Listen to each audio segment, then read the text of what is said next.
Merry Hello. Christmas. Didn't know. Fuck, I forgot to buy everybody gifts. I mean, it's almost gift day. The year got away from me. It is almost gift day. We already It is established that we're probably going to miss gift day, and we'll do a special one afterwards. Correct, we get 2 gift days.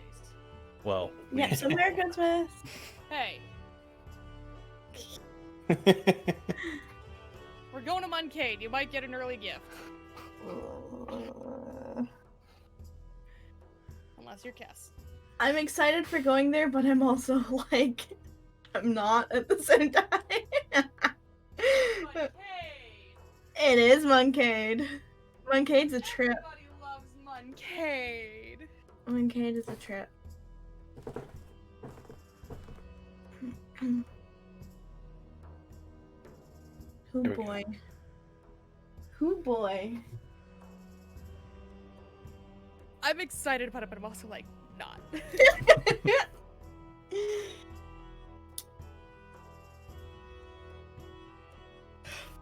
Meanwhile, poor Ghost is over here like, what's a Moncade?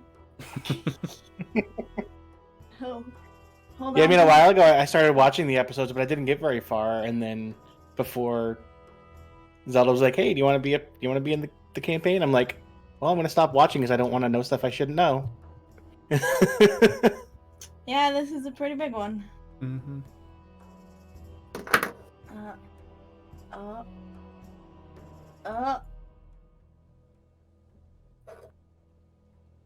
Wait, what? I'm confused. Huh? Ignore me. Okay. I mean, I'm not ignoring you, but No, I know.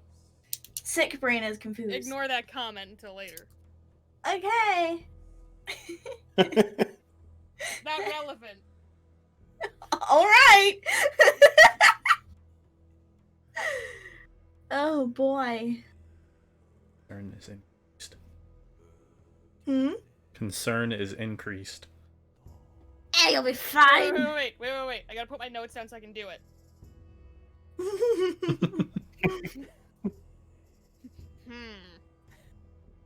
You'll be fine. You'll be fine.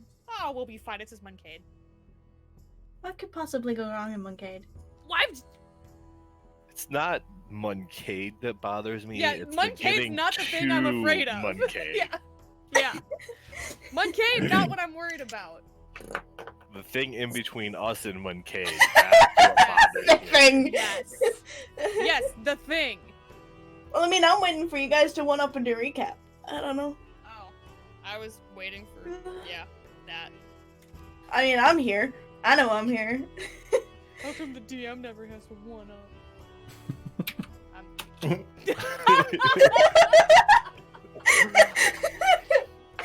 I love you.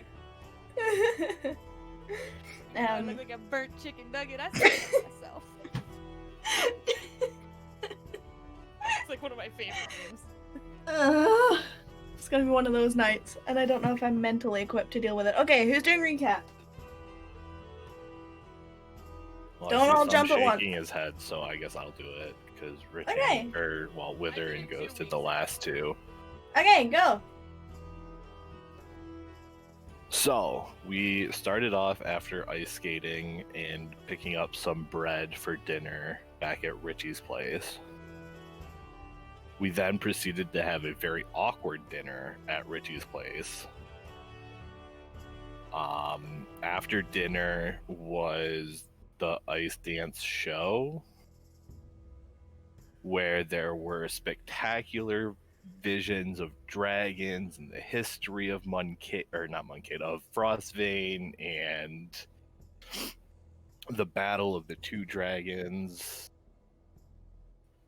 and how the mountain split and the dragon visions may have scared the living shit out of Cass. After that, we went back to Richie's place to get all of our stuff, some small conversation, and the party agreed to take Richie to the festival in the morning. We go back to the inn, have some conversation about how Cass is terrified of dragons.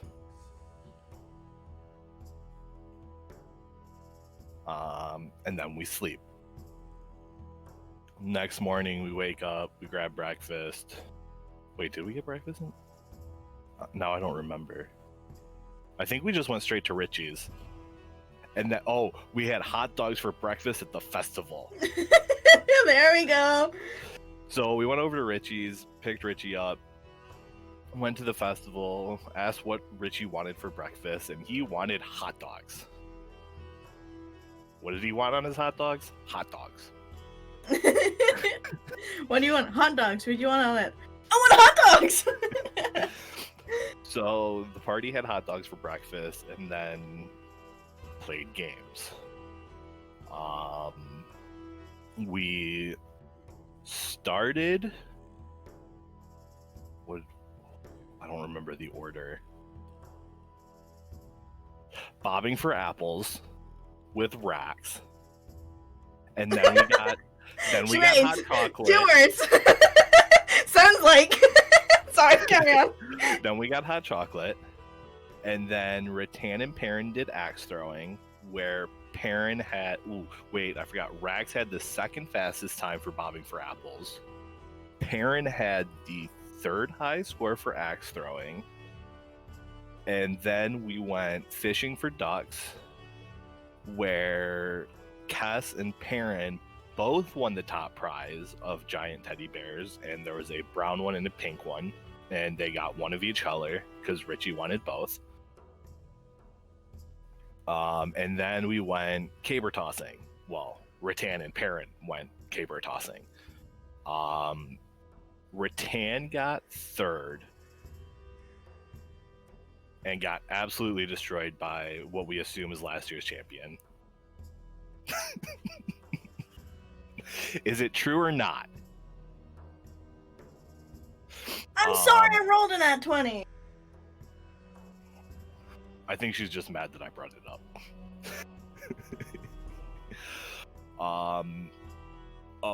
While they were signing up, Rattan got called a little girl and was not happy about it. Rattan came in third, and I think Perrin was right behind her in fourth. And then spent the rest of the day just hanging out, doing random stuff, getting Richie all hype on sugar. And then went back to Richie's place before the fireworks. Went to the fireworks. Went back to Richie's place after the fireworks. Beautiful display of fireworks, explodey thingies. Rax was super happy about everything because explosions. Went back to the inn, slept, got breakfast, left Frostvein, and made it to the edge of the sands. Yeah, pretty much. Pretty much. We did stuff and things. Yeah, it was a pretty chill session overall, so... You forgot one really important thing. When we were doing the ducks, Rax was literally just going like this the whole time. Oh! Only And, important for Rax. and I forgot. We found out that our job to the north was actually one of the points on the map, too. Also true. Potentially. And Rattan eats and ketchup. Yeah. Dude, when I thought about doing a recap earlier, I was like, Rattan had ketchup on her hot dog and forgot that she was allergic to tomato, and then I forgot about it when I actually did recap. Here was the thing. She was focused on like, okay, like what would a kid want on their hot dog? Like, and she's like also like ordering for the rest of you guys, and it just like got away from her. She's responsible for a child. It was a lot. He's a big, strong warrior. How dare you? The child is not her own. There's a different kind of responsibility with that. Yeah, You're responsible for the life of someone else's offspring. Yeah, feed him sugar, throw axes around in front of him, and then go, "Hi, have a nice day." Did he not have fun? Did you ask him? Didn't think I had to until you told me. No, you didn't have to. The laughter and joy. Did you know that they're not dogs? They're they? I didn't think they were until you asked me. Anyway, yes, last session was a relatively calm one. For the first time in a very, very long time, you actually took time to relax and enjoy yourselves. And what better place to do that than at a festival? It started off the session with a rather awkward dinner with Richie and his mother before you made your way to Frostvane's frozen lake to watch the ice dance. Unfortunately, this performance featured rather large, fairly realistic depictions of two very, very big dragons for almost the entire performance. um, you then had pretty peaceful night, chill out after that, went back to the silver scales. You had the opportunity to spend your next free day with Richie, which was the day after. And you basically picked him up, took him to the festival grounds where you had hot dogs for breakfast and got some juice boxes and various other fun odds and ends. And you did take part in some challenges, so to speak. You had, some very easy games that, did end in prizes. You got teddy bears and various other odds and ends, or you could potentially get other odds and ends by the end of the festival. And some others ended up in Hurt Pride. But overall, you had a very relaxed and pretty simple day. And I use the term simple here because to adventurers, and especially to this group, it's the very first time you've taken a day to enjoy yourselves and just forget about all the problems that you've been facing for the past few months. You take the day, and then you return to Richie's house to meet with his mother in time for the fireworks, and once again, she offers to let you hold the candle for the event.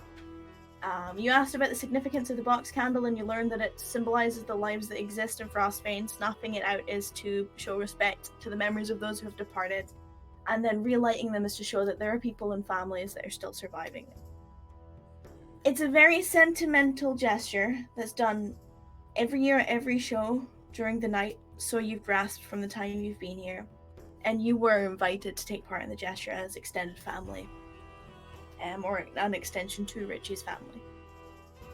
You found your place at the edge of the lake ahead of the show, and it was a completely different environment from the show the night before. Literally everyone who was currently populating Frostbane, be it tourists or locals, turned out to this event. You were asked to snuff the lanterns, snuggle close, and embrace the dynamic display that you watched above in the sky. And during this display of different types of explosions that illuminated the sky, you had a moment to reflect. You reflected on the people you've traveled with, the people you're currently traveling with, events you've faced, events that you are going to face, but the thing that took hold of you most is that you're standing with a found family and you never have to stand alone again. Richie's mother expressed a deep thanks to you after the display, and it seemed that reflection didn't only hold you, as the entirety of everyone here was in a hushed, sort of silent, respectful state, and that carried on for your entire walk back through the city, and then your entire walk home from Richie's. And you get to Silver Scales, the streets are quiet and respectful and peaceful the entire time. You have one of the restful sleeps. The most restful sleeps you've had in probably years, let alone the last month. And you wake up to the buzz of the new day where the festival continues, and you have a rather awkward encounter with the bards outside the Red Dragon Saloon, who happen to recognize a face among you. But without much of a resistance, you manage to join the queue, get breakfast, discuss what you're going to do, grab some coffee, head to Richie's, say you see you laters, and then you pass through the northern gates beyond the lake, drawing to the edge of the arid sands. And as you approach, you hear the sound of a rather large eagle screech, and then another one that sounds like it's dive bombing heading straight towards you. Looking up, you can see a black and white, large feathered beast that is currently basically head down towards you, full on dive bombing you. Pulls up at the last second, lands in front of you, walks towards you, and mail call! You have letters that have been delivered from Kakavian. You discuss the contents of these letters, and that is where we left the last session. Picking up this week, since Perrin hasn't been here before, I'll give you another lay of the land. You made this sort of day and a half walk to get to the edge of the arid sands, and you're there sort of early evening right now. It's a really odd sensation because you've just followed a path that continues the theme of the mountain pass of the Hellfire Peaks. Hot on one side, at this point extremely so, considering you are exposed to the molten lava landscape, and bitterly cold on the other. And now you're greeted in front of you with this view of an expanse. The sandstrewn landscape as far as your eye can see. It's vast. It looks like it's going to be uncomfortably hot. And well, everyone knows sand gets everywhere. What would you like to pass forward into the sands, or are you just going to stand on the edge of it? I mean, I don't wanna, but we gotta. Mhm. I mean, you don't have to come this way. You could go across a hellish lava landscape. Yeah, no, I think I'd rather take sandal up in my hoo-ha and in my boots than lava. Rax is Okay. wearing less armor this time, so he's like, "This could be worse." Yeah, alright. But yeah, you traverse forward, and instantly, the minute your foot hits this sand, like you cross the threshold, and it's almost as if you're in an entirely different plane. You're hit in the face with this hot, dry, sticky air, and even though it's the evening and the sun is going down, it is hot. And it's kind of like you know when you open a car door when it's been sitting out in the sun for like a couple of days and it's hot and it just hits you in the face? It's exactly what happens. The thickness of the heat, even though it is evening, clings to you, and your breath goes from uncomfortable due to being in the cold to being dry and heavy due to being in the heat almost instantly. Your winter cloaks, gloves, and scarves are immediately much too much for your body, and you are hit by a wave of shock as one extreme goes from the other. I need Constitution saving throws. Get off before we started. And So you're muted. but- Oh, What's no. up? I was Oh, you did- saying I okay. was gonna take them off before we went into the sands because it was gonna suck. But okay. I will level out you because I was speaking, so. Mhm. You're still going to be hit by the temperature difference, but your DC will be lower. Okay. Cast fails. Saving throw, right? Mm-hmm. Rax fails.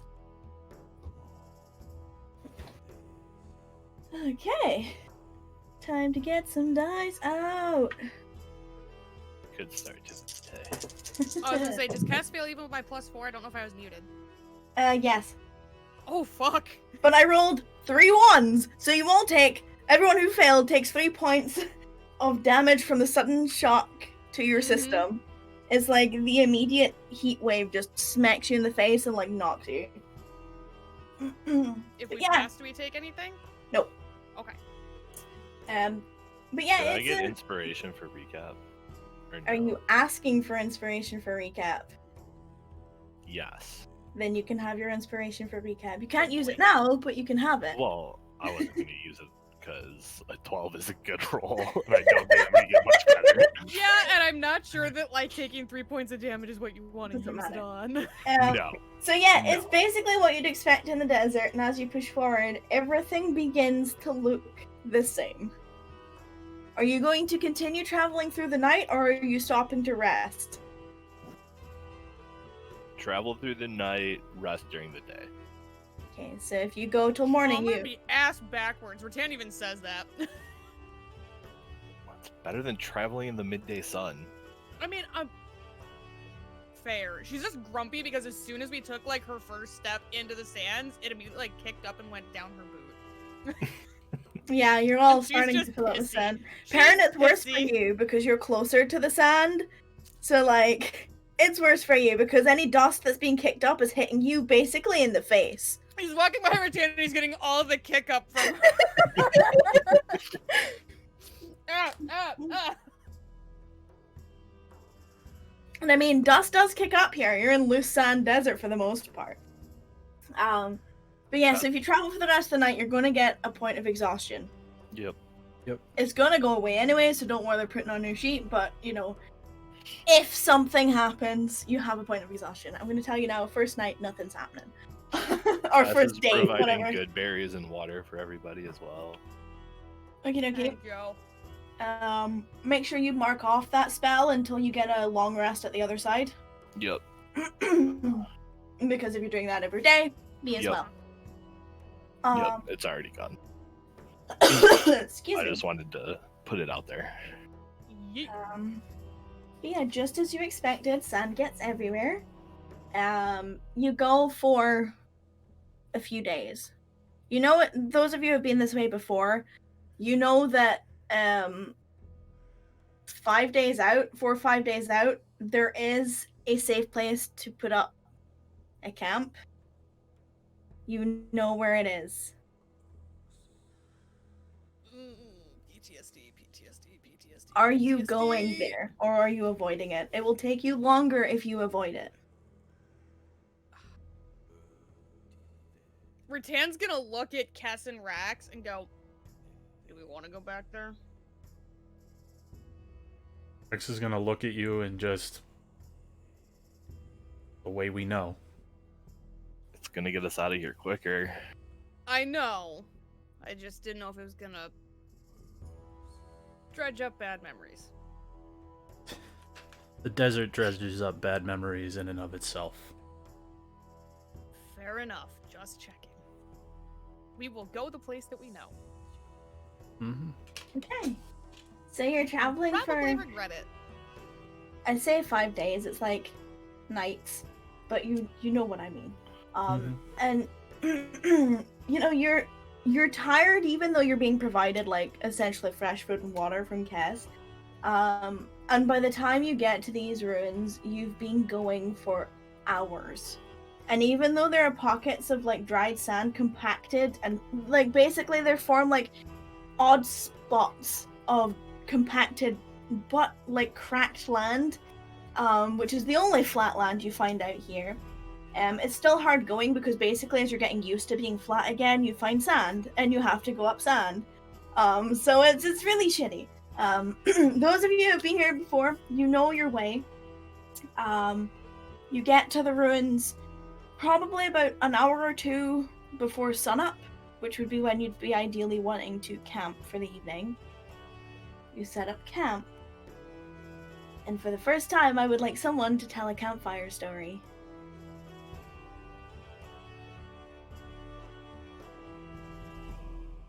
I will roll a start, dice. I Okay, guess.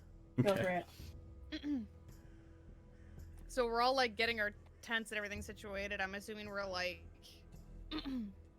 hanging out, unwinding for what would be a night for us, but is currently a day. And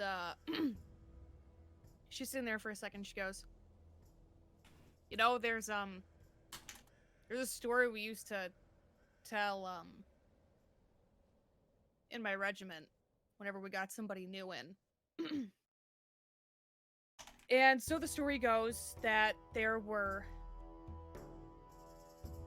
3 soldiers that went to war and they came home heroes.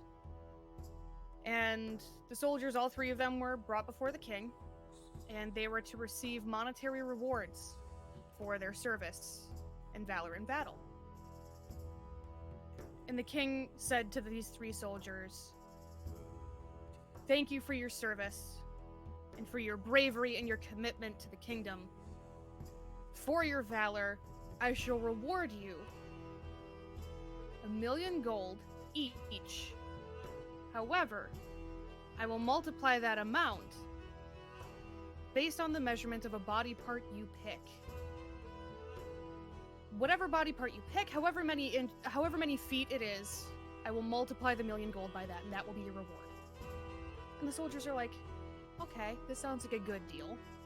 So the first soldier says, "From fingertip to fingertip, Your Majesty," and they measure him from fingertip to fingertip, and he gets 5,000,000 gold. The second soldier says, "From head to foot," and they measure him from head to foot, and he gets 6,000,000 gold. And it comes to the third soldier. Sorry, she's not laughing. I'm trying to keep a straight face.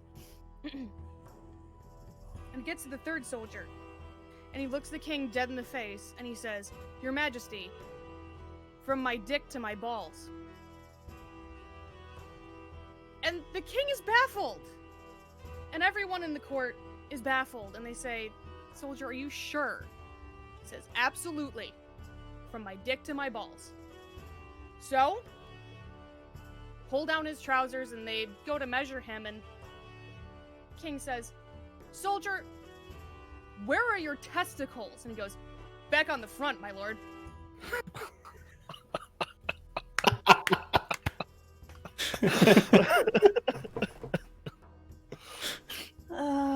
Take a point of inspiration. I've been waiting. Oh boy. Ah. Enamored. So the by story goes story. anyway. That's what she says as she finishes it. Oh boy. Enamored by the story, you settle down at the camp. Inspired or otherwise. For better or for worse. You are on the map, you're allowed to position yourself wherever you like. But this building that you're in, for parent's sake, is the most shaded building in the area. It's like the ruins of an old building. It's the highest wall. But if you'd like to camp away from the group, if you'd like to be somewhere else, if you'd like to stay with the group, it's up to yourself. Rex will probably just tuck away in the corner Rattan out just of the hunkers sunlight. down right where she is and is grumpy the whole time. Yeah, you're like you're not sure if you should take off your boots to get the sand out them in case you drop Yeah. it and get even Yeah. more sand inside. Yeah. Yeah, it's like the whole battle. And she goes to like Um, lay down on her bedroll and gets like sand up her armor and just, oh, fuck's sake. And your bedroll is filled with Yep. sand. Yup. Yeah. Rex isn't even taking out his bedroll. He's literally just like curling up in the corner In and the leaning, sand. and that's it. Rattan's trying futilely.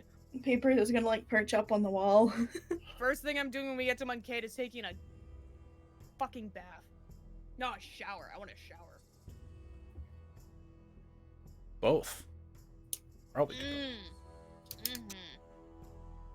Shower, then bath. That way you get all the sand off of you and you don't have a sandy bath.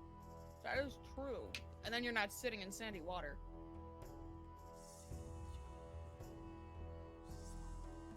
Okay. You take the night or the day. I'm being very hesitant because I'm waiting for you to say something, but since no one's saying anything, you Setting can up roll watches. initiative. Yeah, but you never asked God, to, so you're too Fucking late. Piss? Roll Well, you- initiative. Fuck! Right? I gave you time. Yeah. Fair. It's like, cool, alright, silence. More No one's taking silence. watches. Got it! Cool, I've lost the fucking sheets that I need. I'm blind. There it is. In Christ. Okie dokie. And this sheet. Haha. Every fucking time. Alright, so, This place sucks. I actually need to check your passives. Ooh. This is fun. Good. No fucking way. No fucking way. She looked at mine. No, I'm looking at the things and their stealth checks. Okay. So you are all, it's probably about just as you're all sort of getting comfortable, you're just drifting off into sleep, and those of you who have been here before feel a very familiar rumbling in the ground.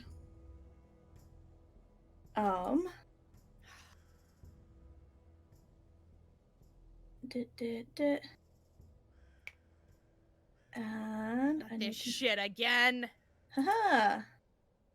Hiya! Popping up from underneath is this fucker,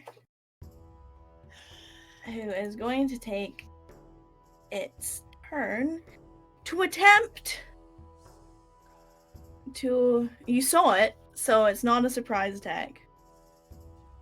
But it is gonna take a snap at Rattan and a stab at Perrin.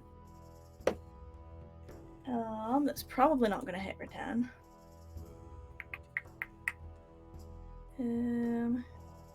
No. She remembered how annoying my AC is. No, that doesn't hit you either. So it just goes and completely whiffs. It thinks you're standing up. You're not. You're on the ground lounging. Well, if Rattan wasn't awake before, she's awake now. Yeah, uh-huh. And then... Oh, that's probably gonna hit, I'm afraid. 21 to hit Perrin currently. Yep. Okay, so... I need... Oh my god, I forgot how many dice I needed for this. A lot. So you take 5 piercing damage, Oh, fuck, I wasn't. and then... Oh fuck, oh shit. That one.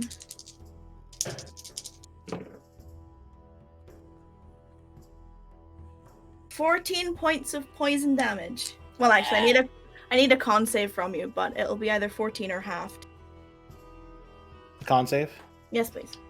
Okie Plus dokie. 4. And I get advantage since I'm a dwarf. Yay! Probably a good Yeah. thing. So take half of 14. And then half of that since I take half poison damage too. Poison damage. Yeah, exactly. So 3.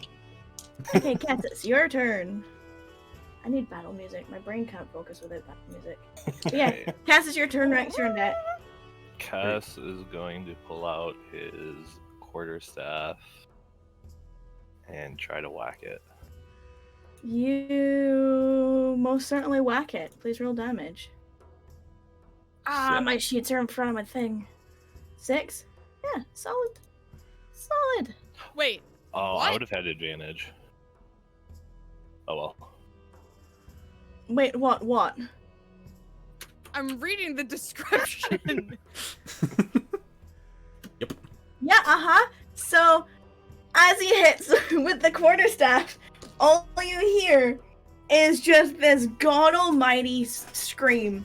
Like, straight out, like, it starts off like a masculine and then fades feminine, and you're not sure if it's one person or more than one person, and just this booming scream for like a full, like, maybe half a second that just fades between different types of voices screaming that just booms That out. is terrifying. Yeah, uh-huh.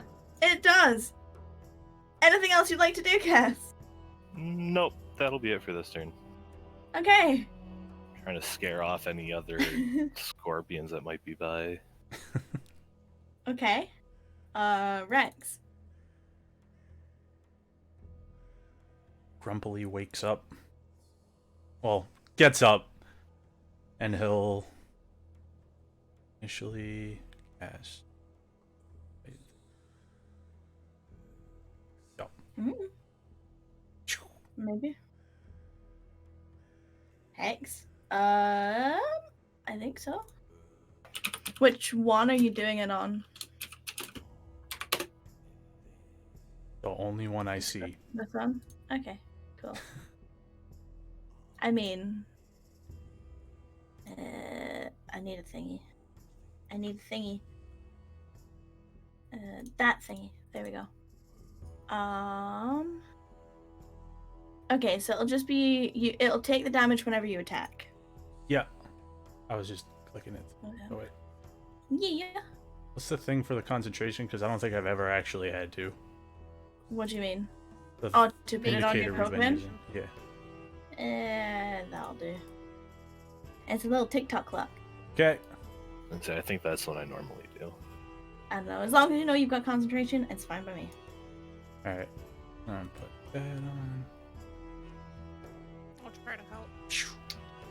You do hit it. Roll damage. The first one's Hex. It should say Necrotic, but it fucking didn't work. Wait. Okay, so it takes 8 points of damage. And then... What ability do you want it to be hexed with, by the way? Pick a stat. Would I know? Sorry, I was what, looking at it now. What's Perrin's thing for the shackles? Saving throw for the shackles? Yeah. You've only seen it a couple of times and you haven't asked him? Strength, I guess. Strength? Okay. Cool. Alright, and Again. take the damage. There's your rolls, buddy. Whatever you hit, yeah, sweet. So, -3. Alright. Solid. Is there anything else you'd like to do? Nope. Sticking right here. Ratan. You just got Gets snap, up, snap, woke grabs up. her glaive. Oh, not this shit again!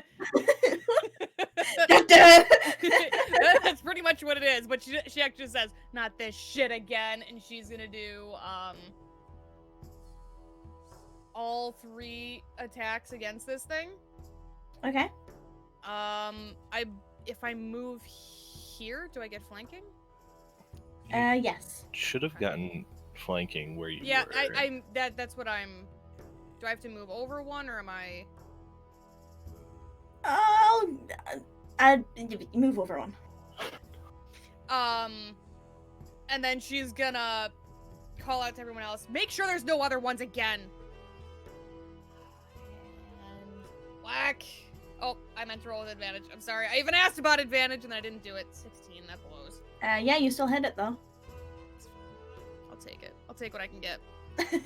Well, I mean, you don't have to hit it if you don't want to. No, I would like to hit it. I'd like to hit it very much. Okay, it's looking bloodied. And can I dump a Alifira fire into this one? You may.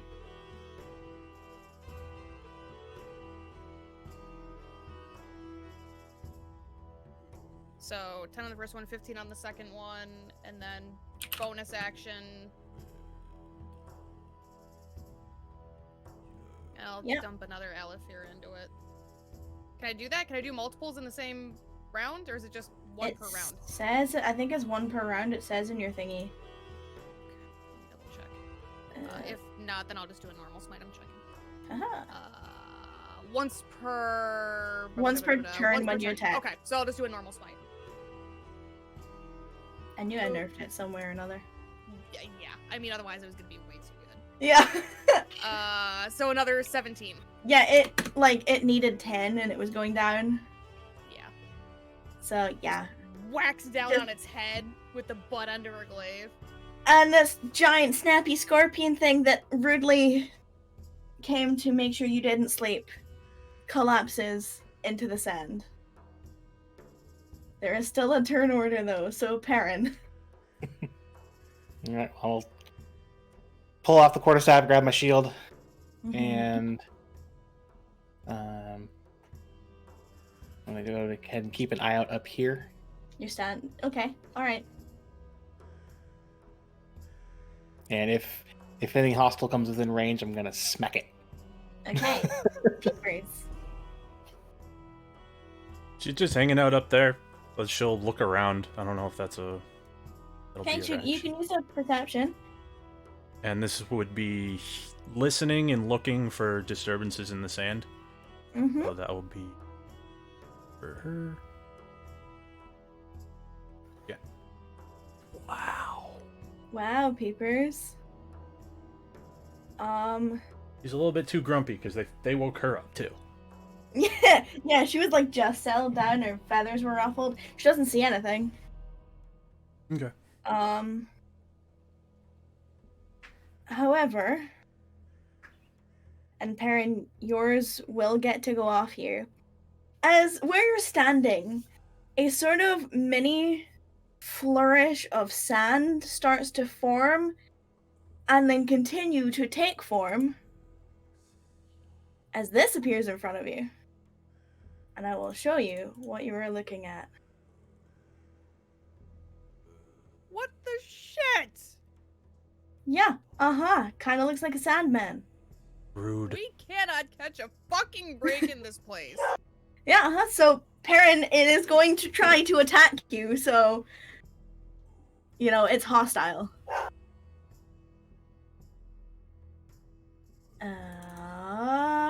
Yes, you do hit it.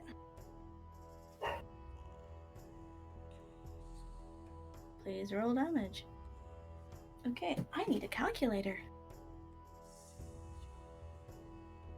and that's for the quarterstaff glow. Rags will be able to tell you what that is. I'm doing maths. Hmm? Nothing. If Just I make find it this up. before you, Well, it considering is green. you have notes on it, I would hope that you would find it before. You have notes on it too. It's Where? in your magic item folder. Oh yeah, Is it- magic items on the glass quarterstaff where it's not. I'm looking at right now. You have notes on it. I was don't know. gonna guess Fuck roll orange. No, it's Oh. green. You have a green glowing staff. How far is the radius again? Is it 5 feet or 10 feet? 10 feet. 10 10 feet? feet. 10 feet. Pretty sure it's 10 feet. God damn it! Sounds like I don't fucking know. I've not used the damn thing in a month. uh,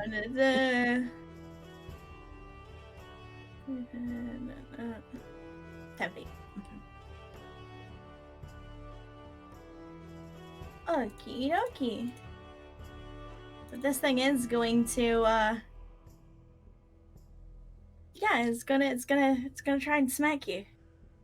Which is fun.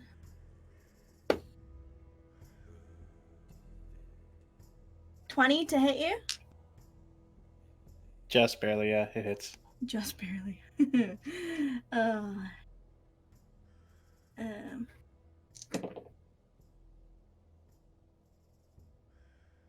16 points of bludgeoning damage.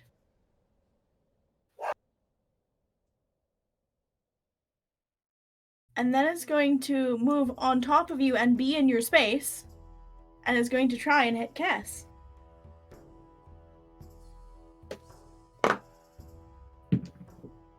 And fucking misses.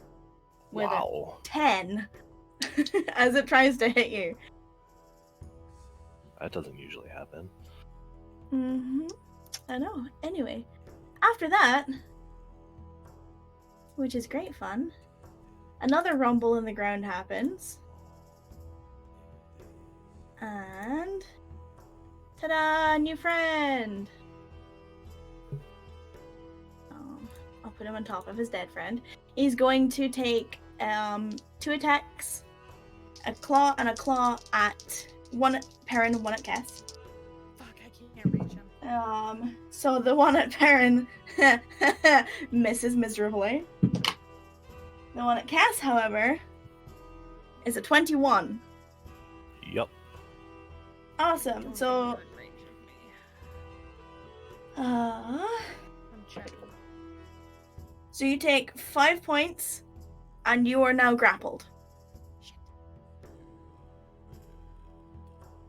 And after that, it is going to take a tail attack at Perrin.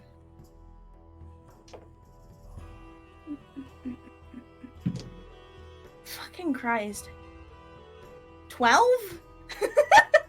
Nope. Fucking shit, man. Okay.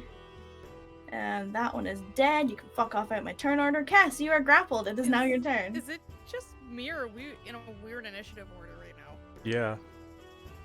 Oh, no, you are right. Why didn't that sort? I don't know. Okay, so sorry. Brax, you're right. Thank you. I thought it sorted. My bad. Remember when I said all my shit's breaking tonight? It's I got you. Thank you.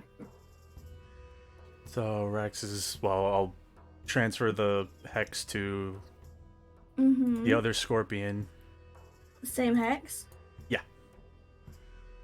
Okay, so it's for strength. Got it.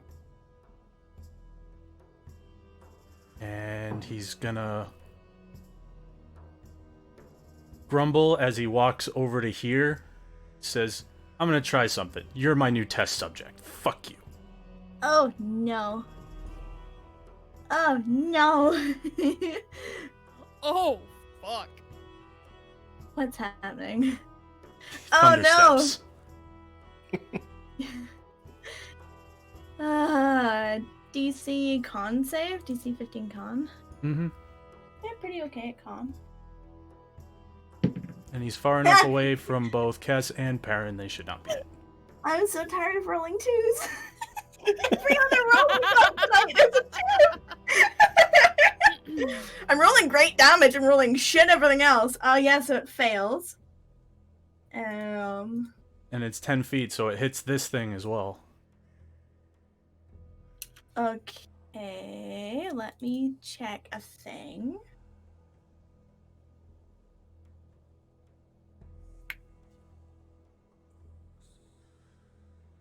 Noted. All right.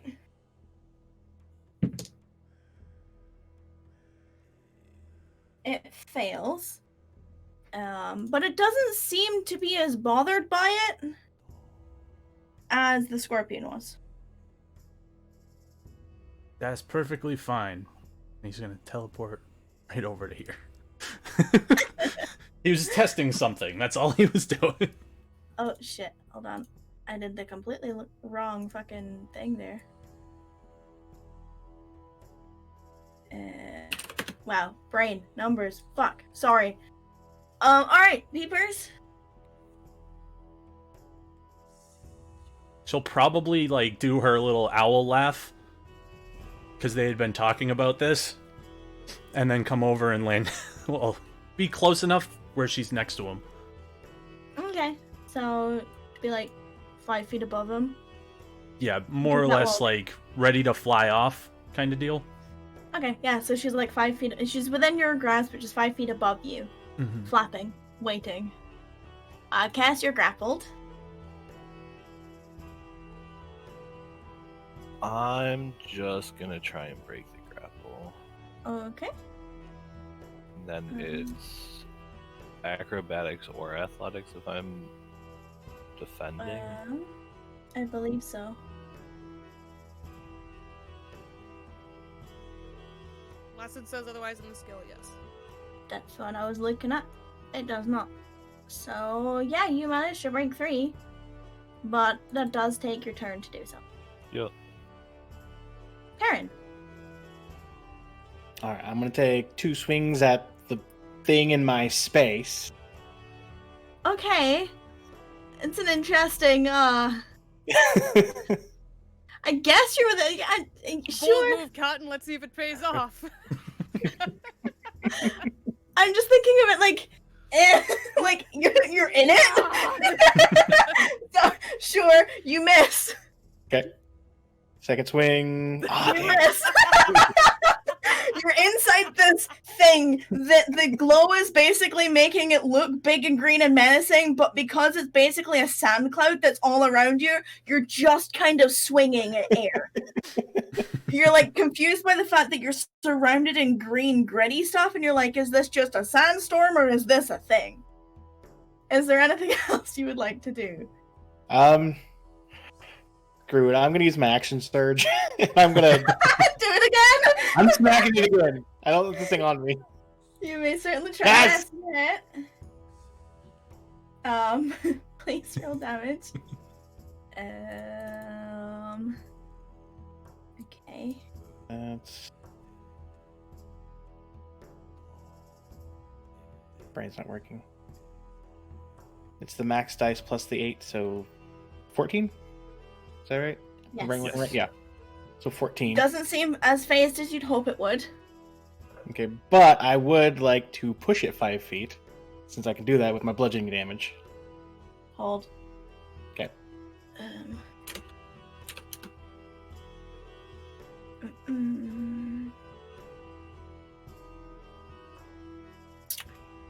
I'm gonna say no. Okay. Because of this thing's stuff. So you can try, Stuff and things. but No. it doesn't work. Okay. Well, I'm gonna take my second swing. Please And take your I'm gonna- second swing. I'm actually gonna switch up my second swing. I'm gonna smack the scorpion there right in front of Cass. Okay. You may attempt to smack the scorpion. You don't smack the scorpion. Is there anything else you would like to do with your turn? Nope.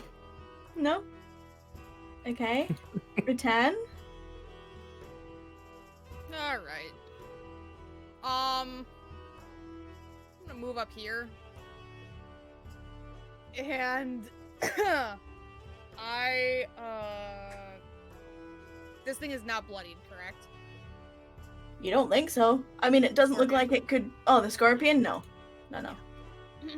Alright, I'm gonna do it then. So for my bonus action, I'm Mhm. going to cast a spell I've never cast before. Woo! Everyone's Yeah, breaking new new stuff. things today. New stuff! I'm going to cast Thunderous Smite Okay. on it. Which Can will you- take effect the next time I hit it. Okay. Which hopefully is fucking soon. Alright, so you cast Thunderous Smite. And then whack whack. Okay, you'll need to pop Thunderous Smite if you hit for me. Yeah. Do you have Huh? advantage? There we go. I couldn't figure out how to do it. I normally don't have to pop spells. It's the target and its creature strength save though. Okay. So this will be interesting. Yeah, you've got flanking with Cass. Oh, I know. And if you hit it, you're pushing it 10 feet away from you. Fucking You piss miss. fuck. You hit. Okay. So, oh wait, I think I have shit toggled on still. I do. I don't want to spend that. So there's 11 slashing damage, and then I have to do Thunderous Smite, which is a Yous are just making noise out in this desert. I know it's Strength it's saving a throw. yeah. Cool. They have disadvantage on those right now. Mm-hmm. Yeah. Wow, 2 14s. So it's a 16. So it saves. Yeah. These things are big, giant, strong, snappy I boys. know. Did you do the extra damage though? I did not. Okay, so I do get the damage still. That's what Yeah. I was. So you attack deals the extra 2d6 and then Yeah, I just wanted hit to the check. creature. Yeah. So another 9 thunder damage, and like her weapon connects and just crack. Now it's bloodied. Big old thunder boom. So originally there was a multitude of screaming for 100 feet, and now there's thunder that echoes beyond that. Y'all are just making a big old fucking racket out here. Down, okay? Cass and Perrin and Rex, actually all of you, because you're not only enclosed in this like walled off area, but also really fucking close. All of this is really loud very suddenly in a night or that was going into morning that was very quiet before. They're screaming, there's loads of thunder going on, like between Rex and Rattan. Yep. It's loud. It's getting really fucking loud in here. But she doesn't. Just kind of goes, "Oh, that was cool." Rex is gonna be like picking at his ear, right? Thunder buddies.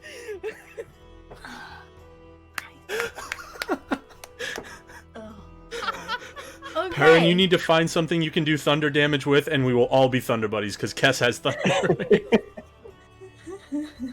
I have multiple. Anyway, is there anything you would like to do with the rest of your turn? No, I'm gonna stay here and give Cass flanking.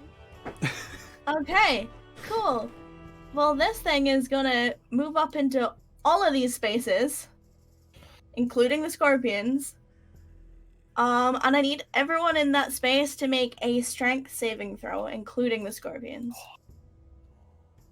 I'm sorry, Cass. I don't think you're close enough. Wait, is it only 10 feet? Scorpion fails. My aura is Cass only 10 fails. Cass fails. Perrin saves. Okay. So the scorpion failed, Yeah, it's which only is 10 feet. good.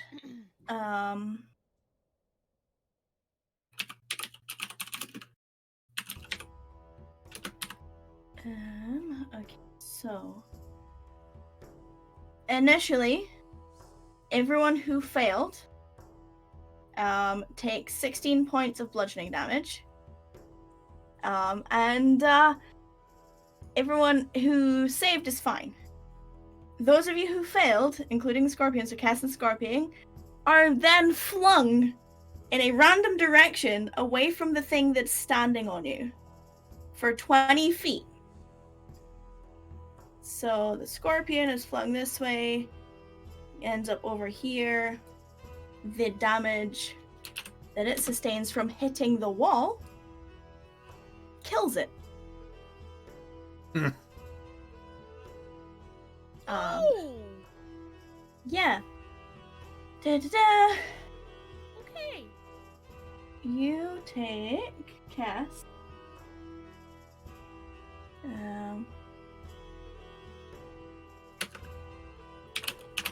Because I actually have to roll the damage because it will make a difference for you.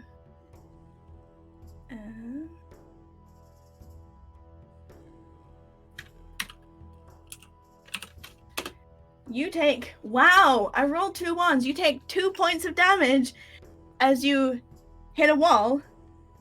And then I need you to roll a dexterity saving throw.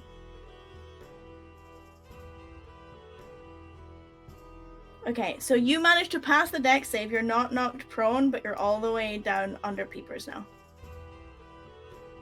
As this thing just basically what you see is it like whips into a more rapid tornado that just buffets you all with the initial bludgeoning damage and then flings 2 of you like just across. In a random, the scorpion goes diagonal away from it, you go south from it, you both hit walls. It took almost all of the hit points it had left just flying away from it, and then it hit a wall. But you took, you took some damage. And you didn't get knocked prone. Imagining a, 20-foot tall scorpion flying by Rattan's face Yeah, now. Rex just that's- went. It's like a You sea okay? tornado, and there's a cow. Cass is bloody.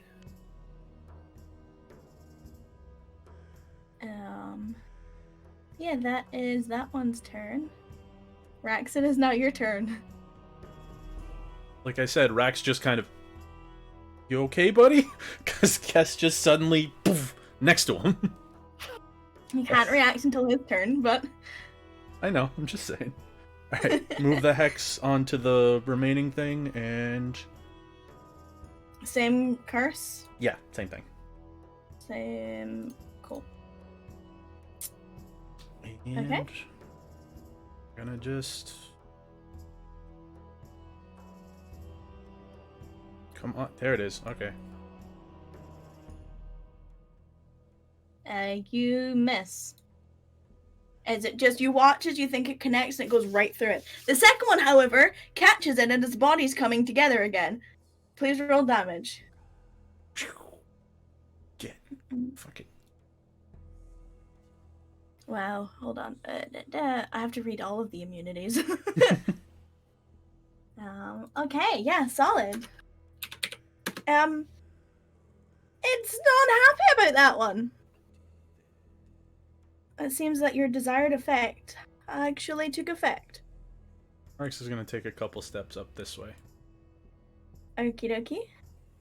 Peepers? Sorry, I know Peepers is under Cass. No, she'll probably just move right here. Cass. Rex moving made me not want to do the thing I was gonna do. Well, what you doing? So, Cass is just going to heal himself. Okay, please heal yourself. Please take that amount of healing. Nice. Solid heal. Y'all are getting great fucking rolls tonight. Exactly what I needed. Can I to have get some of from those? Can I have some of those rolls, please? No, you get enough of them. Okay. All right. Kaz, anything else you'd like to do? No. Perrin, this thing just shoved everything around you away from you, and you're still inside it. And it's looking kind of even more like Hulk-like because your thing's green, and now it's like big and strong. It's like, yeah. Can I move 5 feet here? I'm You not can move. inside it anymore. Mm-hmm. I'm gonna go ahead and pop Giant Smite. Okay.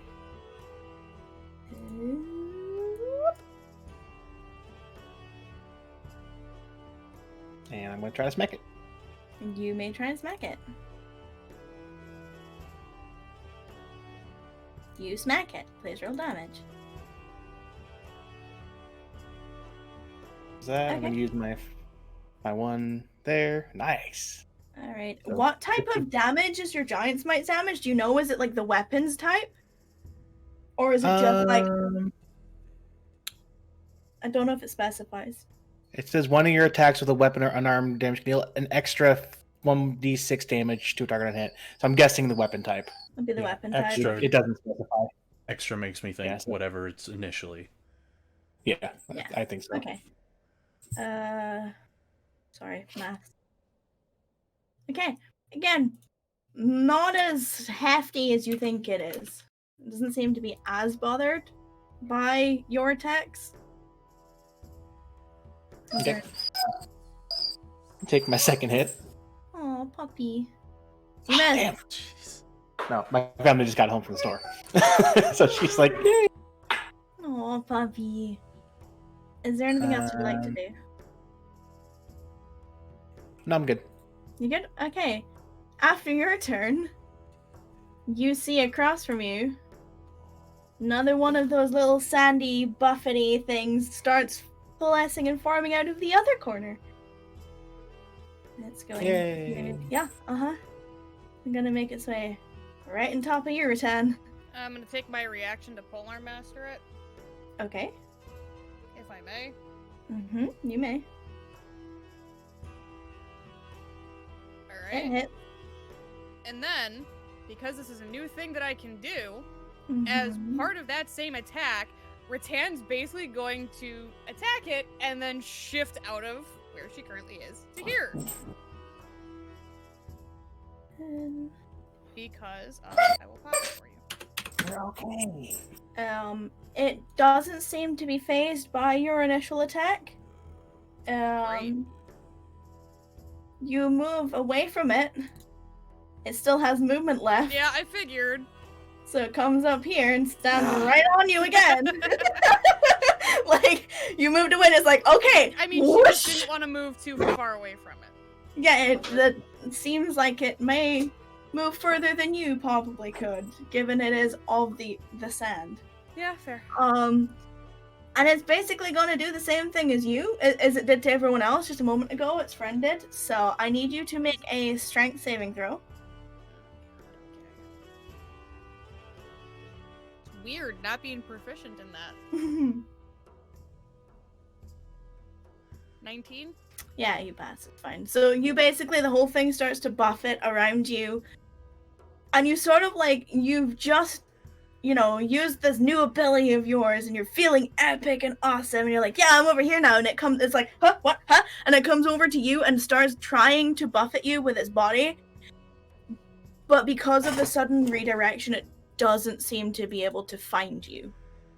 It is now your turn. Bonus action, another new spell. Mm-hmm. Casting Shield of Faith on myself. Okay. So I have a +2 to my AC.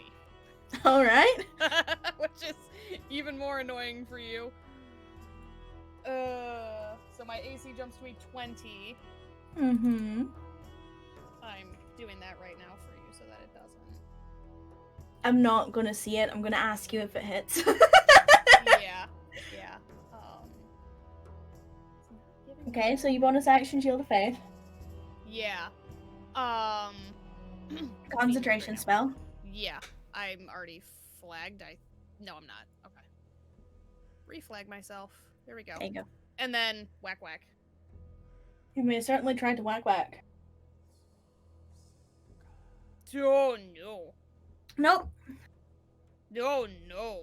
Nope. Nope. So same thing. You're inside it, and you're just like, oh, now I understand. Swish, swish, and you're like, now I understand why Perrin missed this thing, even though he was inside it. Anything else you would like to do? I would like to not be inside of it anymore. Okay, you may choose to not be inside of it anymore. Actually, you know what? I'm gonna move this way instead. Okay, you can choose to move that way instead. It is, however, its friend's turn. Yeah, great. And, I need to roll a thing, actually, to see if... I don't have one of those dice. What the shit, man? Okay, so it is going to take an attack at Perrin and an attack at Rattan. It's just basically going to, like, raise both of its hands and double fist down on both sides. So, an 18 to hit Perrin, Miss. and a 26 to hit Rattan. Jesus fucking Christ. What? I have to make things that will hit you with her. Which didn't. Okay, so it's not too much damage. Everything hits me. It's my job. For 9 points of bludgeoning damage, please, and make your check for your spell. I'm pretty sure you're going to be fine. It was 9 yeah, points I'm like of way damage. fine. That's Yeah. like overkill. It was 9 points 9? of damage. Yeah. 9? Okay. Rex, you're up. Well, didn't seem to like it last time, so we're trying again. Nope. Yep. Nice. It is. I mean, it looks like its form isn't holding together as good as it used to. It doesn't bleed, but, you know, for all intents and purposes, it's bloodied. Is there anything else you would like to?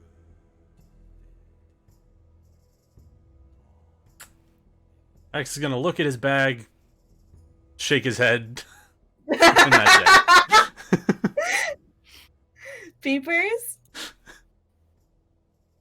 I mean, seems like they already have advantage from being. So yeah. Being It's- everywhere, Yeah. yeah. So yeah, no, we're good. Pros and cons to being in a tight space. Mm-hmm. Yeah, Cass. So, Yes. question. I know Uh-huh. the map No, you ends- can't conjure things. I know the map Delete like them from your sheet. ends here. Is there a square like right above that I could place a 10-foot sphere on? Yeah. Mm-hmm. Like, And if I place the 10-foot sphere there, would that hit Parrot or Rattan? so is it above this one or above this one? Above this one.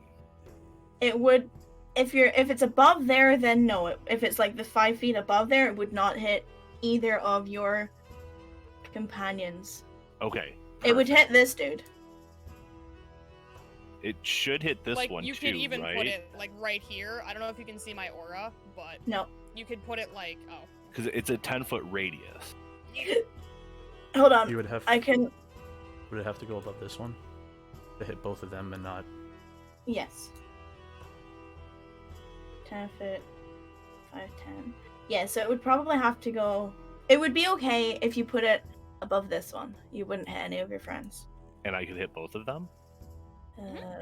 Yes. Alright. Maps are hard, man. 10-foot radius is a big sphere. New spell time Hold for on. Cass. Hold on. I can do a thing. Let's use a dead token.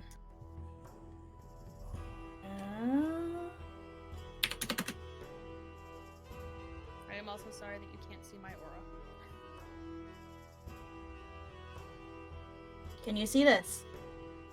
Yes. Okay, so basically, oh shit, I'm moving everything. Your 10-foot radius is this one. So it'd be, you'd probably want to put it a couple back, but you could do it without hitting your friends. Okay. Wherever I can do it, where I'm hitting both of them and Yes. not Perrin I think or it's like Rattan. 4 squares above me. Yeah. Maps are hard, yo. Radius sphere set at a point you choose within range. Wisdom saving throws. Oh, this is a great spell. Yeah.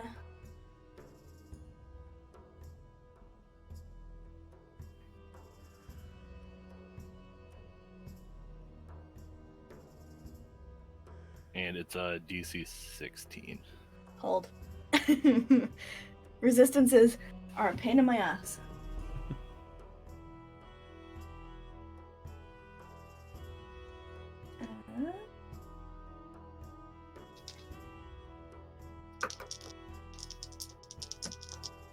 It should be fine. Or, well, not fine, but... Wow! So, the one with the purple dot rolled a natural 20. The one with the, so, sorry, for your sake, Keeper. This one rolled a natural 20. This one, however, rolled a natural 8, and they don't have any pluses to wisdom. So, yeah, that one fails. I'll take 1 for 2. Alright. So it is under your doohickey. An affected target can take reactions, must roll a d10 at the start of each of its turns to determine behavior. Okay. Alright. Anything else that you would like to do? Nope. Oh, you're maintaining concentration on that, correct? Yes. Yes. Okay. Perrin. I'm trying to hit Please try to hit it. it. Y'all fucking spellcasters, you missed. No. Yay. You have advantage. Oh, I do. So, this is the last I will tell you. 21 hits, and then I'll give Okay. you your next attack with advantage. 8 So doesn't 8. seem as phased. Okay. Alright, you hit it.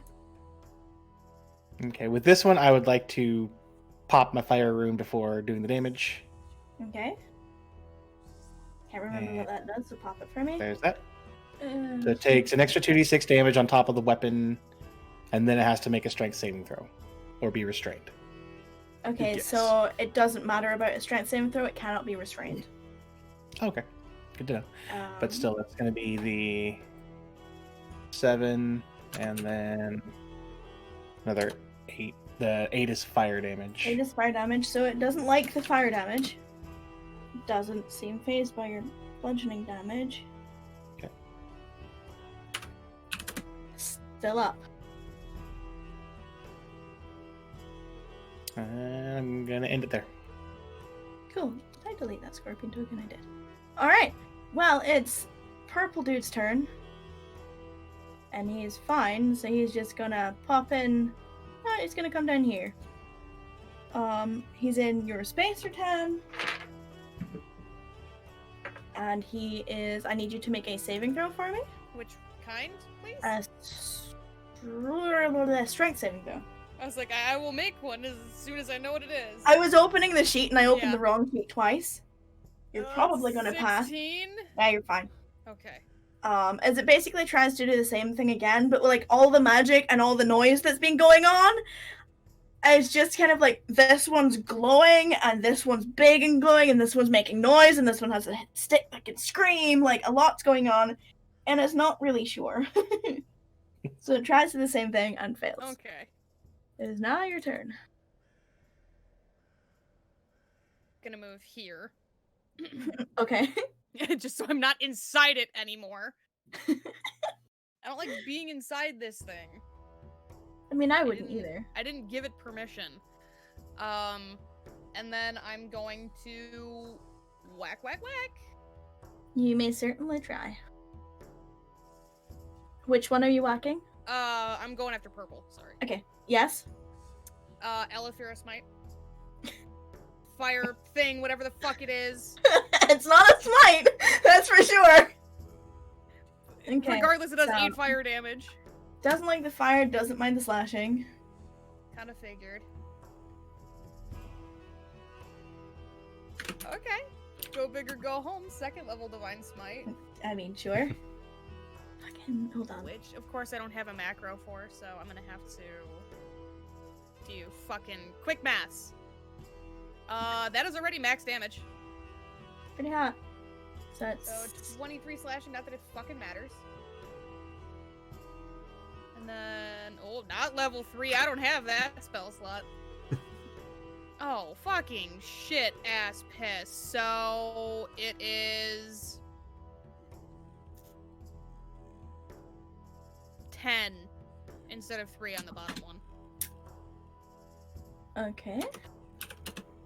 Oh wait, no, I didn't double it. Sorry. So It's not double. the This might the 11 is Mhm. correct, and then because it's a smite, it just takes another 16. Okay. I think. Didn't like it. No, 24. Sorry, it's a 2nd level. Didn't like So it. it's a total of 35. It still doesn't like Fine, it. and I still have a bonus action, so let's fucking go, buddy. Okay. I will just use a regular old level 1. For 7 radiant. Okay. And that's all I fucking got. All right. It's not happy. It's definitely not happy. It's also not maintaining its form as well as it was before. However, at the end of your turn, ta-da! Come on! You're making noise in the middle of a desert. You know there are scorpions here. You attracted a lot of attention. Anyway, it's gonna come up and it's gonna try and snippy snap. One for Rex, one for Cass.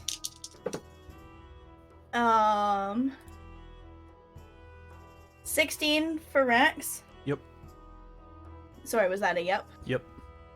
That hits. Okay, so you are going to take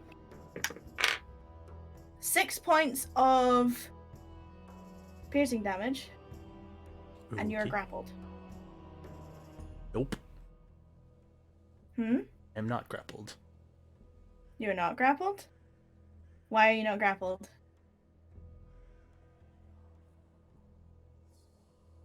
Okay. Hit me. And he's just over here and invisible now. Okay. Alright. For Kess, it was 13 to hit you. 13 AC. Okay, so you take 9 points of damage, and you are grappled. Because it can have one thing grappled at a time, and it has 2 claws. Con save for concentration, right? Mm-hmm. Alright, I gotta do. Damn it.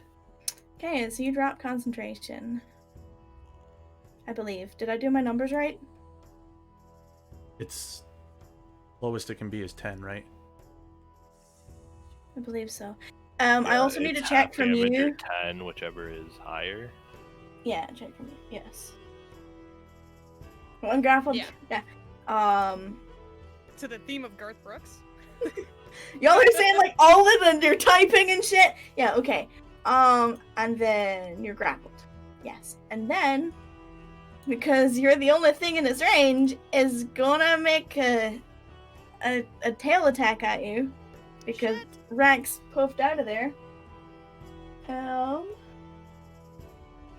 yeah. 14. Still a 13 AC. I have to ask. I need a Constitution saving throw. Can I actually use my reaction to? Because I have a move that can do something for a reaction for a friend. Can I see him? Actually, I should ask. Can I see him where I am with me being taller? Yes, because you're taller. Okay, I'm gonna pop my cloud rune. Okay, what does it have a specific range? 30 feet of me. They have to be within 30 feet of me. Okay. And then I redirect its poison attack and I make it hit the blue one between me and Rattan. It can't reach it. The chosen creature becomes the target of the attack. The magic can transfer the attack's effects regardless of the attack's range. Oh. Okay. Did that say shit. magic effect? Hold on, did you pop it? It's right there, yeah. So my magic can transfer the attack's effects regardless of how far the attack actually goes. Okay. Just shoves the damage over. Yep. Alright. That's Fair. fucked.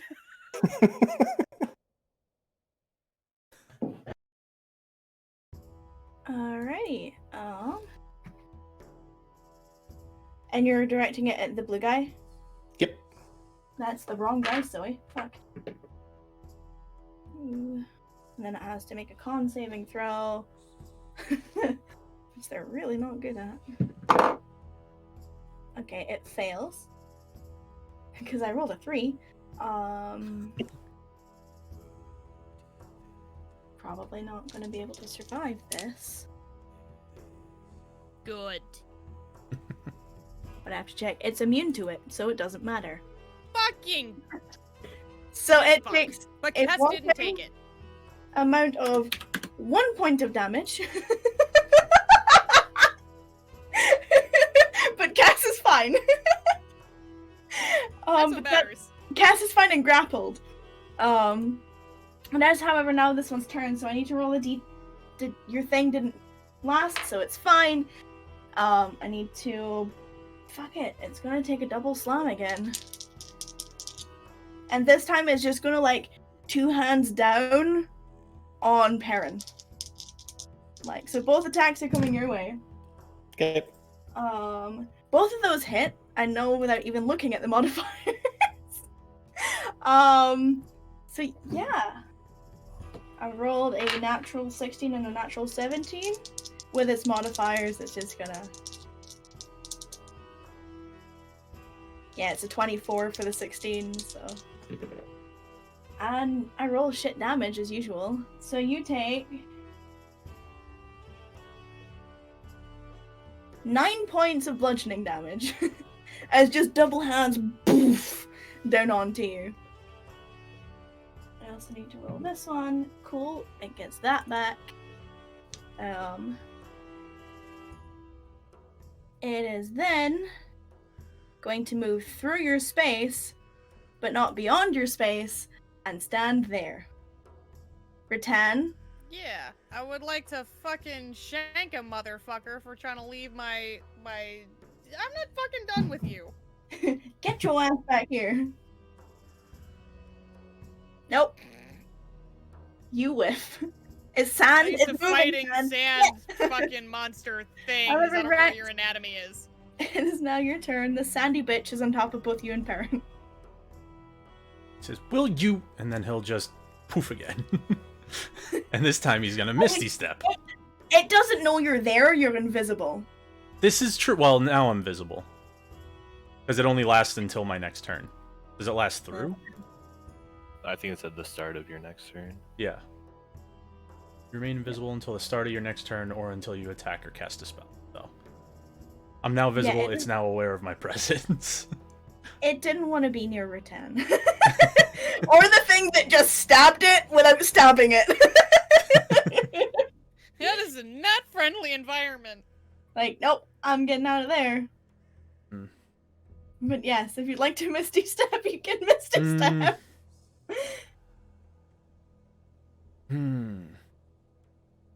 Oh, boy. He's still in melee range, so he's not too bad, right? Sure.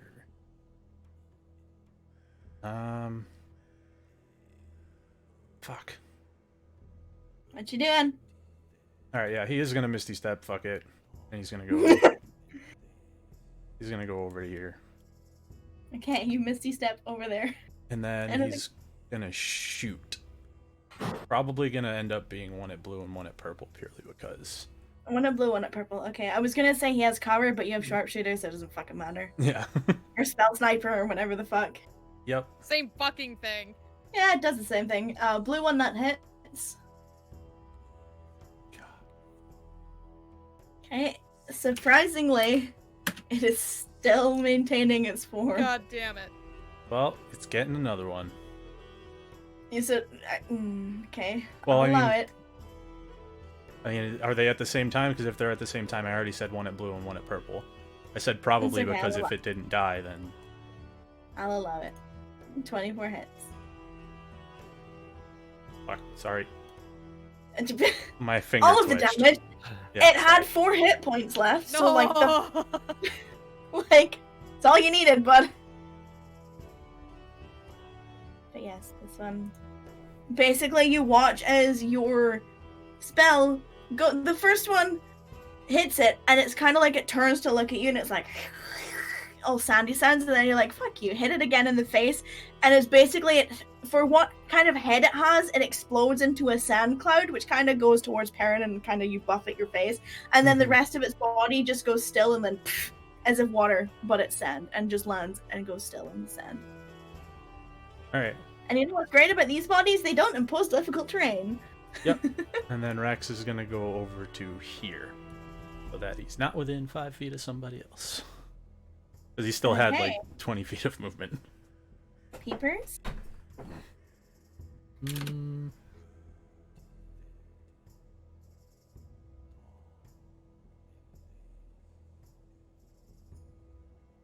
He's just gonna hover over here. Okie dokie. Yes. So Question. Actually, no. I'm just gonna do this. Okay. But I'm gonna. So basically, straight line from me to Rax, but I'm gonna stop it just short of Rax because it's up to 30 feet. So I'm gonna do just short of Rax. So like right here. Hold.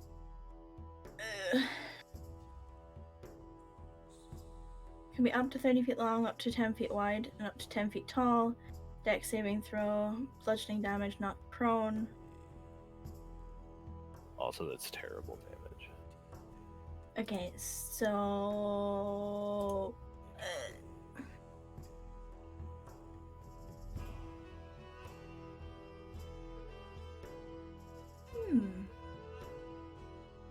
Okay. Interesting.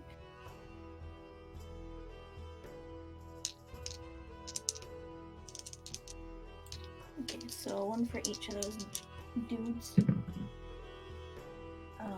Scorpion fails. Yay. Yeah, These things have fucking incredible dexterity, so that passes by a landslide. It takes half the damage Half and then on half a again. success. So So really, 2. really doesn't care. This one fails. It takes 10 and is not prone, right? Yes. Awesome. This is prone. Can a prone creature still grapple me? I mean, you'd It's be like falling with an ice cream cone. Yes. It still cares that you're in its claw. You didn't try to get out of it, and you didn't put it away from you. You just hit it with a whole load of water to its face. So it's now on the ground with you like basically raised as if you're a special cup of coffee that it doesn't want to spill a drop of. Oh, I'm special. Oh wait, I'm holding hot coffee. But yes, this is now prone.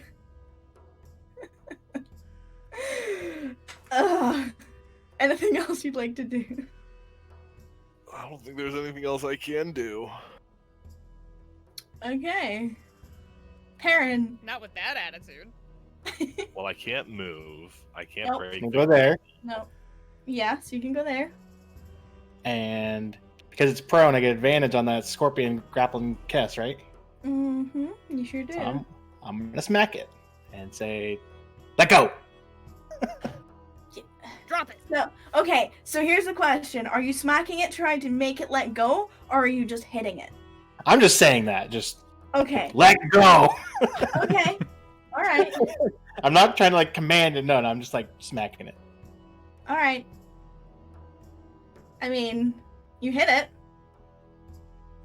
So that's 14 damage. Plus, I'm gonna pop my one that. For my one giant might hit. Would the giant might hit get the crit too, or is it just my normal weapon? I think it's all damage dice. All dice, Okay. yeah. So that would be another 11 on top of that for the giant Okay. might extra. It's bloodied. Smack it again for 22 Mm-hmm. for another 9. Okay. It's still up. Even though it's prone, if that makes sense. Yep. But yes, anything else you'd like to do?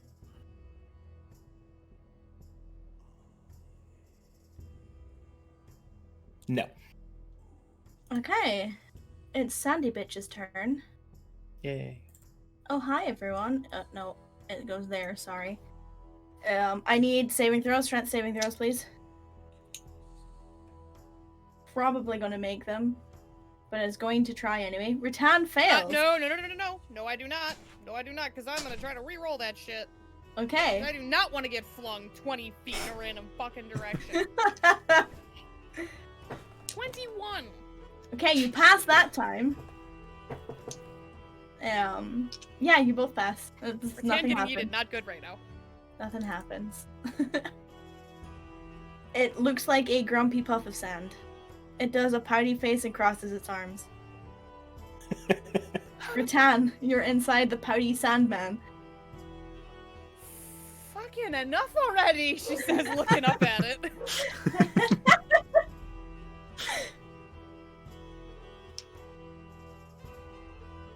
I lost my mouse. I'm sorry. It's like blending into the fucking sandy background right now. If I step here, do I get flanking? If you step, Right yeah, where I am. Weird question. Perrin's kind of in it. Yeah, but because he's so big. Yeah, but he's also inside it. I didn't need to know that. I'll give it to you because of his size.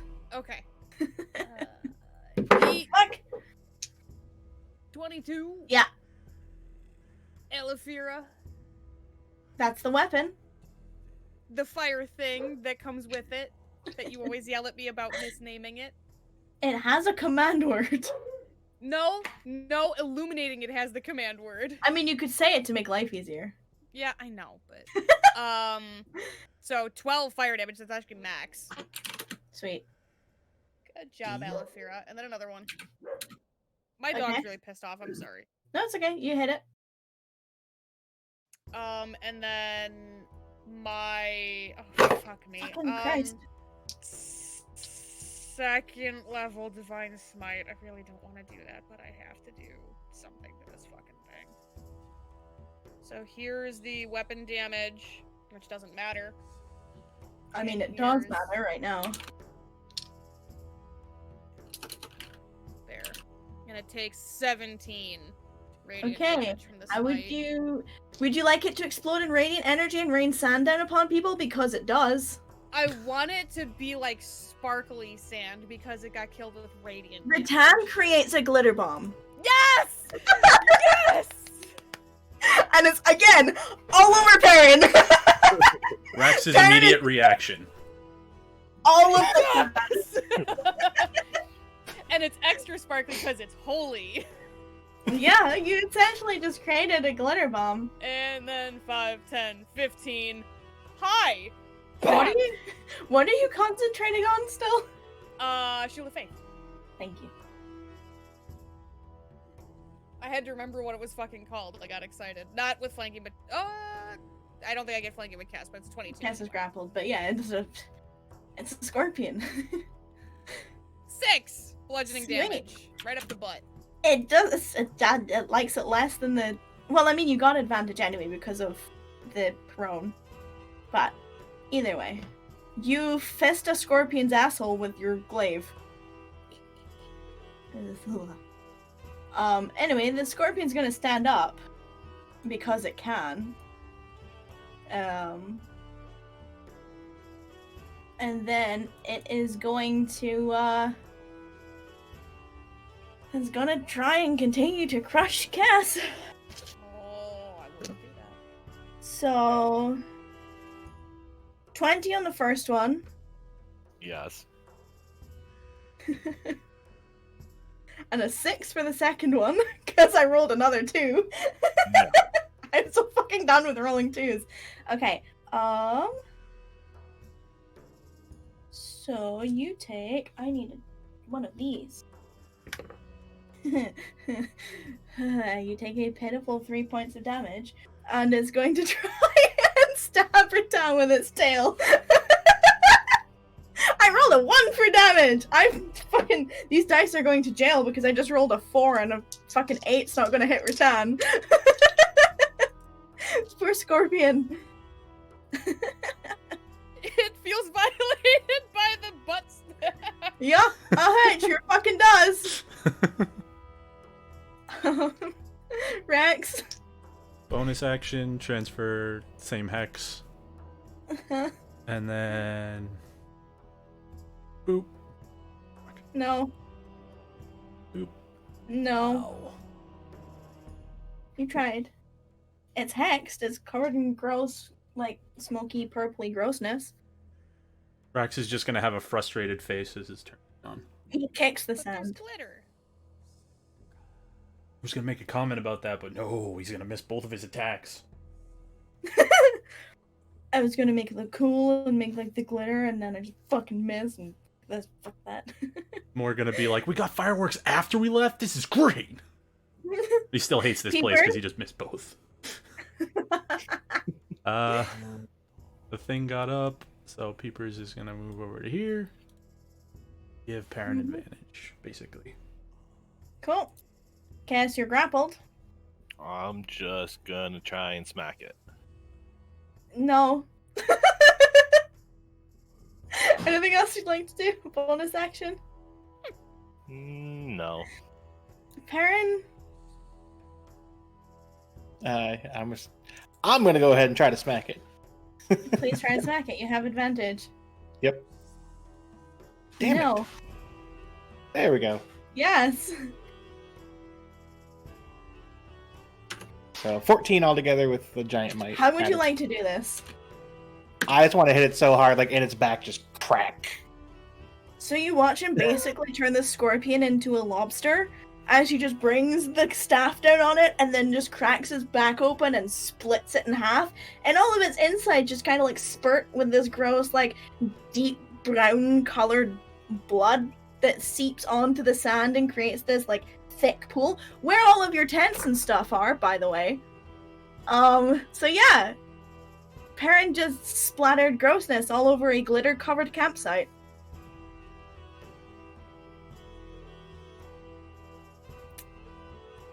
Yeah. Combat done? Before I say something? Yes.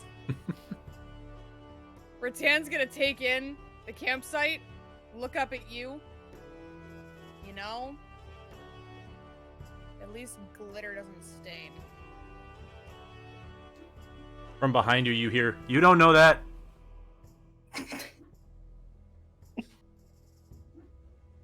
As I brush That's her all of the actual glitter and reaction. sand out of my beard. Yeah, and what's worse is it's now sticking to you because you just splattered yourself in scorpion mess. So, like, all the glitter and sand that was there that could have been shaken out relatively easy is now sticky and gloopy and just all over you. Take it out in like globs. Ugh. That's yes. gross. Essentially. Cass, as it collapses, the claw releases you, so you can get out. Claw. Kicks the claw. Fucking asshole. You To be fair, stub that your did toe go a bit. better than last time. That went a lot better than last time. Yeah. Do I want to know what happened last time?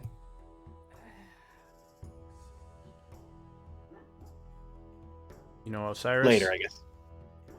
Oh, yeah. Yeah, he died, and we had to go back to Moncade.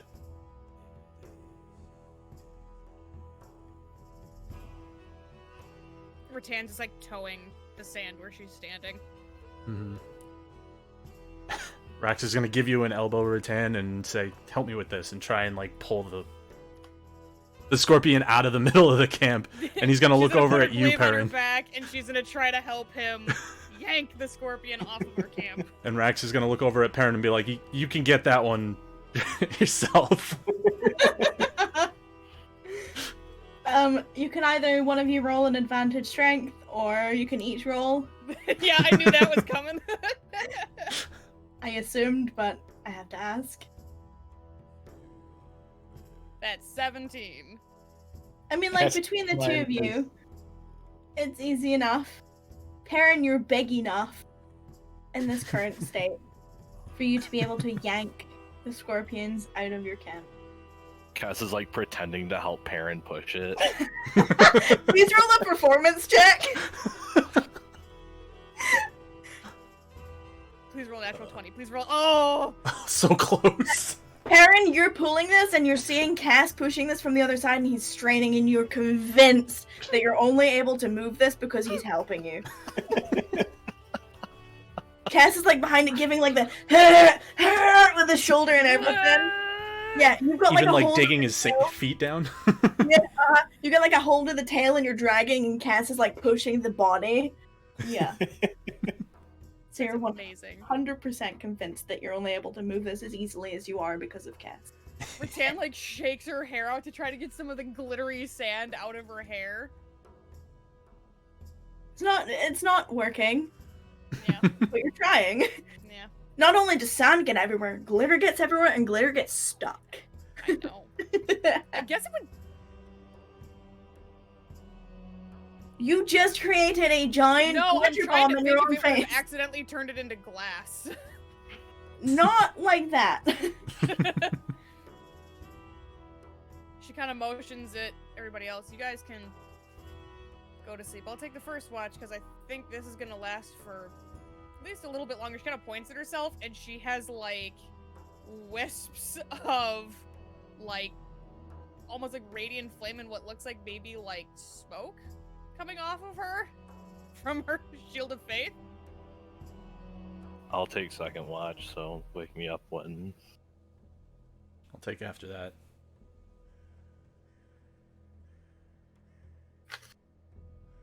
Fucking hate the desert. She says that as she like stalks off to go watch the camp. Rex, you hear him inhale deeply and just same as he's trying to fall asleep. He just snores same. Same. We've established he does not snore. That is Peepers. It's all papers. It's all peepers. Like a Who- freaking lawnmower.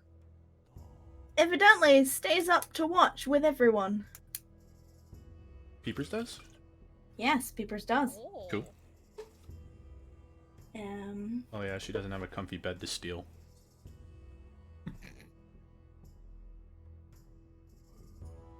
That and she can sit on your shoulder and sleep the rest of the way. True. Perks She of makes having it- a pet warlock. She kind of like she basically uses the flat of your head as a bed when you're walking in the sands. And he doesn't She gets, even like- mind because he's just like, She gets like the cooler air from like the moon, and then like the under radiated from the top of your head. mm-hmm. It's like a nice little heated blanket. But yeah, you take the night. Nothing else happens. Now that you've decided to watch. Can't think Or of sorry, everything. excuse me. You take the day. Mhm. Those of you who are on watch, it's blisteringly hot. Like, even though you want to be out front, you have to be in the shade, because if you're not, you're burning. You find Fun. decent spaces to watch while you're in the shade, and as the sun is moving over and the shadows are moving, you're finding places that you can keep a solid eye out while you're on watch. But the minute you even put like your arm into the sun, it's like you can feel your skin or your scales just sizzling. It's really hot here. Frostbane's really, really cold. Turns out, desert's really, really fucking hot at this time of year. You take your rest, you take your watch. Those of you who know your way, do know where you're going. And you know that if you continue forward, you could probably get there within the best. You could arrive there by. If you wanted to go the whole day, you could arrive by morning. If you went the whole night, because you know where you're going this time. Yeah, I mean, we'll just, if we know it's just gonna be like Yeah, a because little you've bit basically longer, we'll just go the rest. Yeah, you've got the straight shot because three of you know where you're going. You've been across this path a few times. You know where it is. Whereas before, when you were on your way here, you had no idea where it was. You were just kind of walking. But yeah, you can get there by morning, should you wish. Yeah, fuck it. Might as well. Mm-hmm. I don't want to be in this desert anymore. Hold on. Yeah, I also need to send you something. Okay. I'm writing, so please do.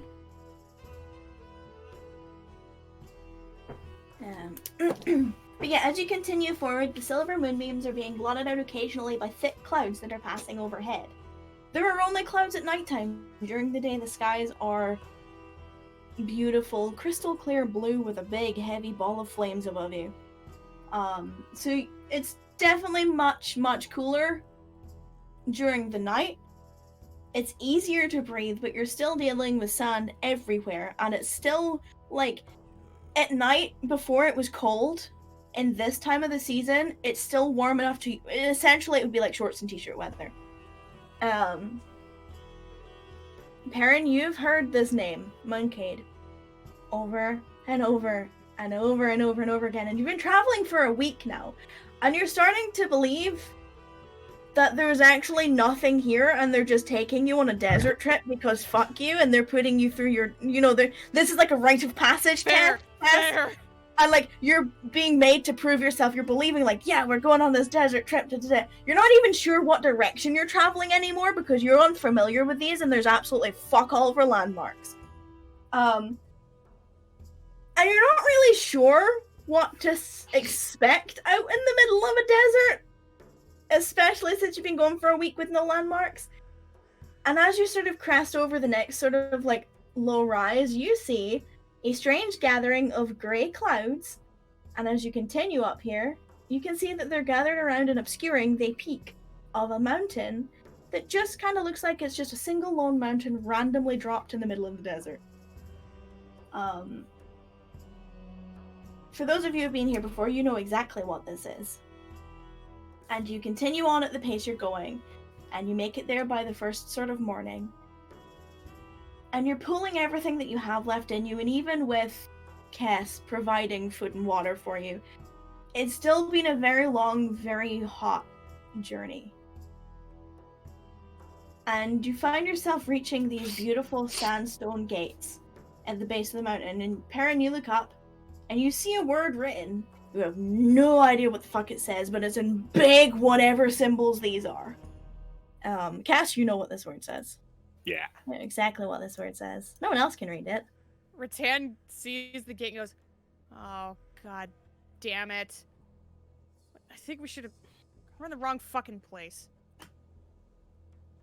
Sorry, Perrin, we gotta go back." Towards Cass the looks at fire you area. confused.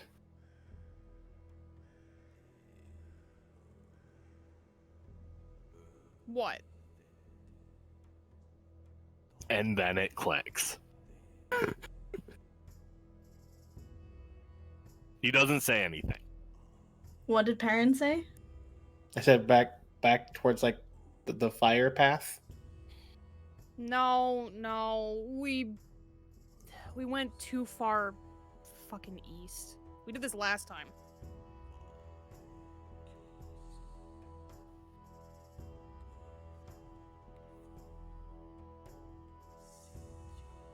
Just slowly raises his shoulders and head, go, "I'm following you guys."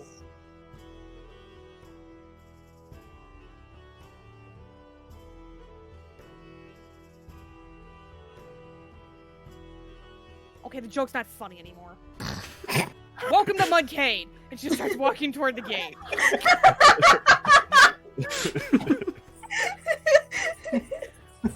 So Rattan storms off through the rest of the sand that sort of leads down and onto this cracked flatland that you've seen specks of, that lead towards these beautiful sandstone gates. And you follow down, and you see, as you're getting closer, these beautiful carvings of what looks like houses and buildings that look like they've been carved and built into the side of the mountain, just basically following it up. They're both unique in design and size. There's no two buildings that are exactly the same. And they seem to sort of come down and spill down onto flatland and then continue for some distance out towards the outer walls. And at the highest point, there is a much larger, much grander looking building, or at least the front of one, that is formed either of or in the mountain itself. But you don't see a way that leads up to it or a way in. Something you do know as you pass through these gates, or something that you notice, Perrin, that kind of strikes you alarmingly, is that the families and the people in that are sort of coming out to begin their day, making their way to work or school or whatever they're going to do, they all have clouded white eyes. No signs of pupils, just straight, or irises just completely clouded over white eyes. they don't seem to be affected by this in any way. It doesn't seem to be hindering them, as kids are still playing and adults are still, there's a small cafe just after you go in that they're serving customers. Both customers and staff have these same clouded oversight. It doesn't seem to be impeding them at all.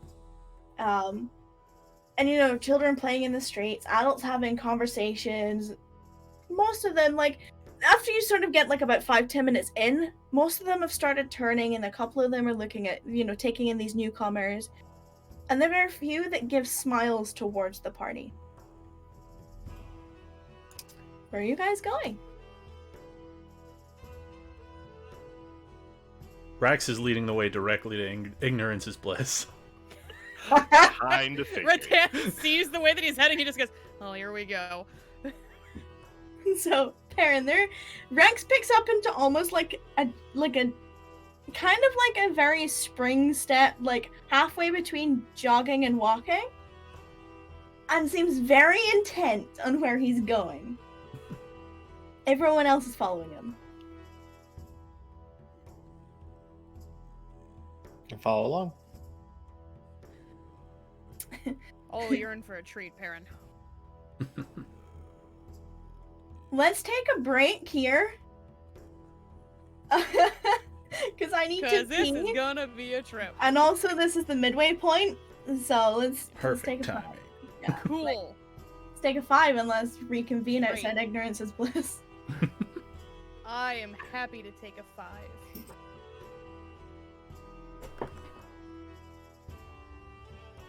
Alright, so we'll be right back.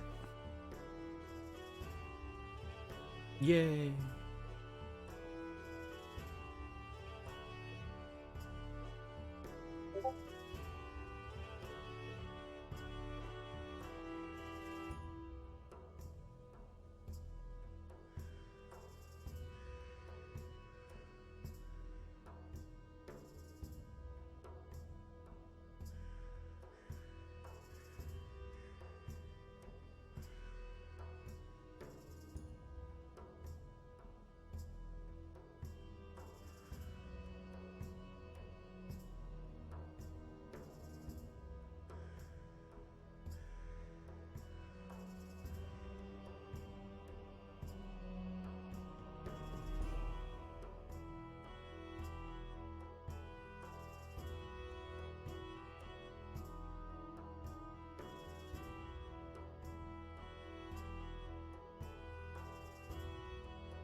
I felt so bad for Chaos after the battle yesterday.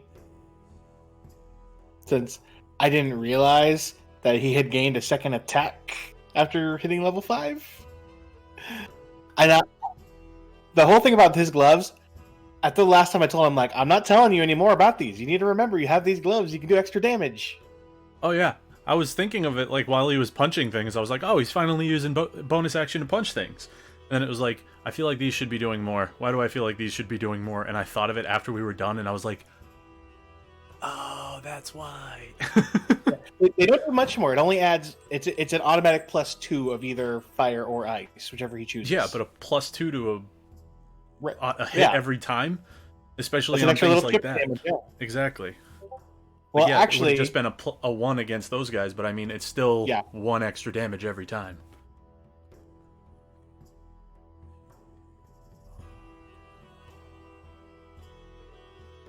yeah, just the fact that he had gotten an extra attack, I was like, oh, oopsies.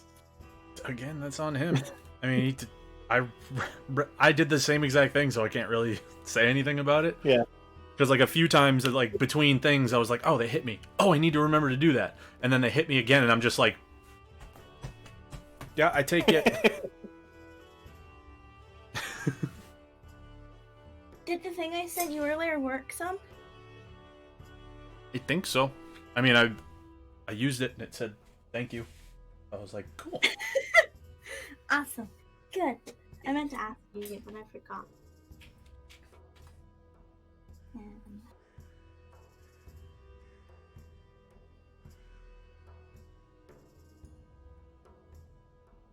Hoi.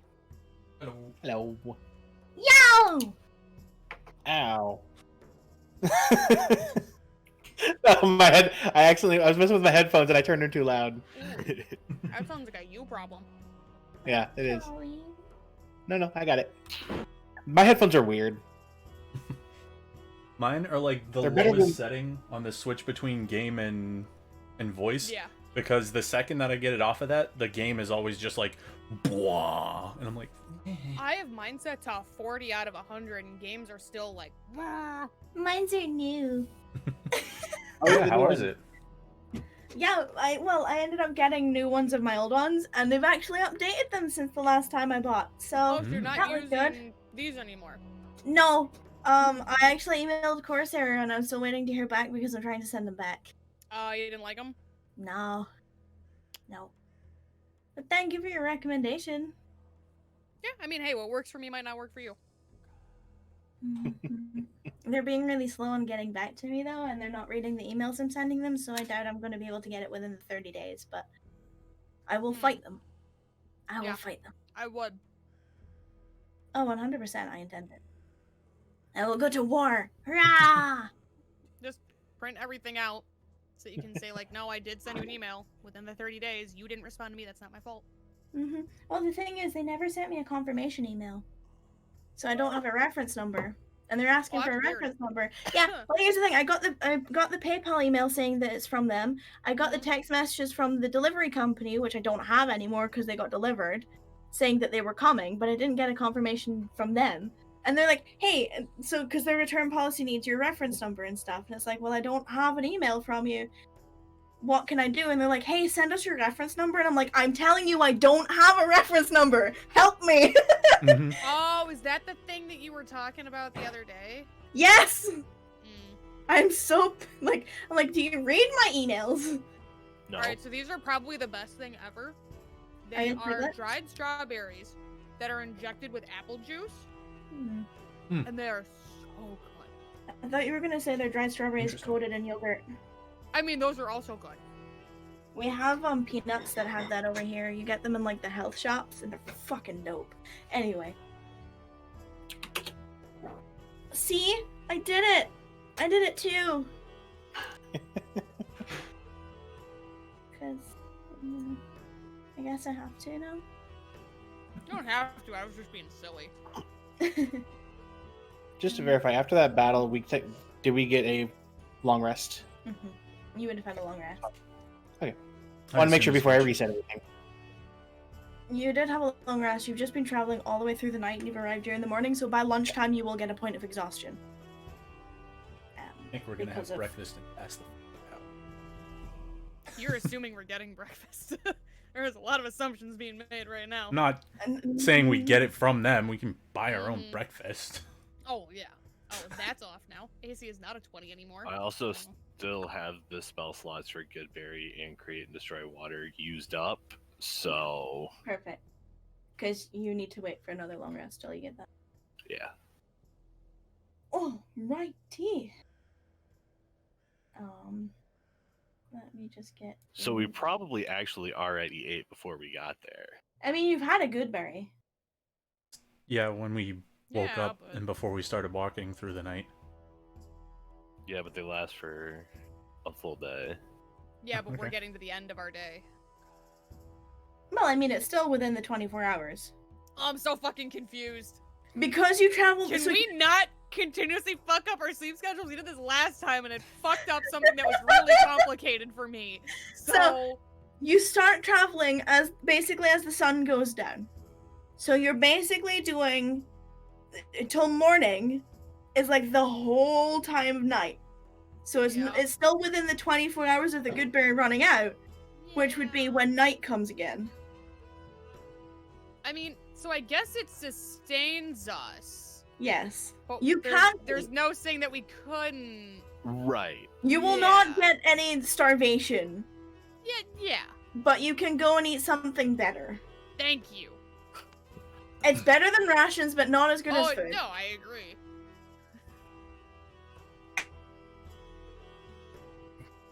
A beautifully carved building. Who? Me? No? I think that was you That because was you pretty went robotic robotic for for like me. half a second.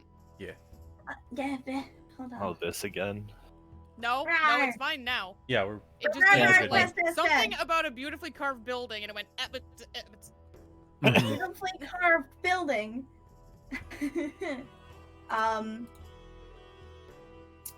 Yeah, so you're standing outside a beautifully carved sandstone sandstone building. Fuck's sake! I don't know why that was so difficult. It's like wings spread wide. Sandstone building. That has a marking above it that looks like some kind of flower above these beautiful red wooden doors.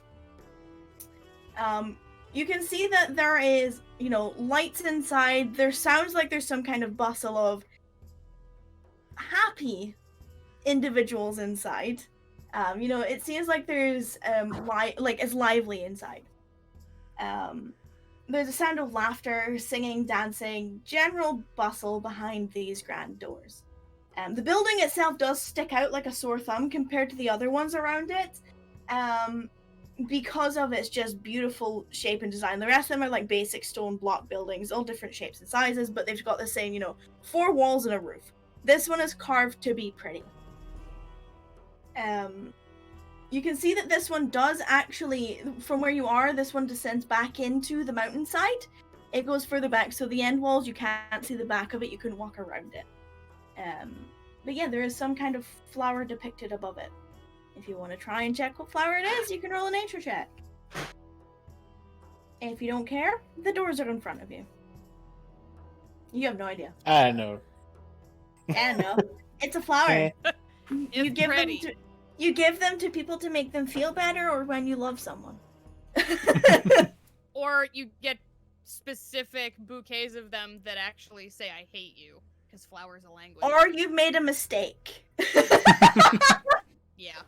But yes, it's a flower. It's a pretty flower.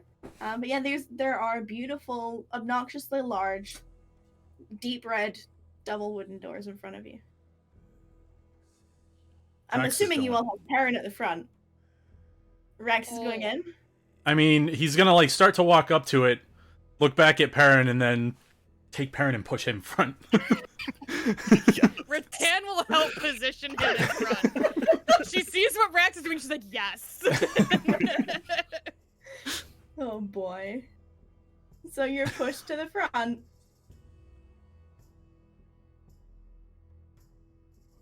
Sorry, I'm looking at something else. If you did a hand gesture, I wasn't paying attention. cracking my knuckles.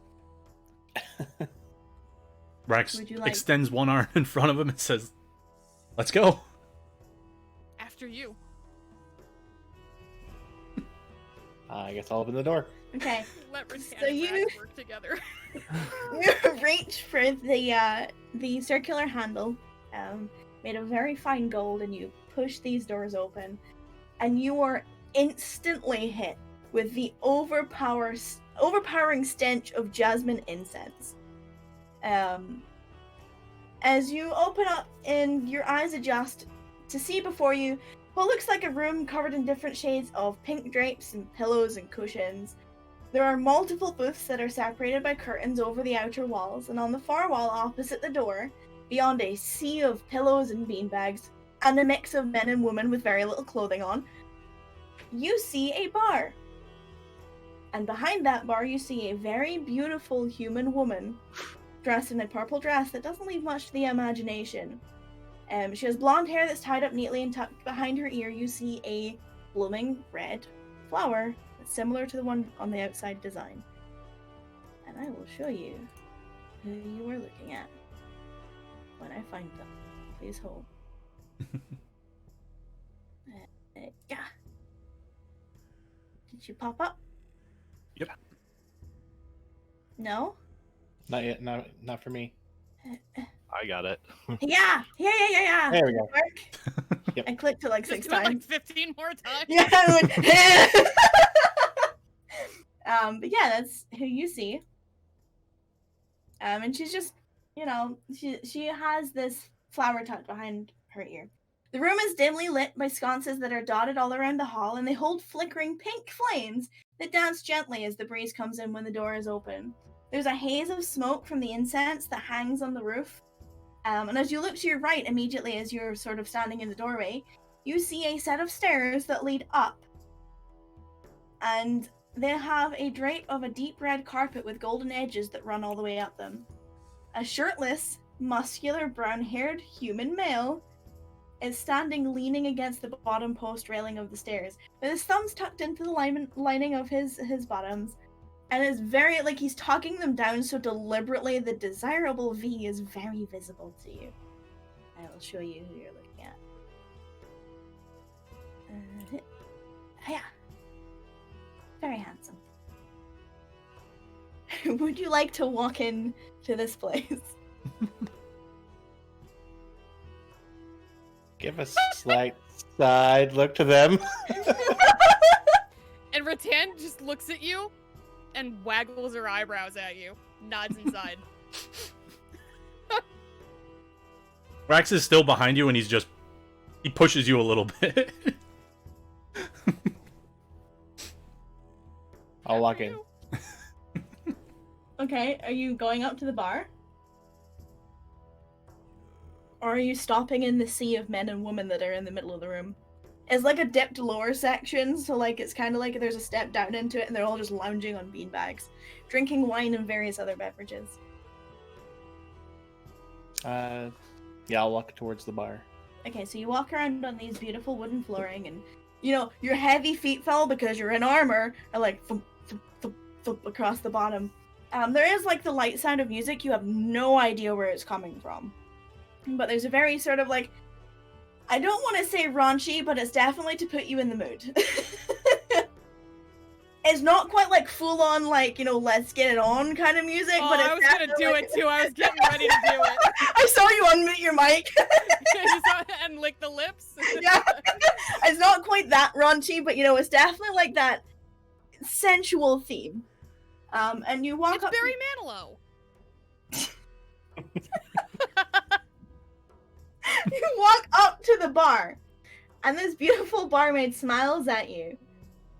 And as you look along the bar, there is a dark-haired, pale-skinned human female dressed in a very Arabian-themed purple outfit, drinking a glass of wine. She has one leg crossed along the other, and a very inviting smirk on her face as she takes you up and down with her eyes, Perrin. She's basically undressing you with her eyes. And then she sort of gets like a very keen look, puts her pale pink lips to the side of her glass and takes another sip of wine, does not take her eyes off you. Bear with me a second. For those of you who know who this is, it's Crystal the Crystal. I was actually typing it. I was typing it to you. The other people of room in this, other people of note in this room for you guys is Chase, who you've seen before. That's the tiefling. Pedro is the guy at the bottom of the stairs. That's Hannah's husband.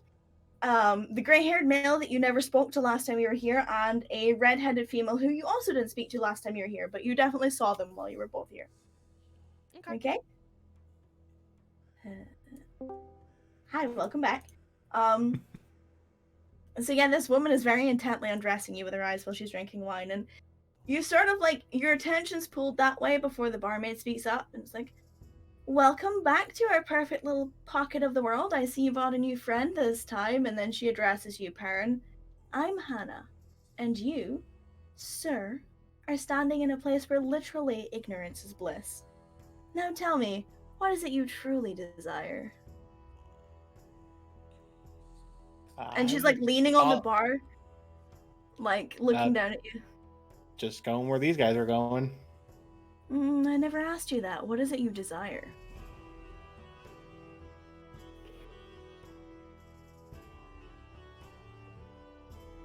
Come on, Perrin, it's not that hard of a question. Is it? She's trying not to laugh. I mean, if you want her, I'm sure she'll accompany you for the rest of the day.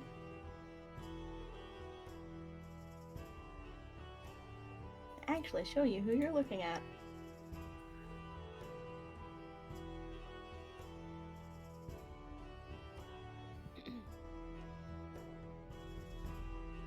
Come now, cat got your tongue. I mean... Oh, are you shy? Is that what's wrong? Do you have problems getting it up? We have things that help with that too.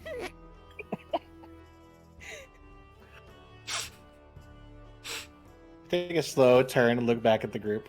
Rattan has her hand under her mask over her mouth, and she's just shaking with laughter. Rex is doing a better job at hiding it than I am. He's just kind of looking at you, just... Oh? Yeah, Cass just kind of like gestures with like one hand. Well, And you hear like yeah, the tapping question. of fingers in the bar top as they're talking. Turn back like... I go for a drink. That's Okay. Rattan's reaction. Well, a drink can be provided, but you're currently littering the front of my bar because not only do you have too much armor on, you have too much clothes on. So, would you like a beverage in one of the booths, or would you like a beverage in one of our bedrooms? I suppose I should extend that question to all of you. Are we Hi, looking? Hannah. Hi. Why do you always bring the awkward ones to my bar? Because this amuses me. Why else? Well, To be fair, I didn't think he was gonna be this awkward. hey, sometimes people don't quite know what to do with their first time. Rex claps you on the shoulder. He's like, it's okay, buddy. We've all been there. Have we? Having a first time, I would hope so. I mean, yeah, that.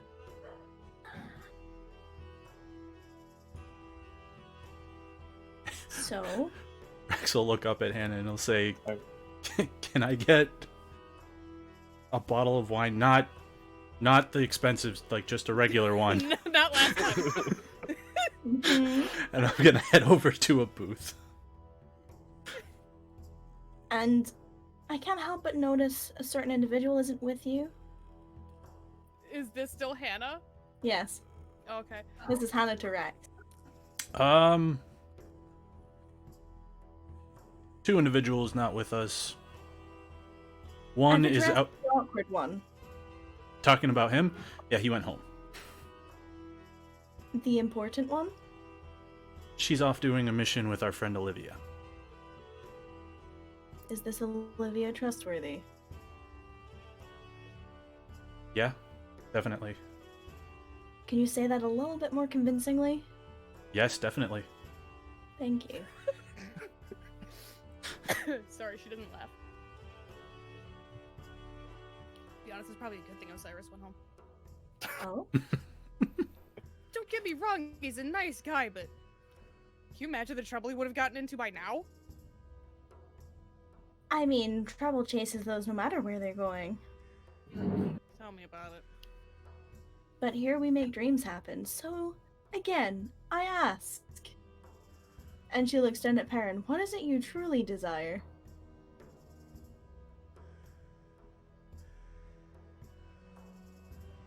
I've never been in a place like this, so bear with me for a second. You can see a very, Hannah is now trying not to laugh. Before she was, business. And now she's Rattan's desperately trying to hard. keep her composure. Cass is gonna mind link with Rax. Hold just, on, like- hold on. Okay, go. You wanna sneak over to that bar or the booth while they're having this conversation? Just sneak I'm away already real inching quick. my way. I don't know if you've noticed. What? I'm already inching my way. I don't know if you've noticed. And now that you are aware of it, he's taking tiny steps sideways.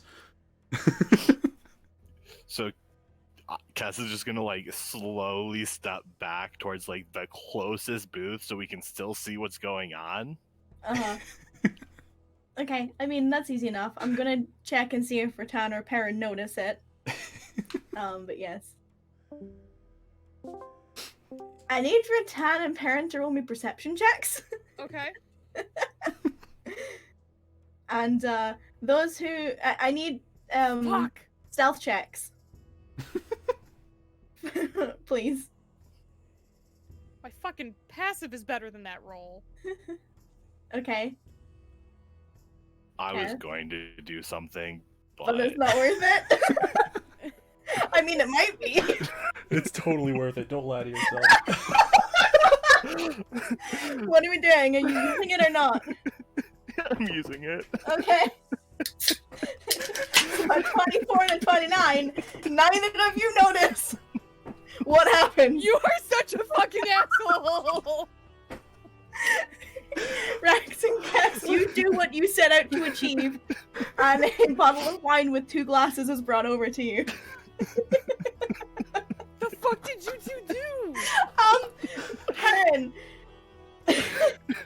Continuing on with you, Hannah is very intently staring you down. Oh, I'm not sticking around for this shit. And Rattan's gonna start walking after Rattan, Rex and- you turn around, they're not there.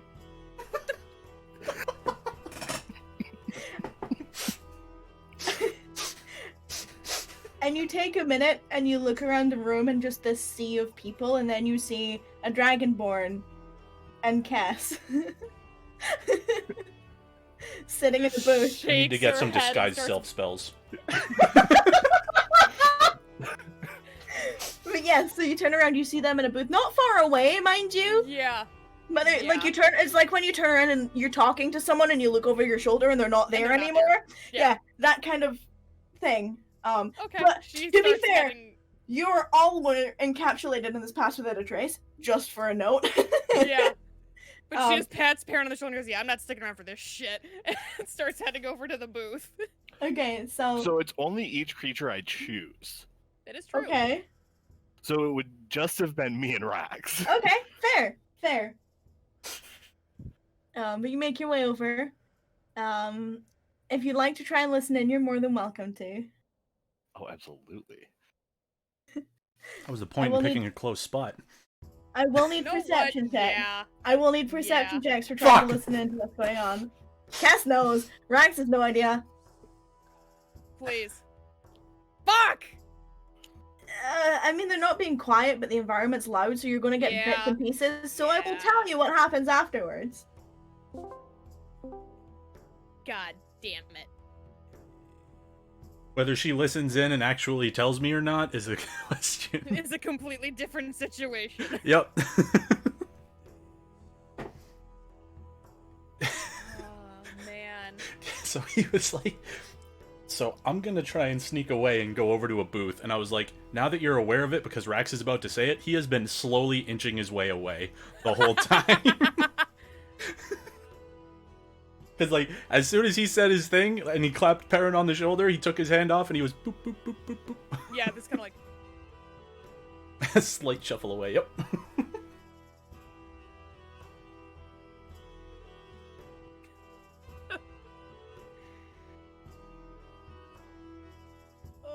Why do we always bring the awkward ones here? Because this exact reason. The exact reason Rattan said it amuses me. Why else? Mm-hmm.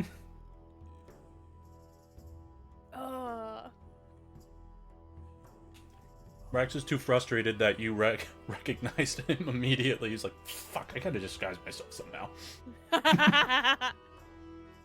And that's all he's thinking about. While he knows he's supposed to be listening, he just completely forgets it. He's trying to be like, Should have done that. Yeah. Next She asked time. me what Next I wanted, time. but I should have gone with that one. Next time. Mm-hmm. Like, basically level up. Frieza is just like, you can have something new. What would you like? Disguise self.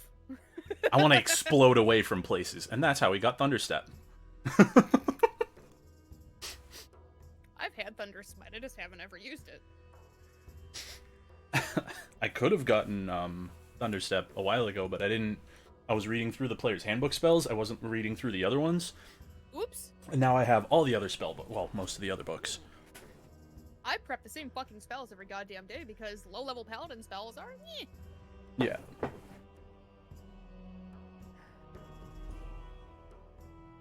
But yeah, and then I was like, wait a minute. Now that I have Sorcerer, I have 2 level 1 spells that I can just pop off for whatever. So Yep. I'm not wasting my Warlock slots, because that's the Yep. original reason I didn't get Hex. And I was like, oh, I can get it and I can still use it at a level 1. This is great. Now I can do things. Mm-hmm. And for the exact fucking reason earlier where I had like a 2, a 3, a 2, a 3 for the fucking Eldritch Blast damage, That's I why. was like, I can't get Agonizing Blast for a while if I'm going to get that at all next. Mm-hmm. Which I don't think I am. I have another plan. But, Hey, yeah. you do you. mm-hmm. I know how Rax is feeling about how things have gone, so when given options, he's probably going to pick the one that I'm thinking of. I don't get to pick anything cool until level 9. You. I gotta wait till then to get 3rd level spells. I mean, technically Rax just hit 6 for Warlock, so he's one behind you Yeah, I guys mean- on that. Unfortunately, it's the life of a half-caster. Mm-hmm. I can't have all the things and hit as hard as I do. True.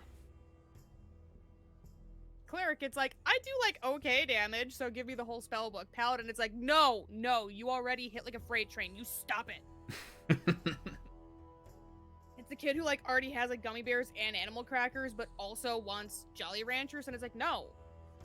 You can have 2, not all 3. Yeah.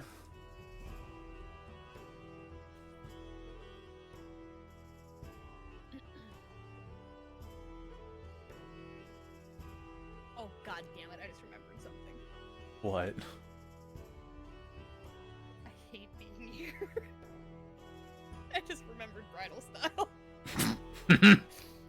And like you guys, I remembered it like earlier in the week, but it just hit me Mhm. for today. Yep. I was thinking of like a million other things for today, not Mhm. And like you guys are like, oh, Rax is gonna have a good time. I'm like, what? How am I gonna have a good time? The I the know. reason I had a good time is gone. that. I know. This is how you're gonna have a good time. This is true. Exactly. He's making his own good time now. I know. And Rattan is helping you because she knows. She has a 9 intelligence, but she's not that dumb. She's like, oh, Rax, I'll help you, buddy.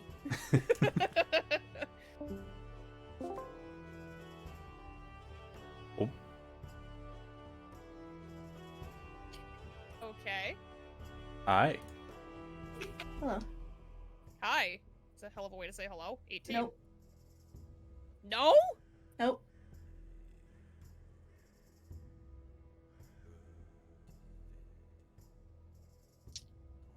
Right? Hi. Insight Need an check. insight check? Oh, I didn't hear that. Nope. Okay. Fuck! So you don't notice that, but it's a couple of minutes, and you can see they're engaged in conversation. Rutan, you're getting like the gist of the, what do you want? This is like you get the business talk. Like, do you want wine? Do you want rooms? But you don't get the in between pieces. Yeah, I don't get the juicy bits. Yeah. And then all of a sudden, Cass bursts out laughing. And not long after that, Perrin comes over. He's served a bottle of white wine, 2 glasses, and he comes over to the table. Okay, spill. And, like, as Perrin's coming over, she looks at Cass and she's like, spill, spill, spill, spill, spill. He's just gonna, like, after the chuckle, she's trying to get him to get with Crystal. Yes! And it's about that time where Rutan goes, yes, that Perrin, you reached the table. Look, Perrin. Finally Place figured the out wine. Place the wine and a couple glasses on the table. So you now have a bottle of red, a bottle of white, and 4 glasses on the table. Rax pours out some of the red. Did you finally figure out what you wanted? Got a drink for now.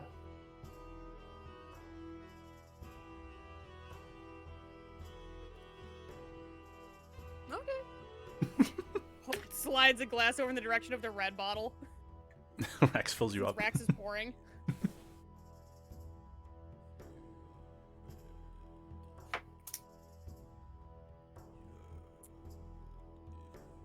You're still being very intently eyed up by the woman at the bar, who just puts her hand out, and Hannah refills the glass.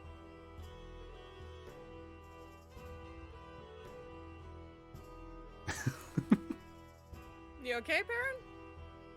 Yeah. Debating? Well, debating on what we're gonna do. Like, now I heard she's mentioned about how you guys have some access to a special room that I guess I don't have access to, but she only told me because I'm associated with you guys. I mean, there's other ways to occupy yourself. There's other rooms that we won't have access to that you will have access to.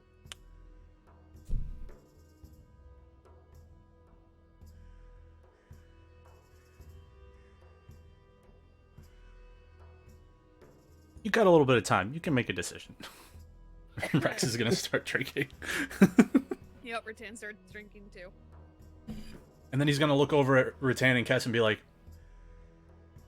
"Is she? We're still allowed to go? Like, Are we? That's what I heard. how much is it gonna be? Or is it? We're good. I don't know. Probably ask. Mhm. Yeah, hey. You asked for it, I didn't. I'm just partaking.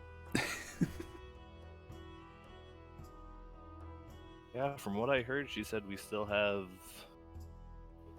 What did she say? A letter of recommendation. Recommendation for it. So if we wanted to, we could. I mean, we probably should just to check on things. See how things are holding up since we were here last. I wouldn't mind speaking with them. Yeah. Yeah. Okay. Just check in. I think I did write a letter to, and he just kind of like points at the stairs. Yeah. She never got back, so yeah, I mean, Letters take time. Yeah. he looks at you and he's like, I don't know if it does with. He makes like a flapping motion. I don't know. Flapping motion. Sorry. Doesn't have wings to demonstrate with, and I'm pretty sure Hannah would be upset with him if he just pulled out dragon wings out of nowhere. And as, like, she's sitting there, like, contemplating that, you just see her eyes go.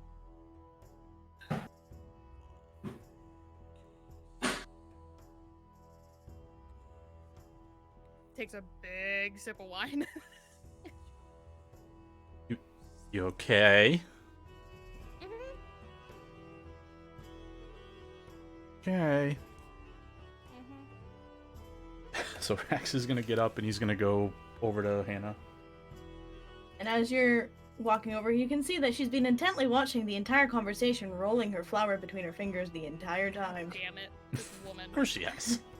Of course she is. Uh-huh. Are you guys listening into the conversation? I would like to try again. I need perception checks. Maybe I'll roll higher than my fucking passive this time. Cass hears it. Oh, Karen hears that's it. fucking great. Rutan does not. Fine. Let's enjoy my wine. So you walk up to the bar, and she's been rolling the flower and watching the, like, very casual, like, watching the whole thing, and she's like, so, are you here to ask me if you can go see them again? Are you actually gonna ask this time? He goes, well, yeah, I was gonna come ask, but it seems like you're aware of it already, so. And I know well, I mean, had sent you didn't that assume letter, this so. was a social call. Yes, I received your letter, actually, and I sent up to, Lady Sweet Dove. I believe... Never mind. But, should you wish to use their suite again, I can definitely check, and you're here early enough to go for a meeting? He looks over at everybody. He's like, yeah, we should probably, if we're early enough, yeah. You look Yeah. over at the table, and everyone but Rutan is, like, glued to the conversation. He just Cass kind of isn't rolls as his eyes. interested in this conversation, Mhm. but you he's can- still paying attention. You can tell they're paying attention, you know, and Rutan just like, red wine. Yeah, and it looks like they're listening, so yeah. Aren't they always? Ignorance is bliss, but not among you group. Well, maybe for them, but apparently I'm just... Well, nothing I can do for you, I'm afraid. You already saved one of ours. Well, Or at least so she tells me. yeah. Kind of just half chuckles, and then he's like, I mean, yeah, it's a two-way street on that end. Well, I'm glad to hear you're both okay. I'm glad to see that you're all here in one piece this time. Yeah. And I'm also, you do realize that this time is not free. But, as always, you know the rules here. We discuss it after you're fully satisfied. Okay. I'm just putting out the gesture to let you know that there will be a charge. Yeah, that's what I was gonna ask, but if it's a after thing, then okay. Come now, when did we ever discuss the price of anything before you left? It's a fair point. Do I need to send up extra drinks and entertainment for you this time? We can have it ready for after your meeting. Rex looks over at Perrin and he's like, I think drinks for the rest of us. I mean, his situation is his situation. And Rex is looking directly at you, Perrin. You're hearing, and now he's looking at you, you're basically hearing what he's saying as well. And before you were, like, getting mumbles of Rex because his back was to you, but now you're getting the whole gist of it.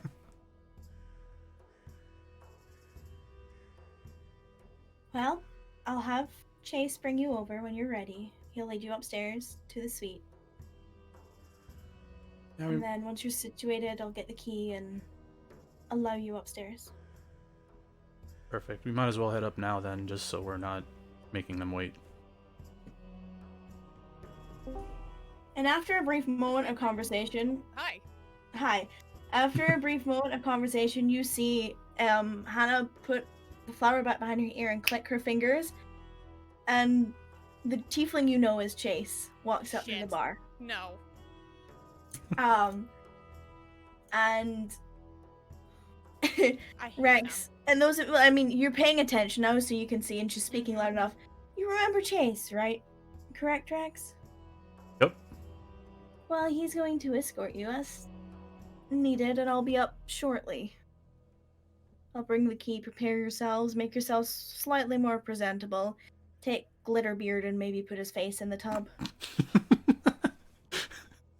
Yeah, we'll do. We'll get cleaned Alright. up. Perrin, for your benefit, Chase is a gray-skinned tiefling male with black horns and warm orange eyes with no pupil. He has a very handsome smile and a very chiseled body. Very simple but effective makeup, eyeliner to highlight, and black lipstick to add to his theme. Up his left arm, you see tribal markings of things like scorpions, winged snake-like creatures, scarab beetles, various other beasts. And however, as you get to his shoulder and the side of his neck, you see that there are tattoos that look like a mountain surrounded by clouds with the sun rising behind it. And he gives a very slow, respectful bow to Rex, and then turns and looks at the table and pushes some of his loose hair behind his ear and gives a very, like, come here. Very, very firm, like, move your ass. Yep. Kess gets Rattan up. takes a drink of her wine, stands up. I'm gonna go ahead and follow.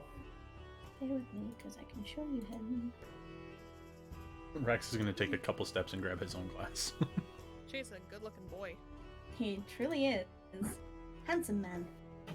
And as you sort of gather around him, very low rumble, but smooth voice. Like, it's very deep masculine, but, like, silky. And he very deliberately pushes his hair back again and flexes, very obviously, but trying to be casual about it. And I mean, he's a muscular, good-looking guy. He's like, please, if you'd like to follow me. You know how you like hover over the thing and then you try to like select a different window? I'm trying to open like Rex's sheet, but or no, sorry, Peeper's sheet, because I was gonna read something. Just read shit while I'm listening. I just look over and see quarterstaff Yeah. in my hand, and I'm He's That was hitting not both intentional. Chill. You didn't hit Chase's AC, in case you're wondering. I was not expecting Anyway, to. what was Chase More saying? likely to hit my own. I was enraptured. He said, please come with me. Alright. And, those of you who have been here before, you know exactly where you're going. Yeah. And the further up the stairs you get in this building, the closer and closer you know where you're getting to.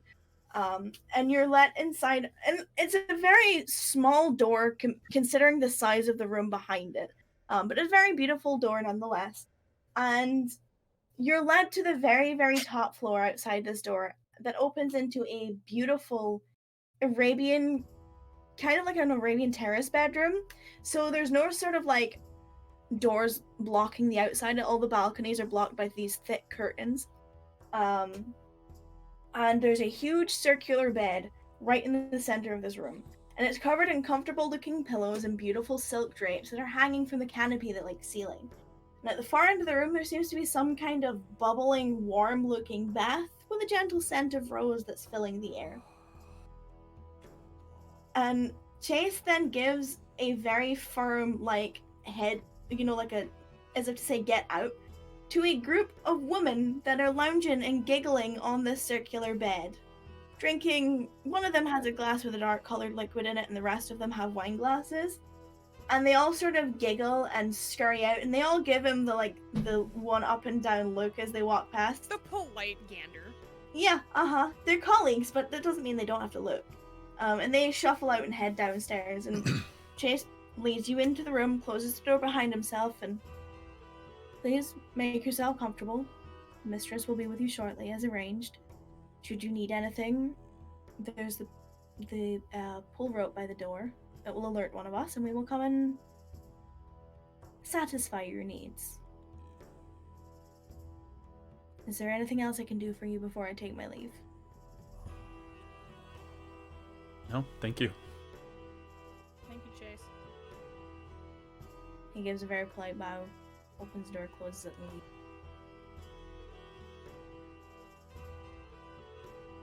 Rex immediately Dibs. turns around, looks around for a shower. There are no showers in this suite. You know that. I There's know. only Bertina left. goes, dibs. Like, she doesn't even move. She waits for the door to close. Just goes, dibs.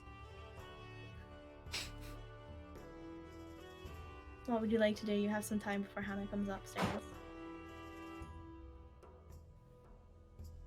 Well, Rattan called Actually- dibs, so. Actually, I forgo my dibs. You should go first. And she, like, pick something out of your beard, Perrin, and like.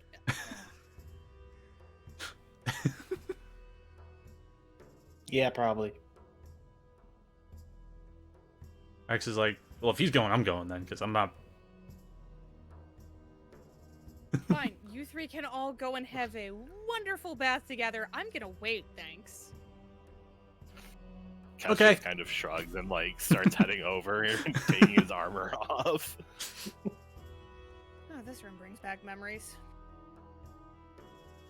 You just hear Rax chuckle as he walks away. You all walk over to the bath to the jacuzzi essentially and strip down to your skivvies, or Mhm. naked if you should desire. There is a stack of plump-looking white towels just off to the side, more than enough for all of you, probably about 3 or 4 times over, and that's like body and hair towels, not just like and face cloths and things that you can use that are sitting on the edge. You take time to relax in the baths as long as you would like to. How long are you guys gonna take? Like I just want to get all 15, this 20 sand minutes. off me. Yeah. Give me like 10 minutes. I got a lot of crap in this beard. Yeah, you might take a while. Well, 2, you had to blow up 2 of those things in front of my face. Don't blame me. You blew up the second one, and that's why you're a mess. I will not No, take responsibility no. for that. Rax blew up the first sand one in my face. You blew up the second one and made it glittery. Yeah, and that would have been the least of your problems had you not decided to crack that thing like a crab leg. She's also like not facing you guys while she's having this conversation. It wouldn't let go of Kess. I made it let go of Kess. But at what cost? That was just some blood and guts. Gooey beard.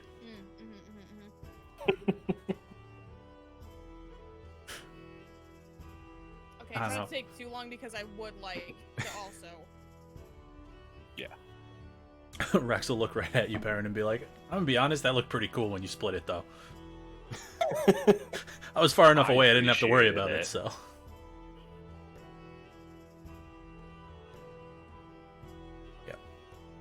You Fuck bathe. swimming. Fuck that desert. Agreed.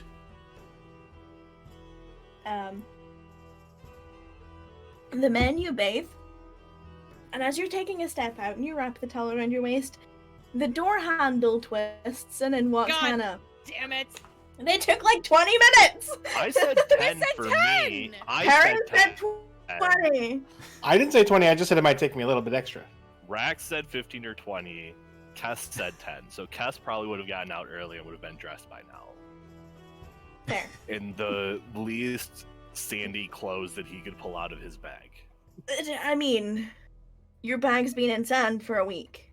That's why I said the least sandy So- clothes. You shake it and it just won't stop getting sand off, but it's, It's better than It- nothing. not gonna lie, it's probably your fancy clothes from Duskthane. Oh, Not wearing God those. damn it. So, like, the second least sandy? Yeah. Which if would be those your are- normal clothes. Yeah. Because you only have 2 sets of clothes. No. Unlike Rex. Rax will throw you one of his less sandy pair of clothes. It's less They're- sandy, sure. They're a little big. Slightly big. So you look like if they're still going after like 10 minutes and like Cass gets out, Ratan's gonna be like, oh, fuck's sake. Is there like anywhere that she can like? I mean, it's big enough for at least 10 people. No, I meant like, is there like a privacy curtain at all? You do realize where you are. I do, and yeah, that's a stupid question. So she's gonna grab one of the towels, storm into the side room. There's like You a hear line all of off her the side. armor start banging all over the floor, and she comes storming out in her skivvies with a towel wrapped around her and just climbs in. So you all get to bathe, and as you're getting out, getting drained off, or Tan probably the last one out, Mm-hmm. Hannah does walk into the room, closing the door behind her, and she's like, well, I had expected you to bathe, but also be ready. Regardless, get yourself collected. You may have the room until tomorrow morning. Thank you. Don't thank me yet.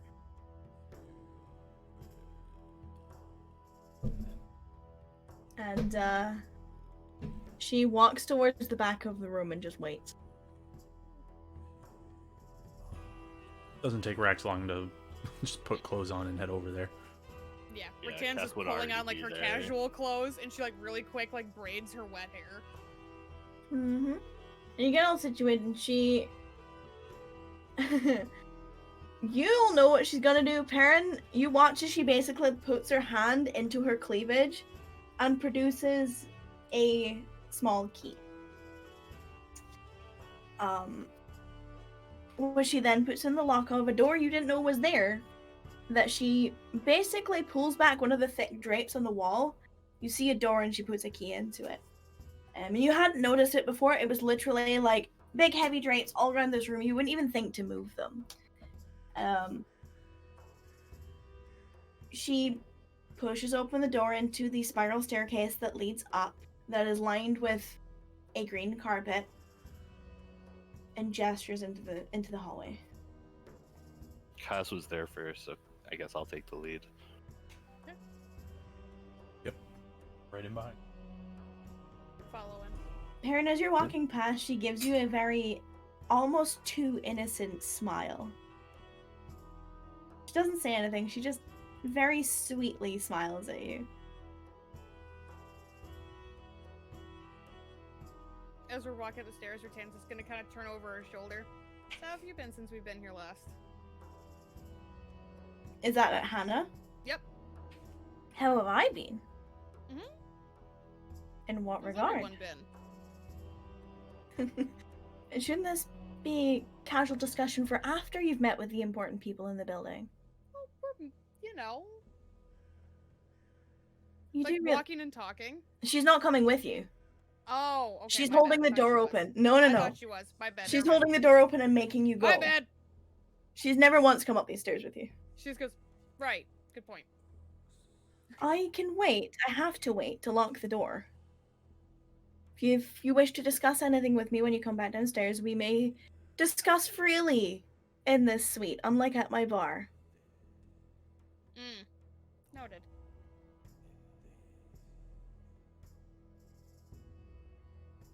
And you proceed up these stairs into a grand hall. And when I say grand, it's fucking huge. The walls have a faded gray color that's made of some kind of stone that climb to 100 feet tall.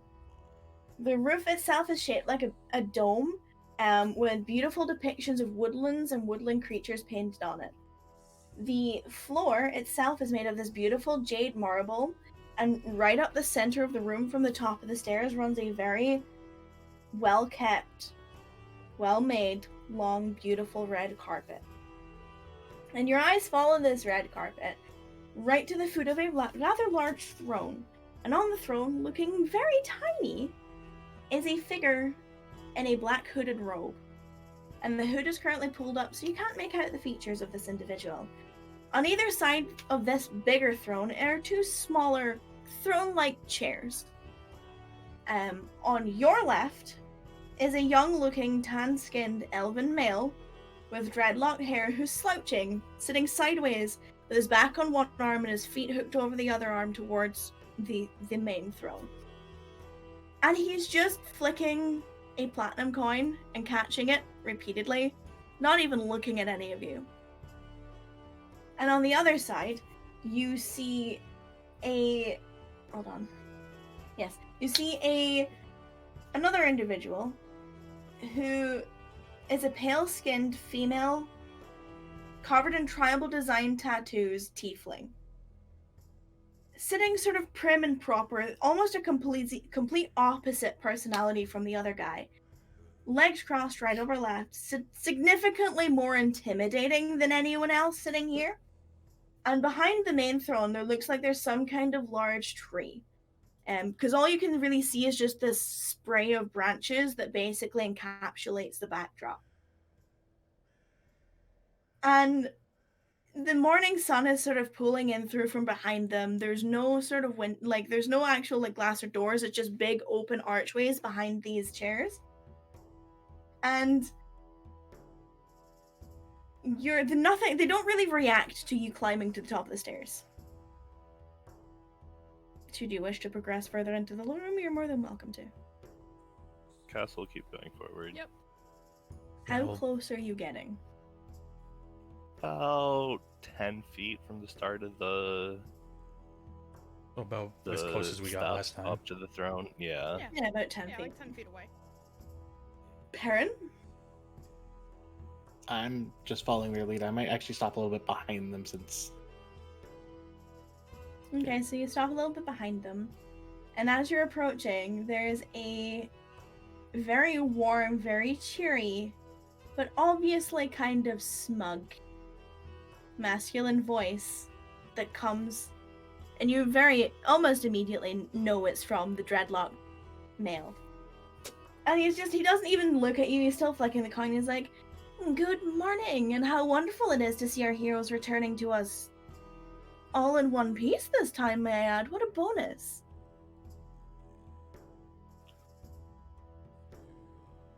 Oh. Even a blind squirrel finds a nut every now and then. And he chuckles. And then he catches a glance of Perrin out the corner of his eye. And that smug smirk that was on his face just grows even wider. And he doesn't sit up or change his posture or his routine or anything at all. The only thing that changes is the smile on his face. And he goes, "Oh, how rude of me. It seems you have a new friend. And he takes a single hand and gestures to himself. Not the one with the coin, the other one. He's still flicking the coin. He's like, I'm Rupert. Over there is Evangeline Moonthisttle." And he gestures to beyond the throne, to the other, the tiefling individual, who gives you a very, like, almost royal bow of the head. "And the other gentleman in the room is Elliot Gemhorn." And then he pauses. He goes, "And of course the most important person here is Lady Sweetdove," and he gestures to the throne. And as he finishes speaking, almost immediately, and those of you who have been here before, you've seen this, you watch as all of the branches behind the throne start to shake, and the sound of leaves bustling fills the chamber as if a strong gust of wind just blew through a forest. You watch as the leaves come to settle, and the beautiful display of the morning sunlight behind them, and then watch as from behind the throne to Evangeline's side, an individual who looks like he's made entirely of a tree trunk steps out and takes a very tall stand beside this woman on the throne, doesn't sit down. And then he takes a very deliberate and long stare at you, Perrin, doesn't say anything. He has beautiful deer-like horns and he's carrying a large quarterstaff that sort of has curled, gnarled branches on top of them, and inside the space hangs, or more accurately, floats, a colored ball of swirling green light. And as before when you were here, and for the first time for you seeing this, Peepers actually flies over and lands on one of the gentleman's horns. He doesn't react. Either he doesn't notice or he doesn't care. And now that you're taking a good look across the group, you see that the woman, the tiefling woman, has a quarterstaff by her throne. And the rather smug gentleman has a quiver and a bow down the side of his.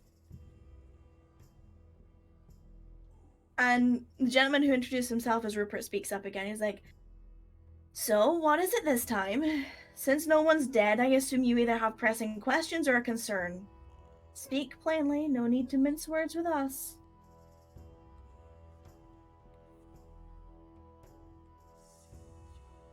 Rax will kind of take like a half step forward, and he'll kind of half bow and say, we're here to check in on everything, make sure everything went okay with cleaning out under the mountain.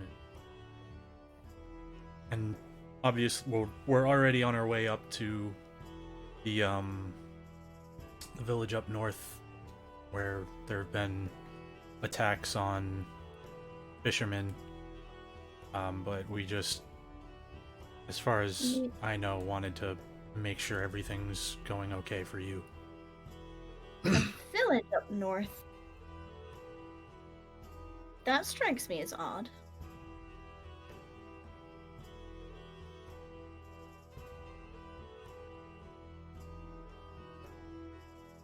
Yeah. Because there's not much up here. No, because it's not a village.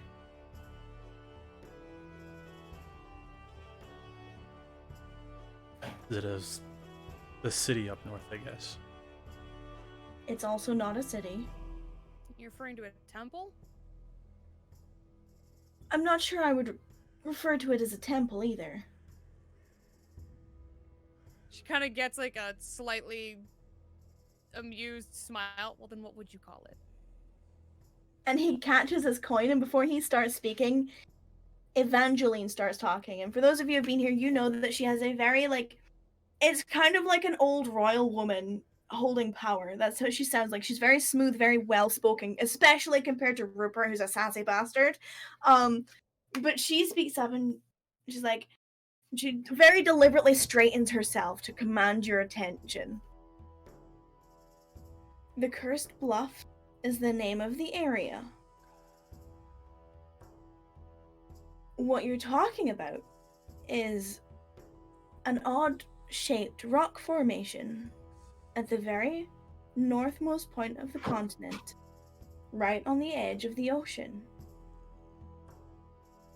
What I think you're looking for is under the water.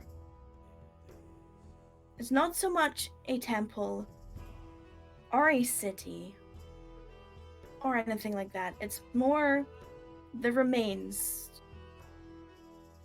of what once stood there. The history is hazy. None of our people explored it before it was sunk. But if you know the way, especially to the area known as the Cursed Bluff, it would take about a month to reach there from here. Rattan actually goes like, oh. And of course, you'd have to cross the river.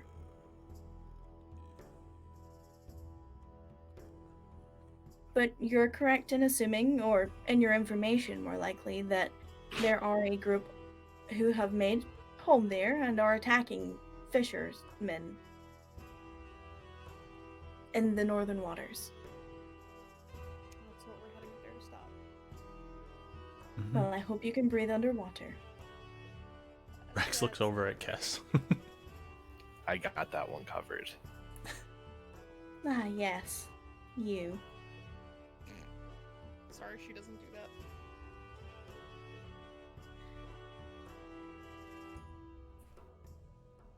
Well, if And Rupert, you hear the sound of the coin going again now that she's finished speaking. Rattan's just looking between Evangeline and Kes because she has no idea what that's about.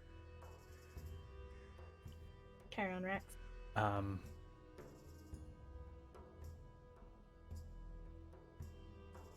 Well, I mean, if you guys could give us some guidance on getting there, I would greatly appreciate it as well. But the main concern was making sure everything under the mountain went well. You watch Rupert's face crinkle again when you ask them to give you guidance. He looks amused. Evangeline doesn't change, and she kind of takes a moment. The mountain is ours again, thanks to you. And for what we know, no one is plagued anymore. Everything as it is as it was. Thanks to your help. I'm glad to hear it. The spirits are happy.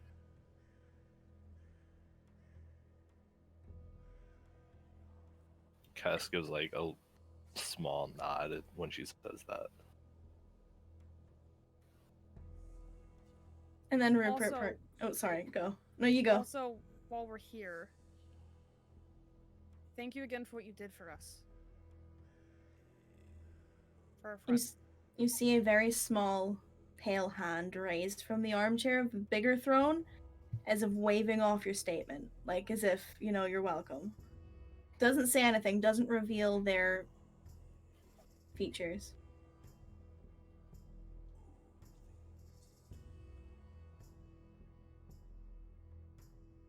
That Rupert was gonna say something. I was letting it. So, after that, Rupert sort of pipes up again, and he sounds amused, and he's like, so you ask for our guidance, but don't specifically say what kind of guidance you want. Do you I want... mean, directions would be nice. So you'd rather just directions and you don't want a guide? Yeah. Well, if you're offering.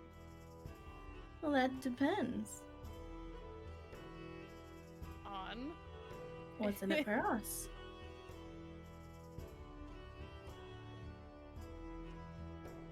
Come now, just because you saved us last time doesn't mean your payment wasn't enough. Oh, and we did bring your friend back from the dead? So, this is business now. What are you asking for in return? What do you have to offer? And now he catches his coin and he sits up, and he literally elbow on the end of his throne and he's looking at you very, very intently, but he looks like he's excited rather than aggressive.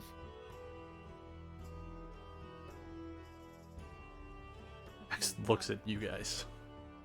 What do you have? Come now, I'm not a mind reader. I'm magnificent in other ways, but that's not one of them. We don't have much to offer.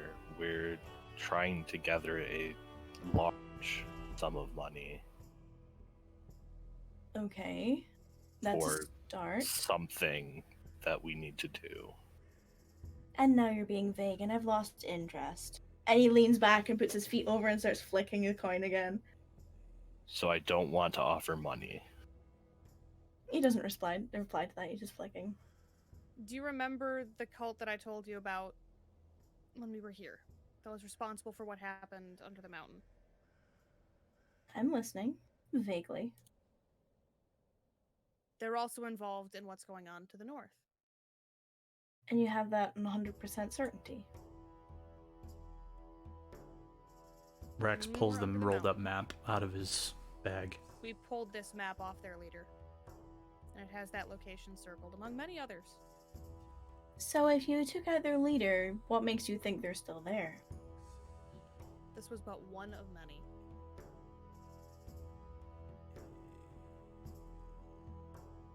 Okay, and the large sum of money you're trying to collect, what's it for? Ironically, another resurrection. Rex Would it pipes happen to be a dusty vampire that you killed somewhere down south? She looks shocked. Cass looks at Rax. Rex says, well, I don't actually, this is me, I don't know what I actually wrote in that. It's been a fucking long time. You still have access to it! I know. Read it! Because Cass knows Rax wrote a letter up here, and he doesn't know exactly how much Rax said. Yep. So Cass is looking at Rax. Rattan's still looking shocked. Rex looks back and he says, yeah, I wrote a letter to, and he gestures to the woman with the hood on is for Perrin, and then Lady Sweet Dove for the other two. And I wrote a letter asking if she knew how to bring him back, and I figured not She to mince does. words. We could. And now that you've been honest about the fact that you're raising money for that, if you had the funds, we could do it. Or more specifically, and he gestures at Lady Sweet Dove, Milady, and also Elliot. Problem is we don't. So I ask you again, what do you want from us?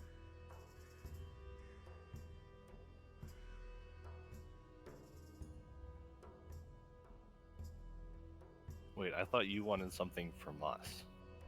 Well, depends on a number of things. We can give you things. We can give you directions, which maybe you'll find the right way. We can speak about loaning you somebody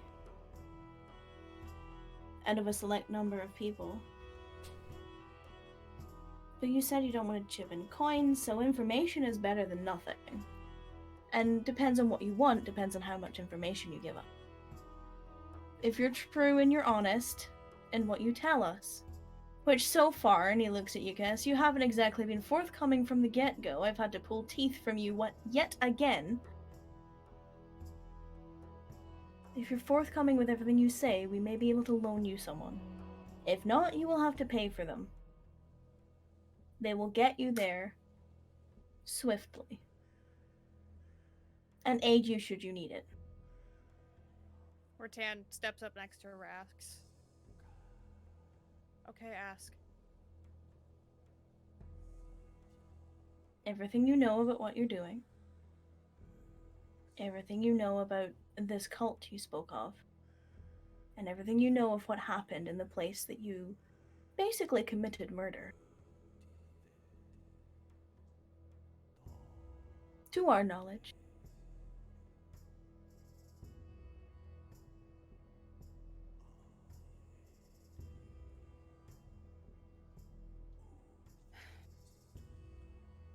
Rex starts rifling through his bag for all the things that he has in terms of information. I'll start basic while he's doing that. They are called the Talentar. They follow, worship a deity known as Talona. It's a deity of poison and death. Usually they set up shop in a town, pretend to be passing out medicine that's actually poison. Not quite sure what they take people for. It's either sacrifices or just outright death. You see, and it's very easy to see on her because of her posture, Evangeline takes a very deep sigh. We don't know what their goal was here other than Euhane, which we spoke about the last time we were here. As he's rifling through his bag, Rex is going to be like, did we learn what that's for? In a letter that I recently received, apparently it's used to fuel certain rituals, but it's also just valuable in of itself. And I Those are believe when both we were here accurate. last, we discussed the possibility that they might be using it to resummon Talona. It could be used for that, yes. And that was Evangeline, sorry.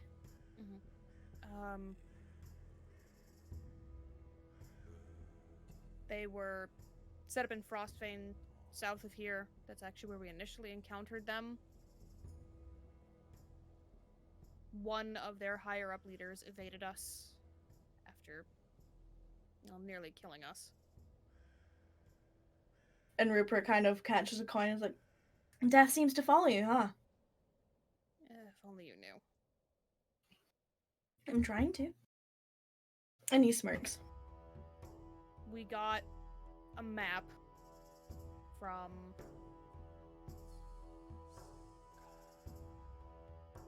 someone who is, I guess, not to mince words, we got the map from this Reuven character, that's his name. His current, former lover, who believes that he can be redeemed. Says that he was forced into this. It wasn't his choice. She gave us the map. It has several locations, including Muncade. We're on it. We came here.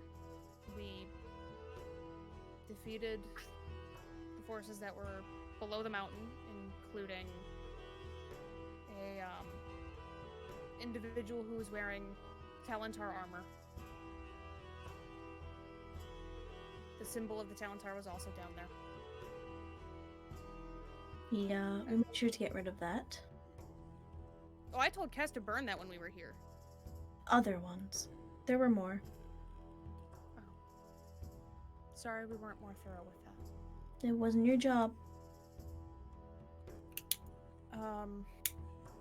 We found letters and a book that gave us more information and leads to follow, and unfortunately one of those leads was actually what led us to Duskbane. As unbelievable as it may seem, our intention was not actually to kill that vampire, it was to extract him safely.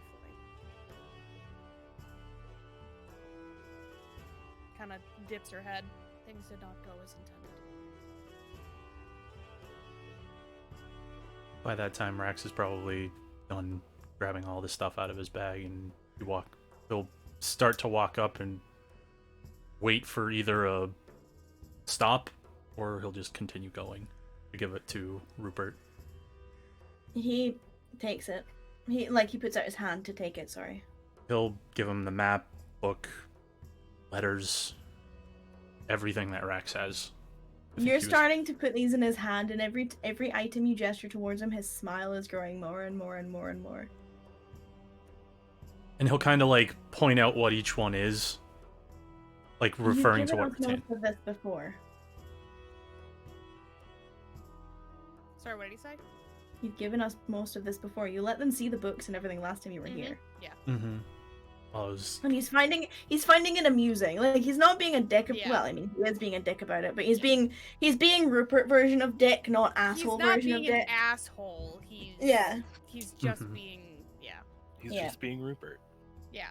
But he will take anything new that you offer him. I don't think we showed him the map before it. I know we showed him the stuff that we found in Moncade.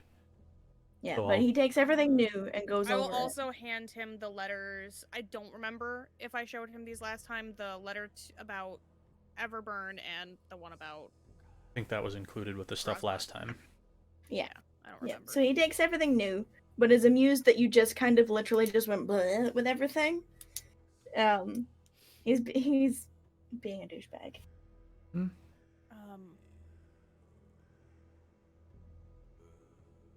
We believe the cult has infiltrated the kingdom of Cleom. At least in part. That's interesting. And that's Elliot who speaks up. We don't know how deep the corruption runs, but, and she kind of looks at Perrin, it seems that at least one of the king's advisors might be involved.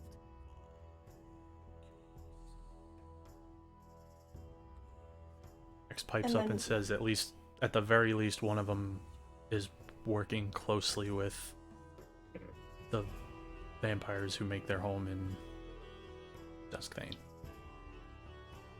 And there's an alliance between those vampires and Cleom.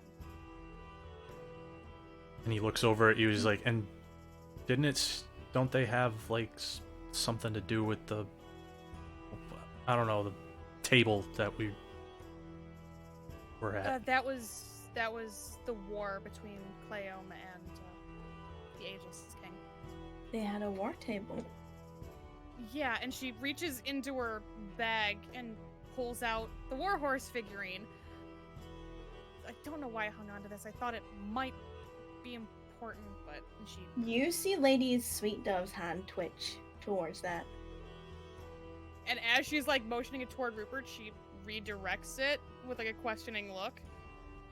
She takes it and is very closely examining it, but she leaves the ear silent. We couldn't find anything else in the room. Perrin and I basically turned it upside down.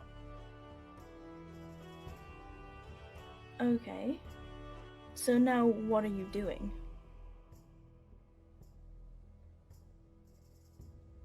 In terms of this? In terms of where you're going now, if you're looking for large sums of money, We you got a clearly job. have a direction. Yeah, we got a contract from Elizabeth down in Cookabeyond to handle these fishmen who've been attacking the fishermen. Mm-hmm. Got that right. And you nice. see that he's amused. Yeah, he's amused by that statement. Mm-hmm. Like, so. The beautiful irony. Mm-hmm.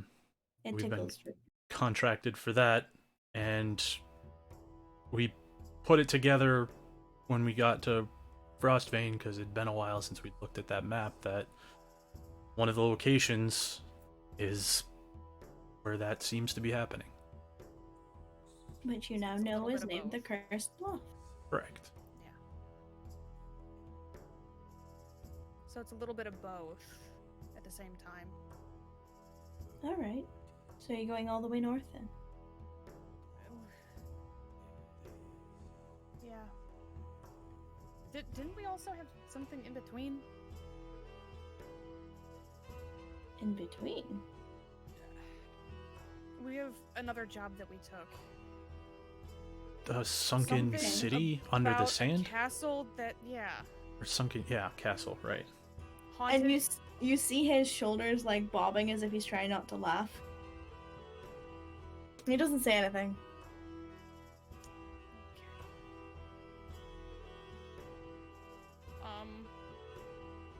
Sake of transparency, Cleom is being investigated by my king at present. Send someone that I trust with my life to investigate.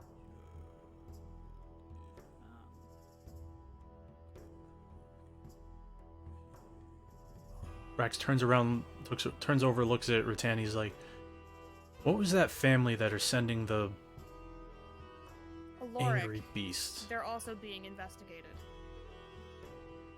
And you see, like, he takes a moment to think. Shakes. Well, they make mechanical animals similar to the one Osiris brought. And it seems as though they're releasing them because we've fought A lot.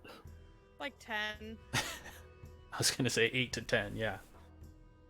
And it seems they're getting more and more dangerous because the last one was rough. Awful.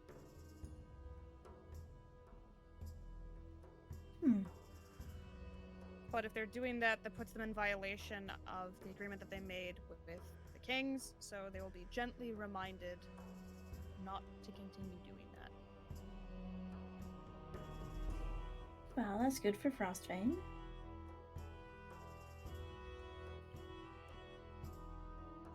So no, it's good that we took care of it, but not good that it keeps happening. You have a point. Regardless of the fact, the sunken sand castle, we know about it. Rax just kind of like, It seems to me that we're in a position where you have a lot of what we need, and we don't know what you need. Oh no, it's just amusing watching you retell us all the things we kind of knew and then adding to it. So you gave us, or me at least, a giggle, and you gave them more information, which we can pass down the line and make sure the people that need to know. Lady Sweet Dove is still very, and she's like every nook and cranny of this figurine that you gave her. She seems almost tuned out from the conversation. Out of character, did Elizabeth give us the notes that she had for the jobs that we agreed to? You didn't take them.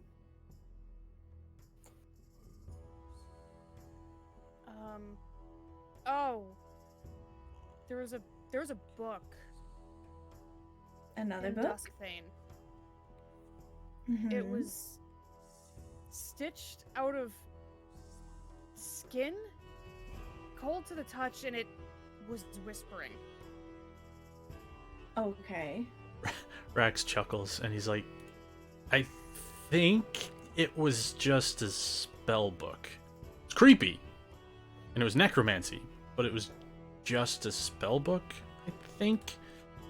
So you're telling me a place with vampires had books with necromancy in it? Somehow I'm not surprised, Yeah. but regardless, the information you provided will suffice. Rax is like pouring through his mind.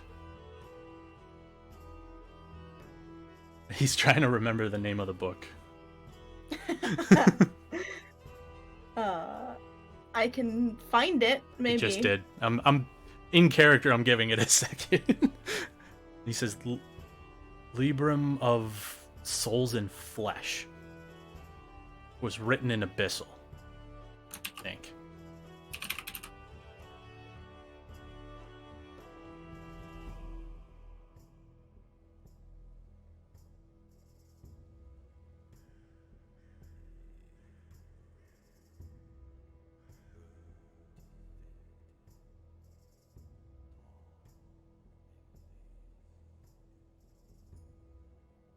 I think you're You're muted. muted. Yeah, Yeah, muted. you've been muted this whole time. Sorry. I I thought wasn't. you pulled him down. I wasn't saying I anything did too. interesting. I wasn't saying anything interesting until after I rolled. But it's Evangeline. That you. Her name's Evangeline, right? Yes. Yes. Okay. Mm-hmm. My Yeah. brain just went. No, you're right. You're right. You're right. So yeah, it's Evangeline that catches it, and her face crinkles as if she knows what you're talking about. So she doesn't say anything.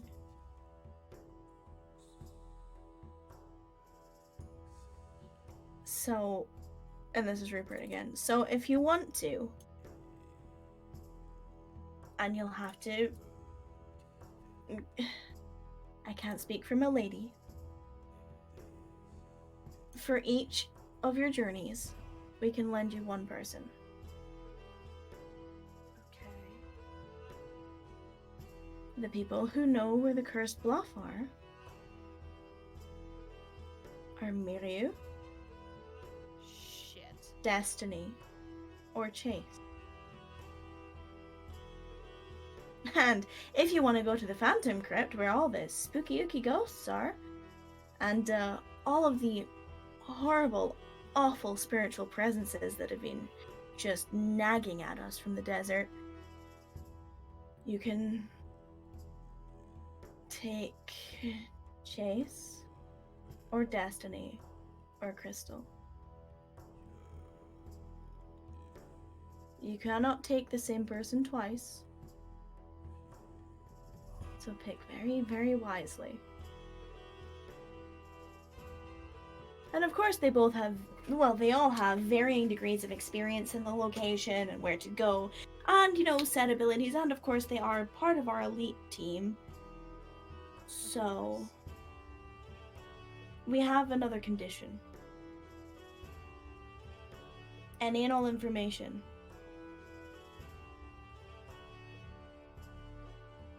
On what? The places. The places. And ideally, what you're continuing to do. And then Evangeline pipes up. We have cause to believe that the gems are no longer going to be used for summoning.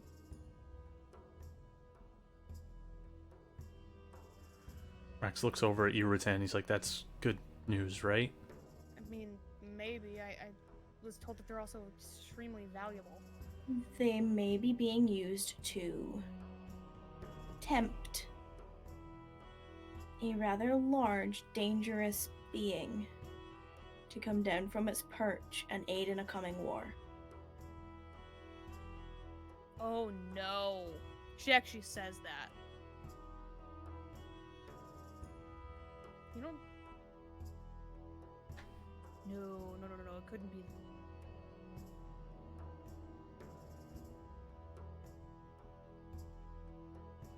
There is a festival dedicated to dragons happening right that's what I'm now. afraid of. Not dragons. Sorry, Cass. Looks like it's dragons. I wouldn't suggest fighting them on your own. I wouldn't suggest fighting them at all. But from what we learned of where those gems ended up, they're in the small city that worships the red dragon.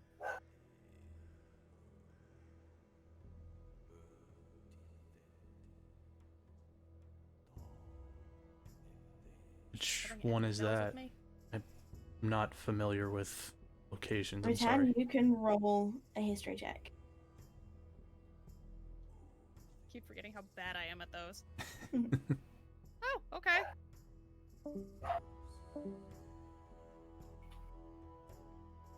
Shit.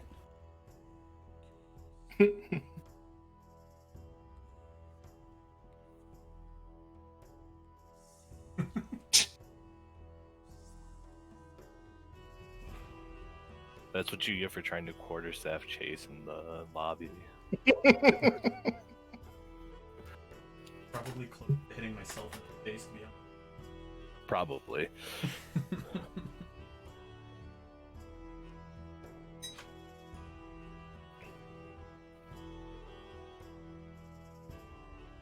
Remember if I was.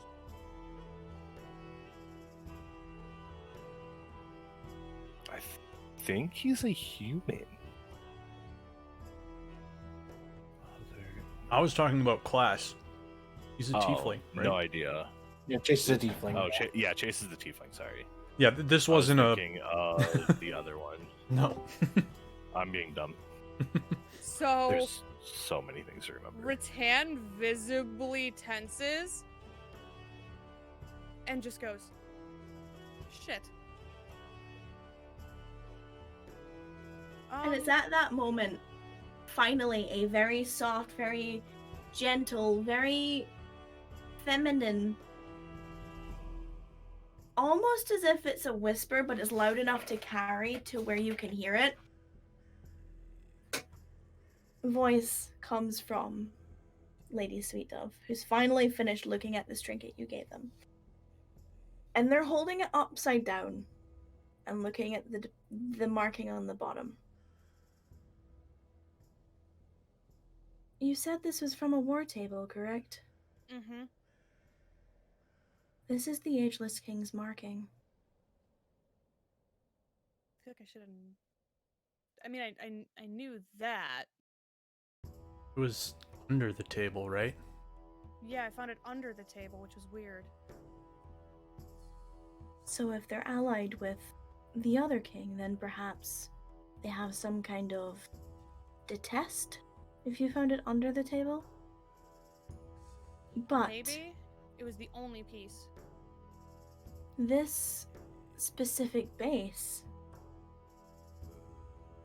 and she twists it, and the one fucking thing I didn't think to do. hold on, she twists it and pulls away the sculpture from the base.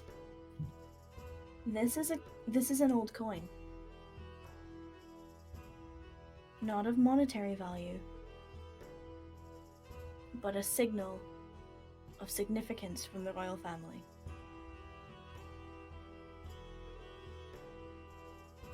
This is essentially proof that someone is the king.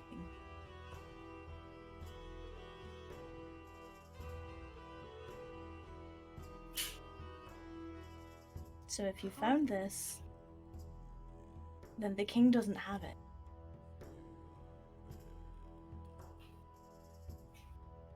Oh, that's bad. She says that. That's very bad.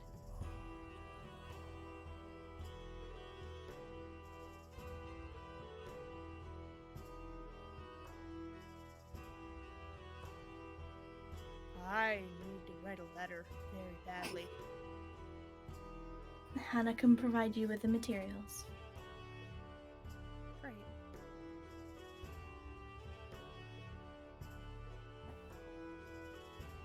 Rex is gonna like That just makes me whisper somewhat to you, frustrated. why is that bad?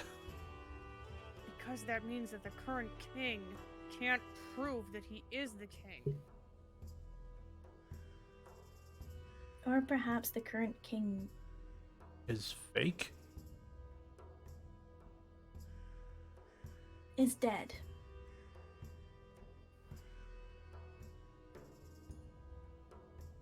Yeah. That city has walls and secrets. Not even we know what's beyond those walls. He never comes out.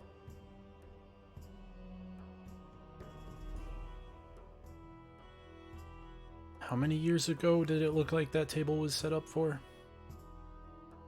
Rattan would know off the top of my head. How long It ago was was that battle? the last war, the one that was like 6 years, well, almost 6 years ago. About that 6 years resulted ago. in the- It was one of the battles from then. So he's It was when probably the previous offense king died. so it's probably been more than 6 years. Shit, which means that the Talentar could have actually infiltrated Seath as well. Great.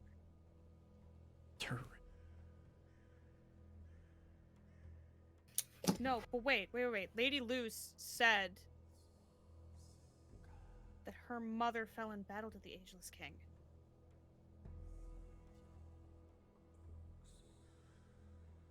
Sounds like you have a lot of questions to answer. My head is actually going to... And she actually puts her hand up on her forehead. Perhaps you should take a trip home. Going to eventually anyway. I have something we need Ironically to go. enough, my king is actually trying to gather the other two. Figure out what the hell is going on. Looks over at you and he's like, the one that's not, and he points up, like gestures up to Lady Sweet Dove, like trying to point at like the coin, basically. All I know is that she sent my commanding officer to personally invite both the Champions King and the Ageless King to Mernowek.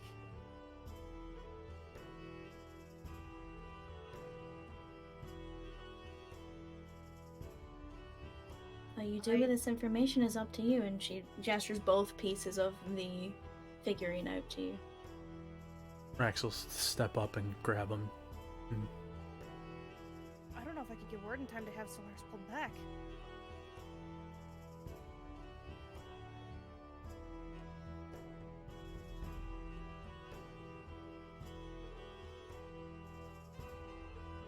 The small mousy individual leans back in their throne again and just goes quiet.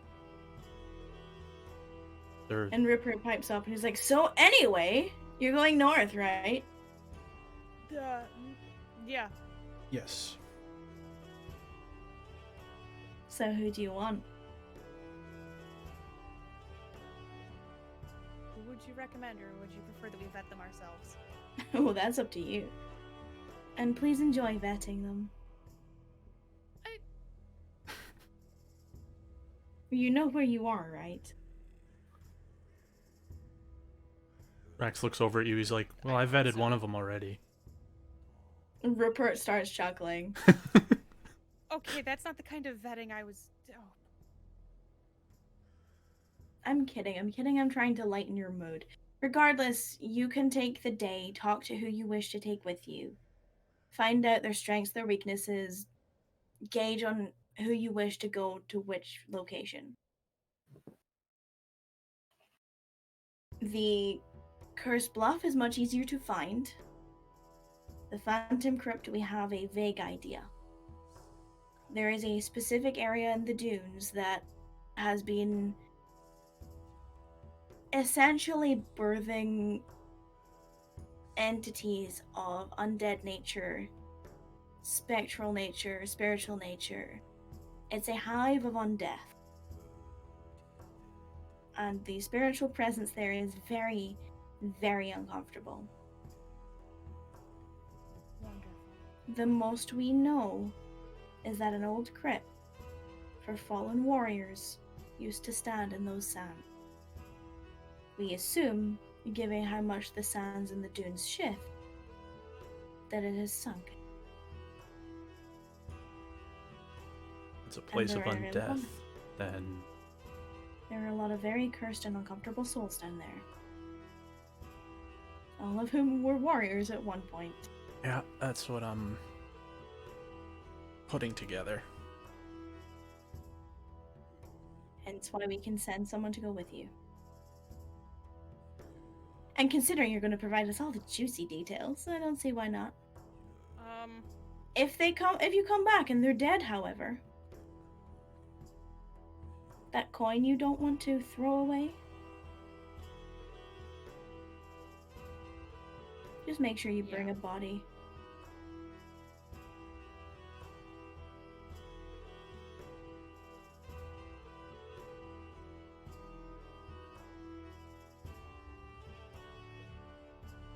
And you can see that Lady Sweet Dove, as he says that, tenses.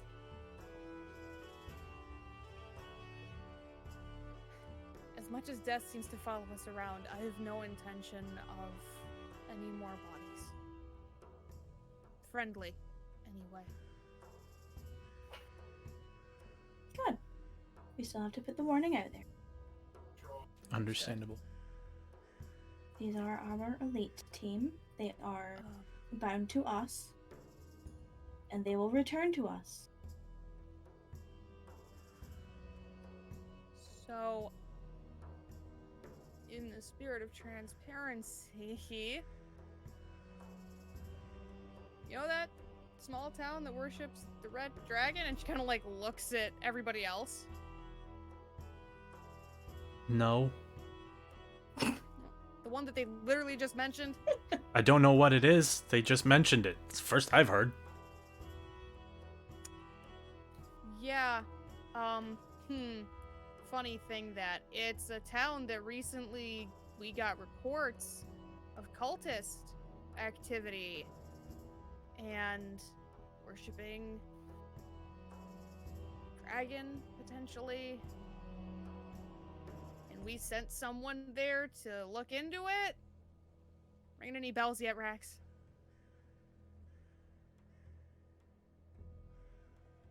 It's Dragon Thane.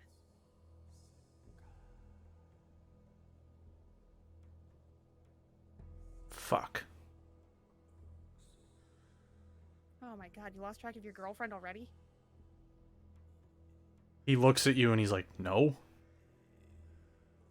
He points at his necklace and says, I talk to her all the time. Okay, well, tell her to be careful of dragons in Yuhane then. Yeah, that's as soon as we're done here. Send her our regards. And that was Evangeline. He nods at her and he says, of course.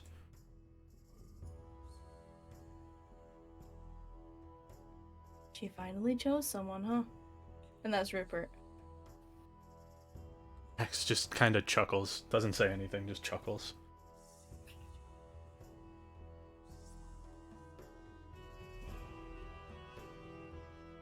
Well, if you need anything else, you know you can come back tomorrow morning. If you have any pressing urges, ask Hannah. And if you would like to talk to the people, I will tell you again. Miryu, Destiny, and Chase know about the bluffs. Chase knows about the Phantom Crypt as well as Destiny and Crystal. Choose wisely.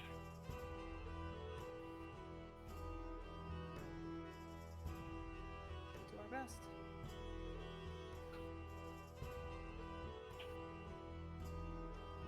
And remember, you owe us information.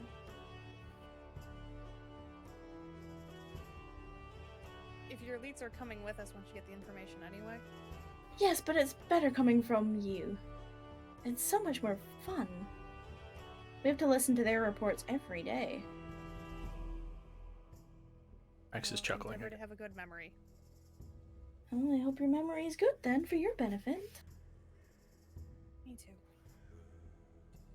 Rex kind of like holds up a book from his bag and he's like, I do better with this stuff than the memory.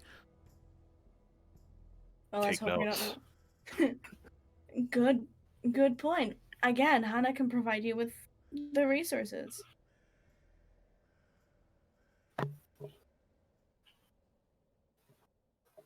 Now, if there's nothing else, Not that I can think of right now. My head is spinning. Hannah will be able to summon those you wish to speak to. I believe they're all at least in the vicinity. I don't know who's working today. Her job and our job are different. We're heavily aware, all things considered. Well, we've seen a few of them on our way up, so. Also, thank you again for the hospitality. He just laughs.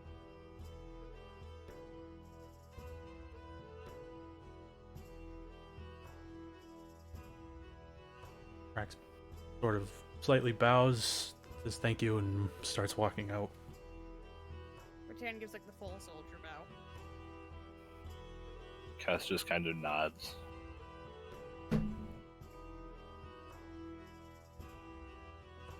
Perrin will give a bow also and just follow everyone else. Give me a second. Oh boy. Uh-oh. Uh-oh. Cass got held back again. Uh-oh. I'll be back. Uh-oh. Fuck, dude. Fuck.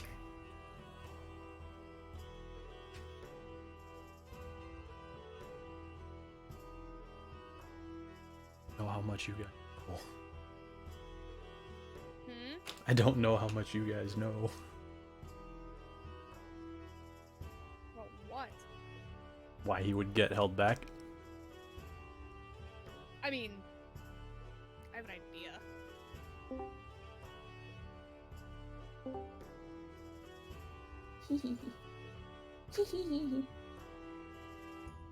Hi. Perrin said he'd be right back. Mm-hmm. Yeah.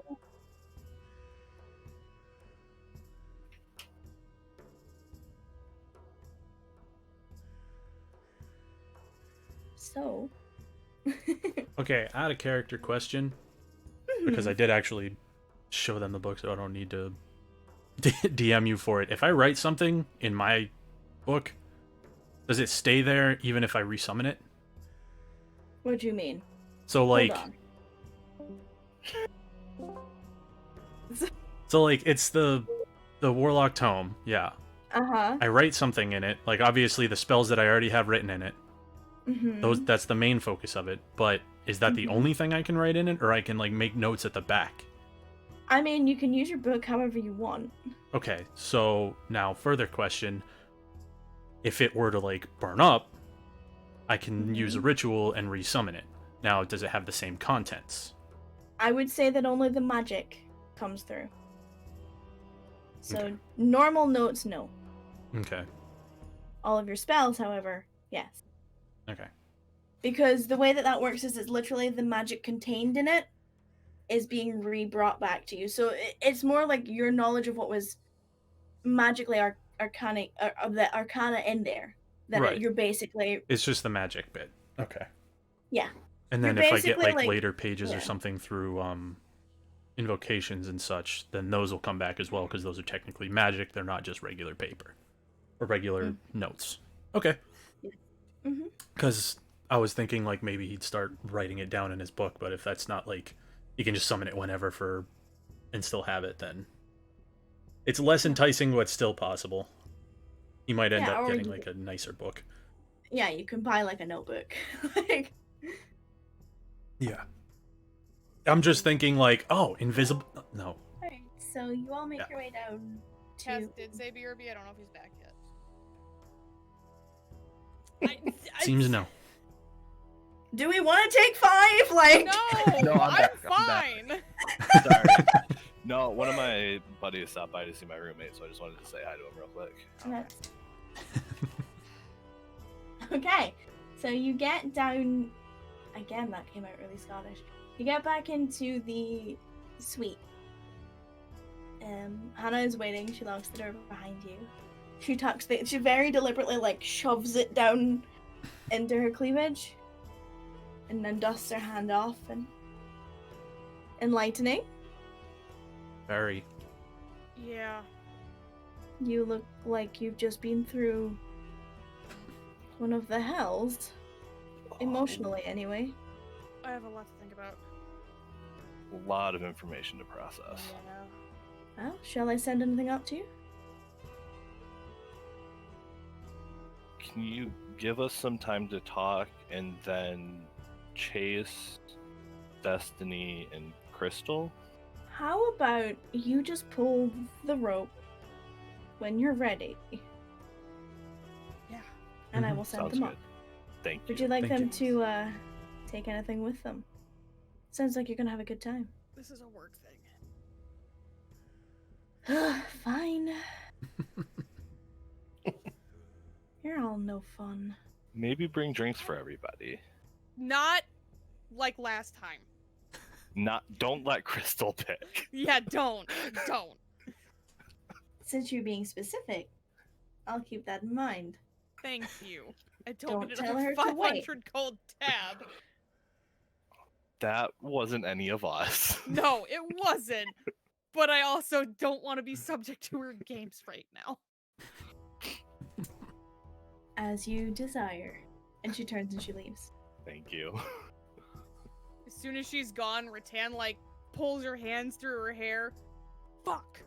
Fuck, fuck, fuck, fuck, fuck. And that's what she's just doing.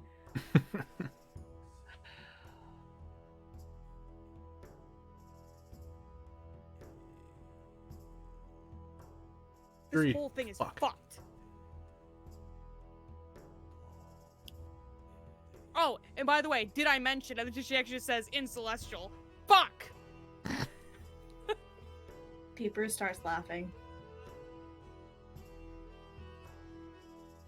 It's very much a like, that's funny. Oh, maybe I shouldn't laugh.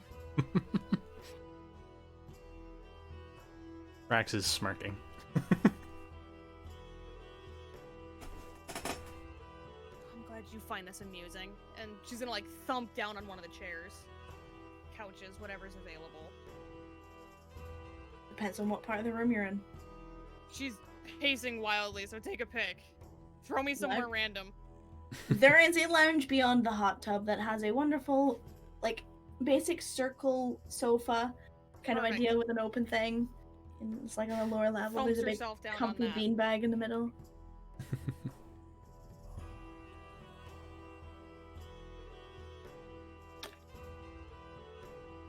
Oh, fuck. Indeed. The one fucking thing I didn't think to do.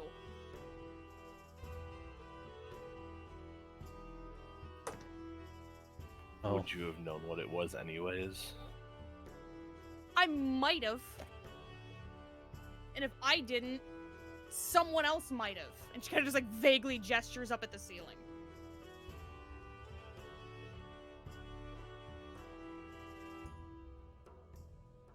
What I didn't know, and now I don't know. I don't know if my commanding officer is being sent into a fucking death trap.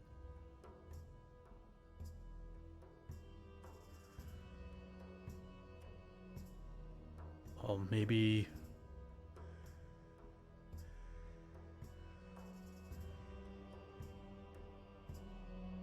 I don't know of anybody who has...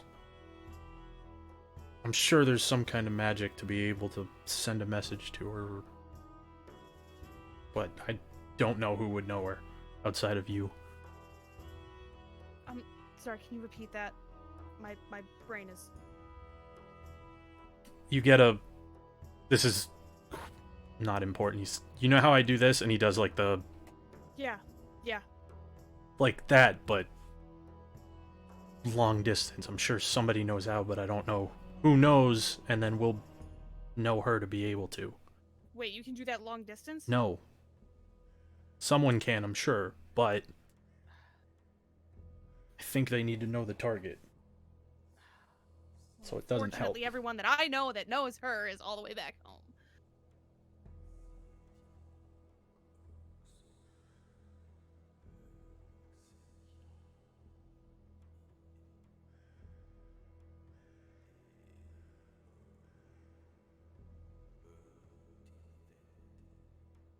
Fuck.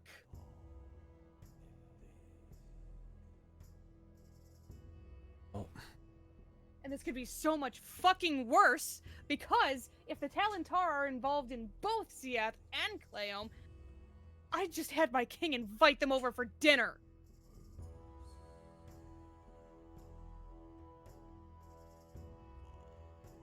Well, Siath is on the list of the stuff from the book. So... Which does nothing to comfort me, Nope. by the way.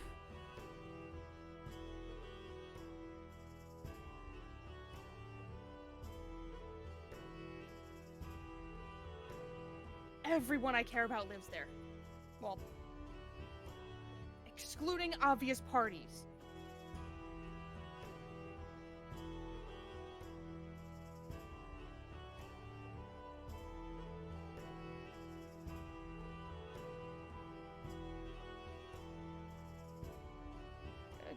Good job, Rattan. Good job. Serve Marinalak up on a fucking platter. Good job.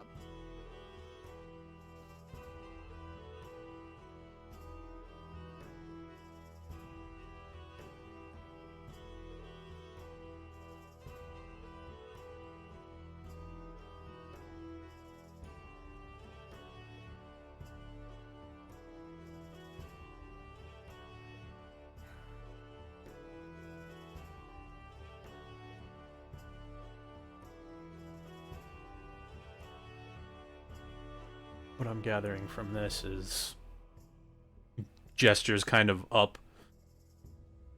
One of the few people we can trust at this point. Who? He gestures like at the door where we just came from. As shitty as it is, I mean, because the list is short now. Shorter.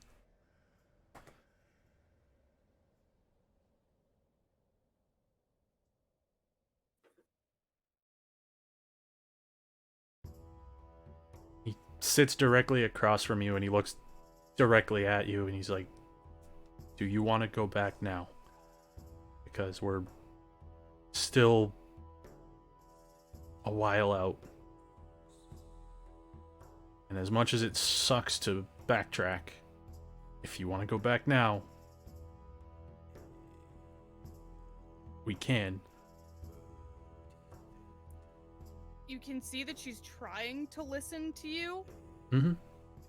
but is also like,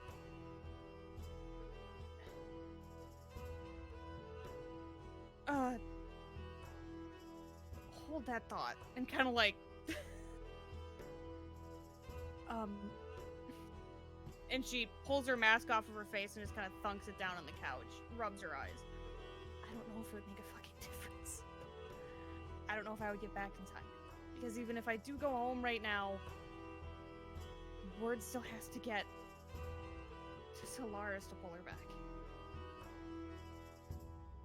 Like you said, everybody who knows her is there. So I'm sure somebody knows her somehow who can do that. And her the immediate... Yeah, maybe.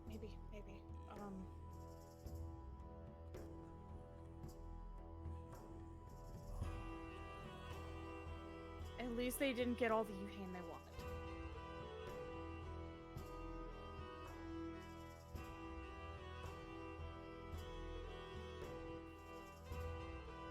I mean, okay. And she like visibly seems to be trying to like pull herself back into focus.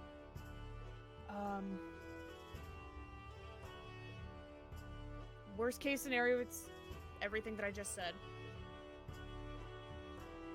Best case, maybe the Aegis King isn't dead. Maybe it wasn't so much a symbol that he's dead. Maybe it was a token of war, something like that.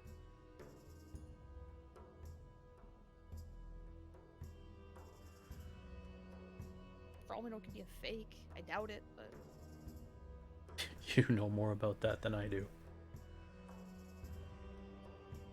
Can I see it? Yeah. He forgets that he was the one who took it and hands it to you. Looks at it as closely as she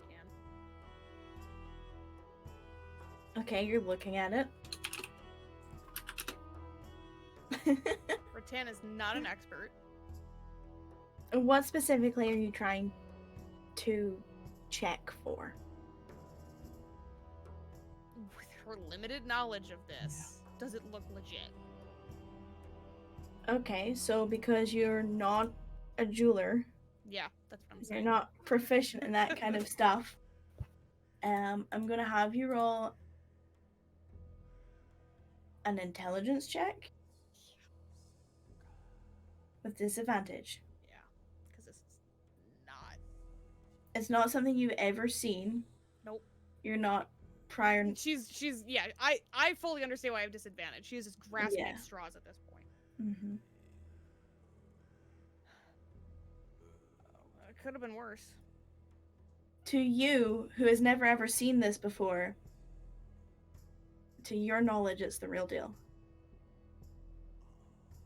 I think it's real. I don't know.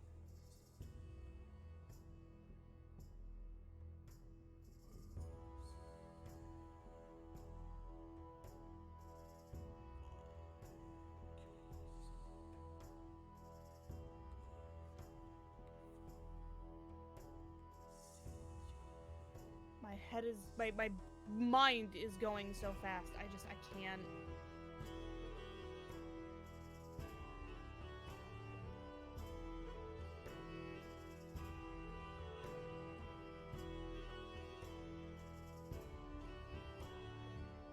I don't deal with these kinds of things.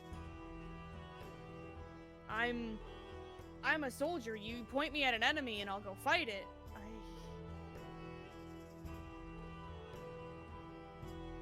I've always had the luxury of knowing what I'm going up against. Rex is just kind of chuckling and he says, "You still are better at this than I am." And he kind of just like gestures at himself. I'm not.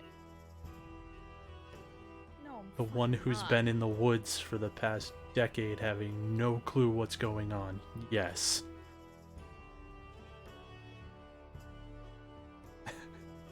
You know of these places. You've been to a few of them. You've done things to deal with anything on this.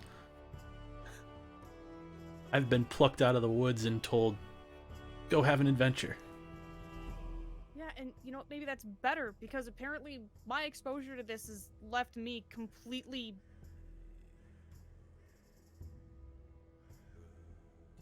tunnel visioned. How many At other least you have things something I to go missed? towards. You have something you want to go towards in terms of this. We just need to figure out which one specifically we're going for.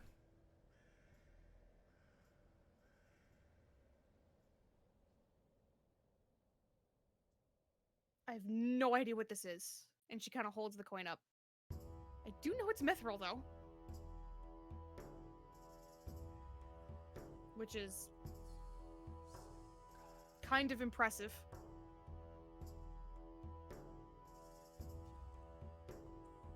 It's usually not something you would... It's a symbol of a king, Valuable. it makes sense. yeah, I mean... Okay.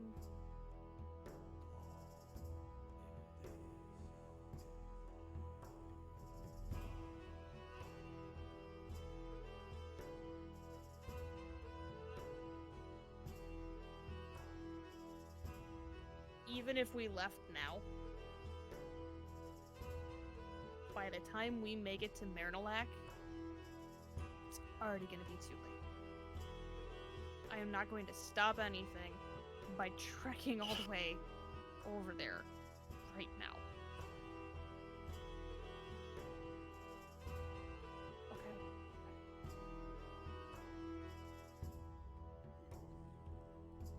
And she kind of like looks off, like she's looking like past you. What would you do? What would you do?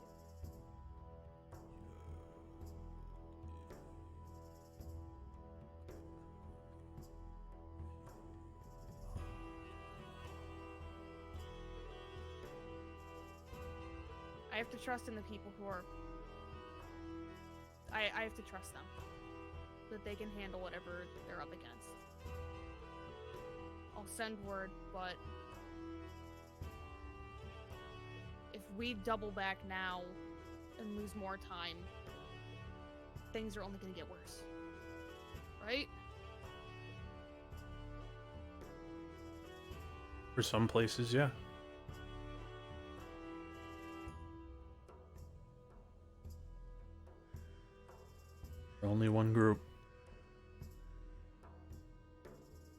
Well, and Miryu's in Dragonthane, where apparently they're bringing the Yuhane. Which, as soon as we're done talking here, I will be contacting her. When did you talk to her last? Out of character, knowing Raxi probably would have while we were in the desert.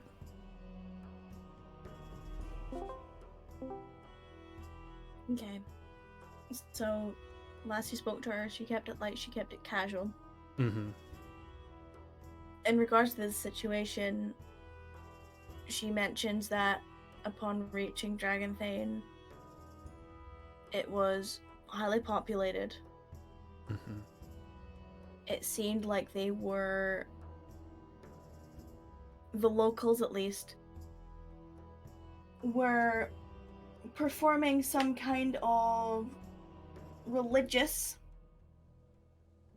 themed event,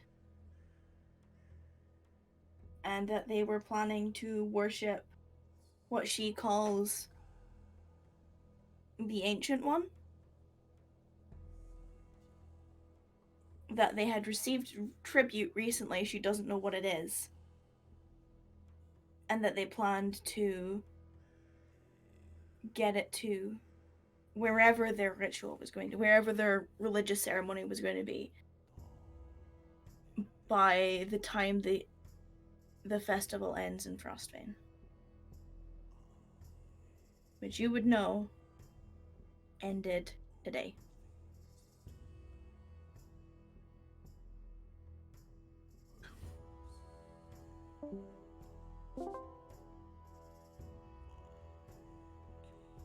So Rex is just kind of putting together everything and kind of like timelining it a little bit in his head.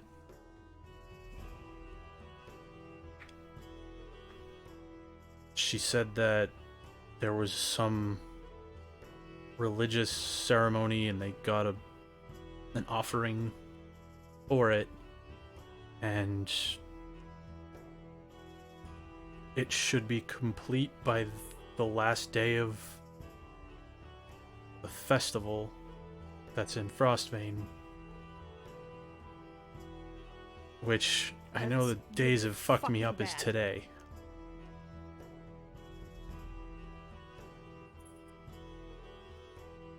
That's really fucking bad. Mm-hmm.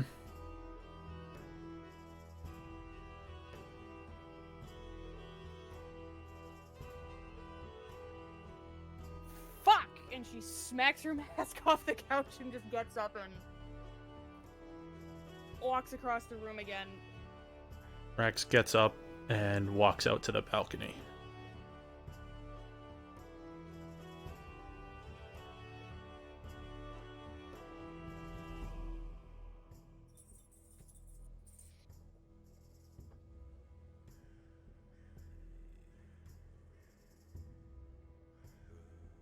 I don't know if we want to do it on I was stream. gonna say, on that note, since there's some pretty heavy shit going on, and it has been our 4 hours, Mm-hmm.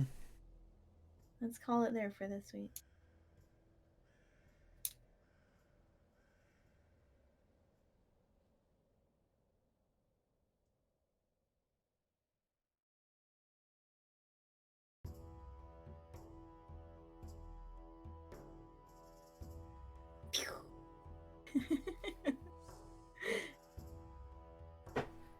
You all okay? Frustrated. Mm-hmm. The world always moves. Mm-hmm. Cass is confused by a lot of things that were said.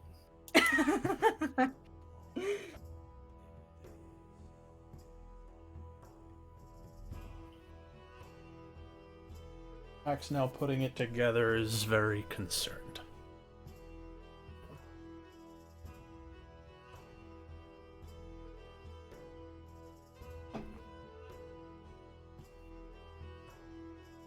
About the most Cass understood was dragons. Yeah, that's not helping you not freak out, by the way. No, I know. That's about where Uh-huh. his concentration on the whole subject ended, and he's like, no, no, no, no, no, no, no, no, no, no, no. Yeah, but Cass didn't understand any of the other shit anyways. The kings, the... Well, that went over Rax's head, too. He's like, yep, there's cities, three, there's right? king. There's three I'm that still... you know. Cass is still, like, waiting for a 4th, a 5th, a 6th, like... Every week there's a new one. Rex couldn't even put it together that, like, Dragon Thane was the one that worships the red dragon, so... Yeah. It's literally in the name of the city. Well, now that you mention it... He was more concerned poring over the names in the book that he has.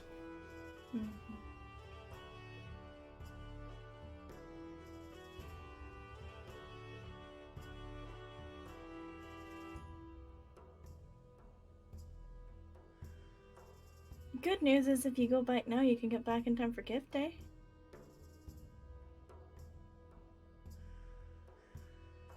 Because that's what we're worried about now. I'm sorry.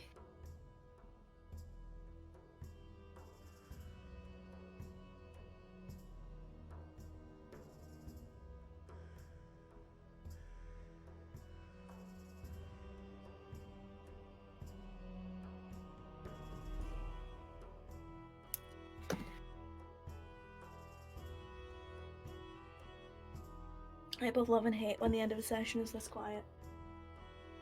I hate it. Outright. Well, I mean, at least you're... I don't know, as a DM, like, I'm happy about it. As your friend, I'm not. Because I'm like, yay, they're, you know, connecting with the story, but also, oh no, they're connecting with the story on this level. And that makes me sad.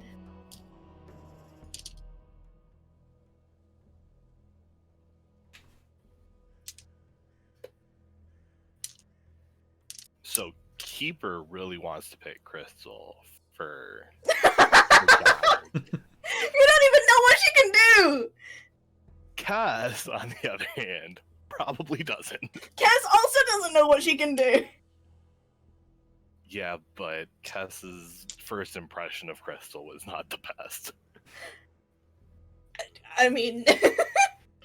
she definitely left an impression, that's for sure. Very much so. So, Perrin, how do you like Ignorance of Bliss? Perrin's still mulling it over. Perrin hasn't That even got is. to the good part yet. Neither did Cass.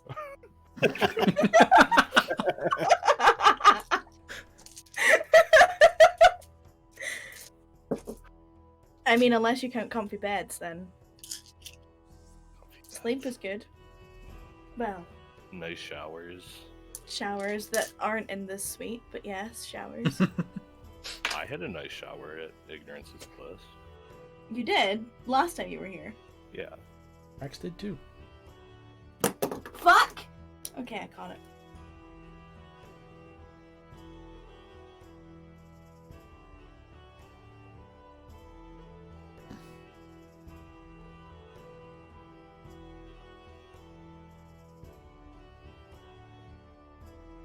I hope you're all okay. Mm-hmm. You know, that's a lot of information. Mm-hmm. For a second, I thought Wither's camera froze, and then I realized. Where there's processing. Mm-hmm.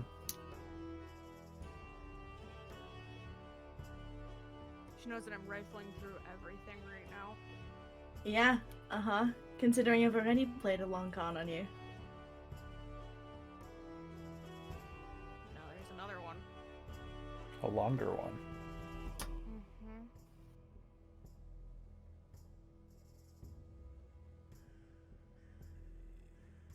Oh, Emma's just nice. Yeah, I bet you're all really happy about those sassy letters you sent people. Fucking 5 steps ahead of us the whole goddamn way.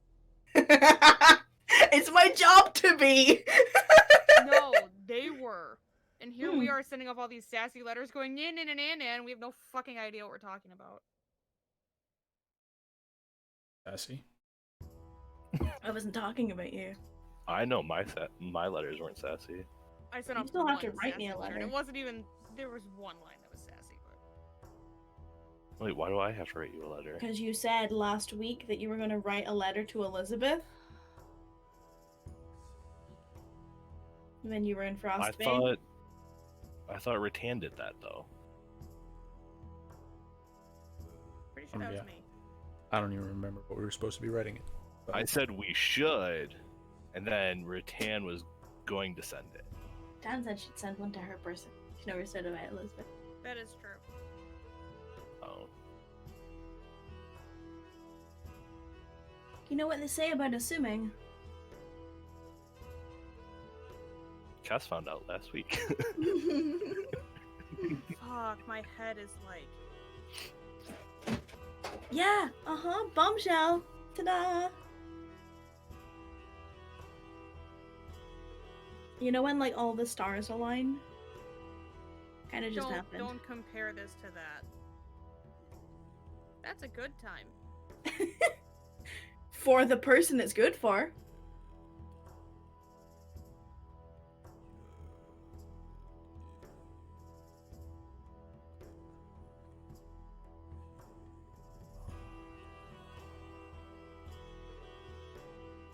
Obviously, I will get with some during the week to do your discussion. Mhm. I will be free for the rest of this week until Saturday. If anyone needs to talk. Anyone has questions. I have a lot of fucking questions, none of them you can answer right now. I mean, true. But questions about things that happened tonight I can answer. Yes, Rupert's an asshole. Rupert's great. I have no. You consistently piss him off, Cass. I know.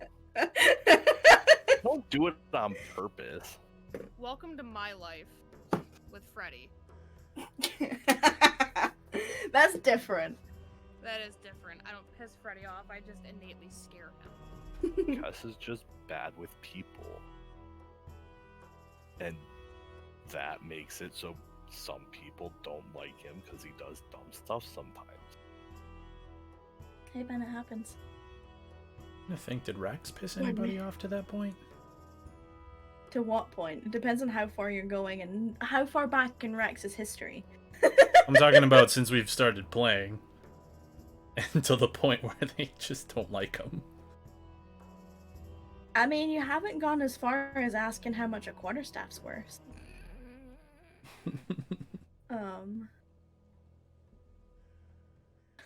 Fair. Now that I think about it. No.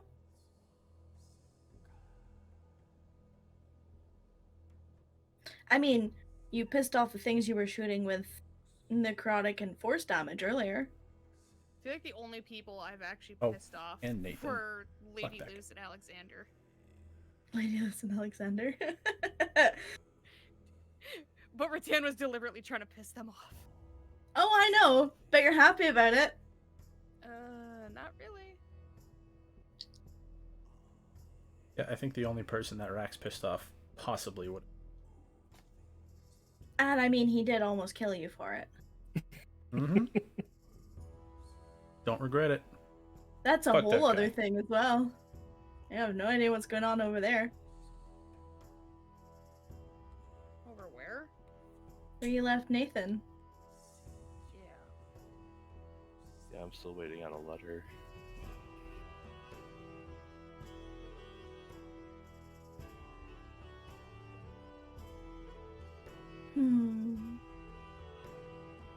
Told Lorelai to write me when she got home, and I haven't heard anything. And that doesn't concern you.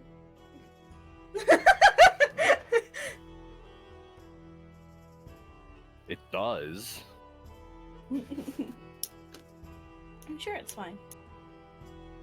there's not much I can do about it.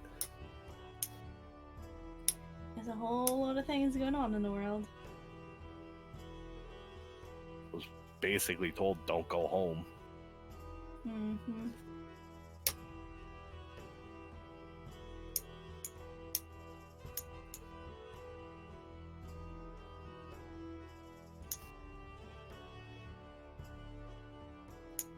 Like Zoe feels bad, but DM Zoe is kind of proud of the reaction you're having right now. I know it's sucky to say, but like getting emotional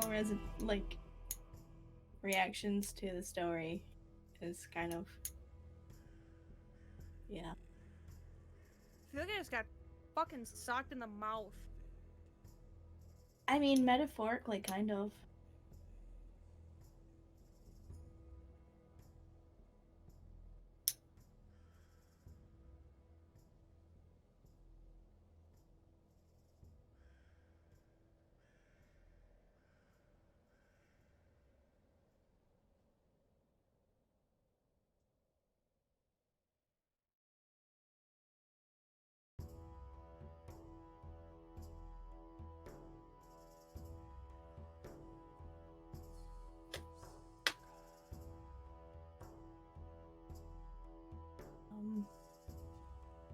Silence is off.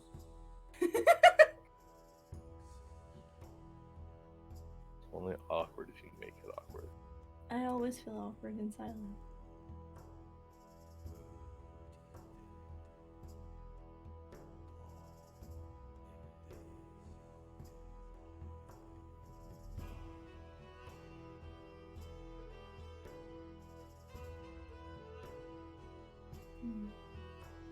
I feel bad. Are you all okay?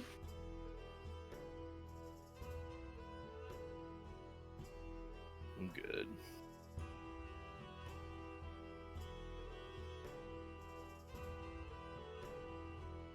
I said frustrated. I'm being frustrated, I can understand. But not with me, right? I don't make you angry. Processing. That doesn't fill me with confidence! What do you want me to say? No! I don't want you to be angry at me.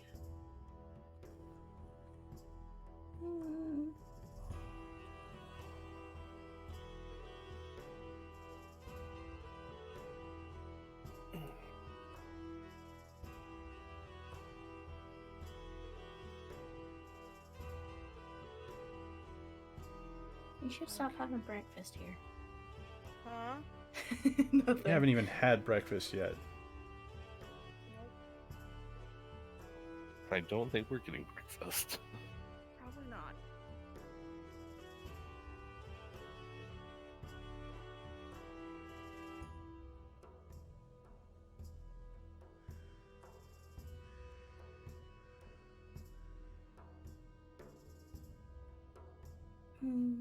Fuck, dude.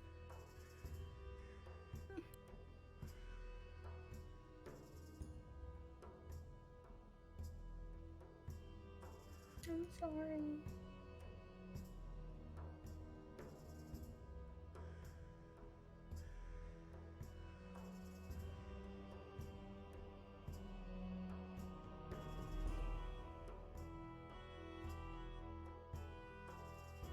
I feel like I should stay here for moral support, but at the same time... Honestly, I think I'm gonna head out. I'm exhausted. Mhm. I feel that. You have to get up and do stuff tomorrow, too. Yep. Alright. I'll talk to you all later. Heading out. Bye. Have a good one, dude. Goodbye. Good night. See ya. Yeah, that was a lot. We'll be back next week probably. Hopefully. And then we'll kind of see from there. Yeah, no Rift Chasers next week. Like I said, I'm not streaming the game that I'm running. But yeah, everybody have a good evening. I'll see you all next week. Thank you all for stopping by.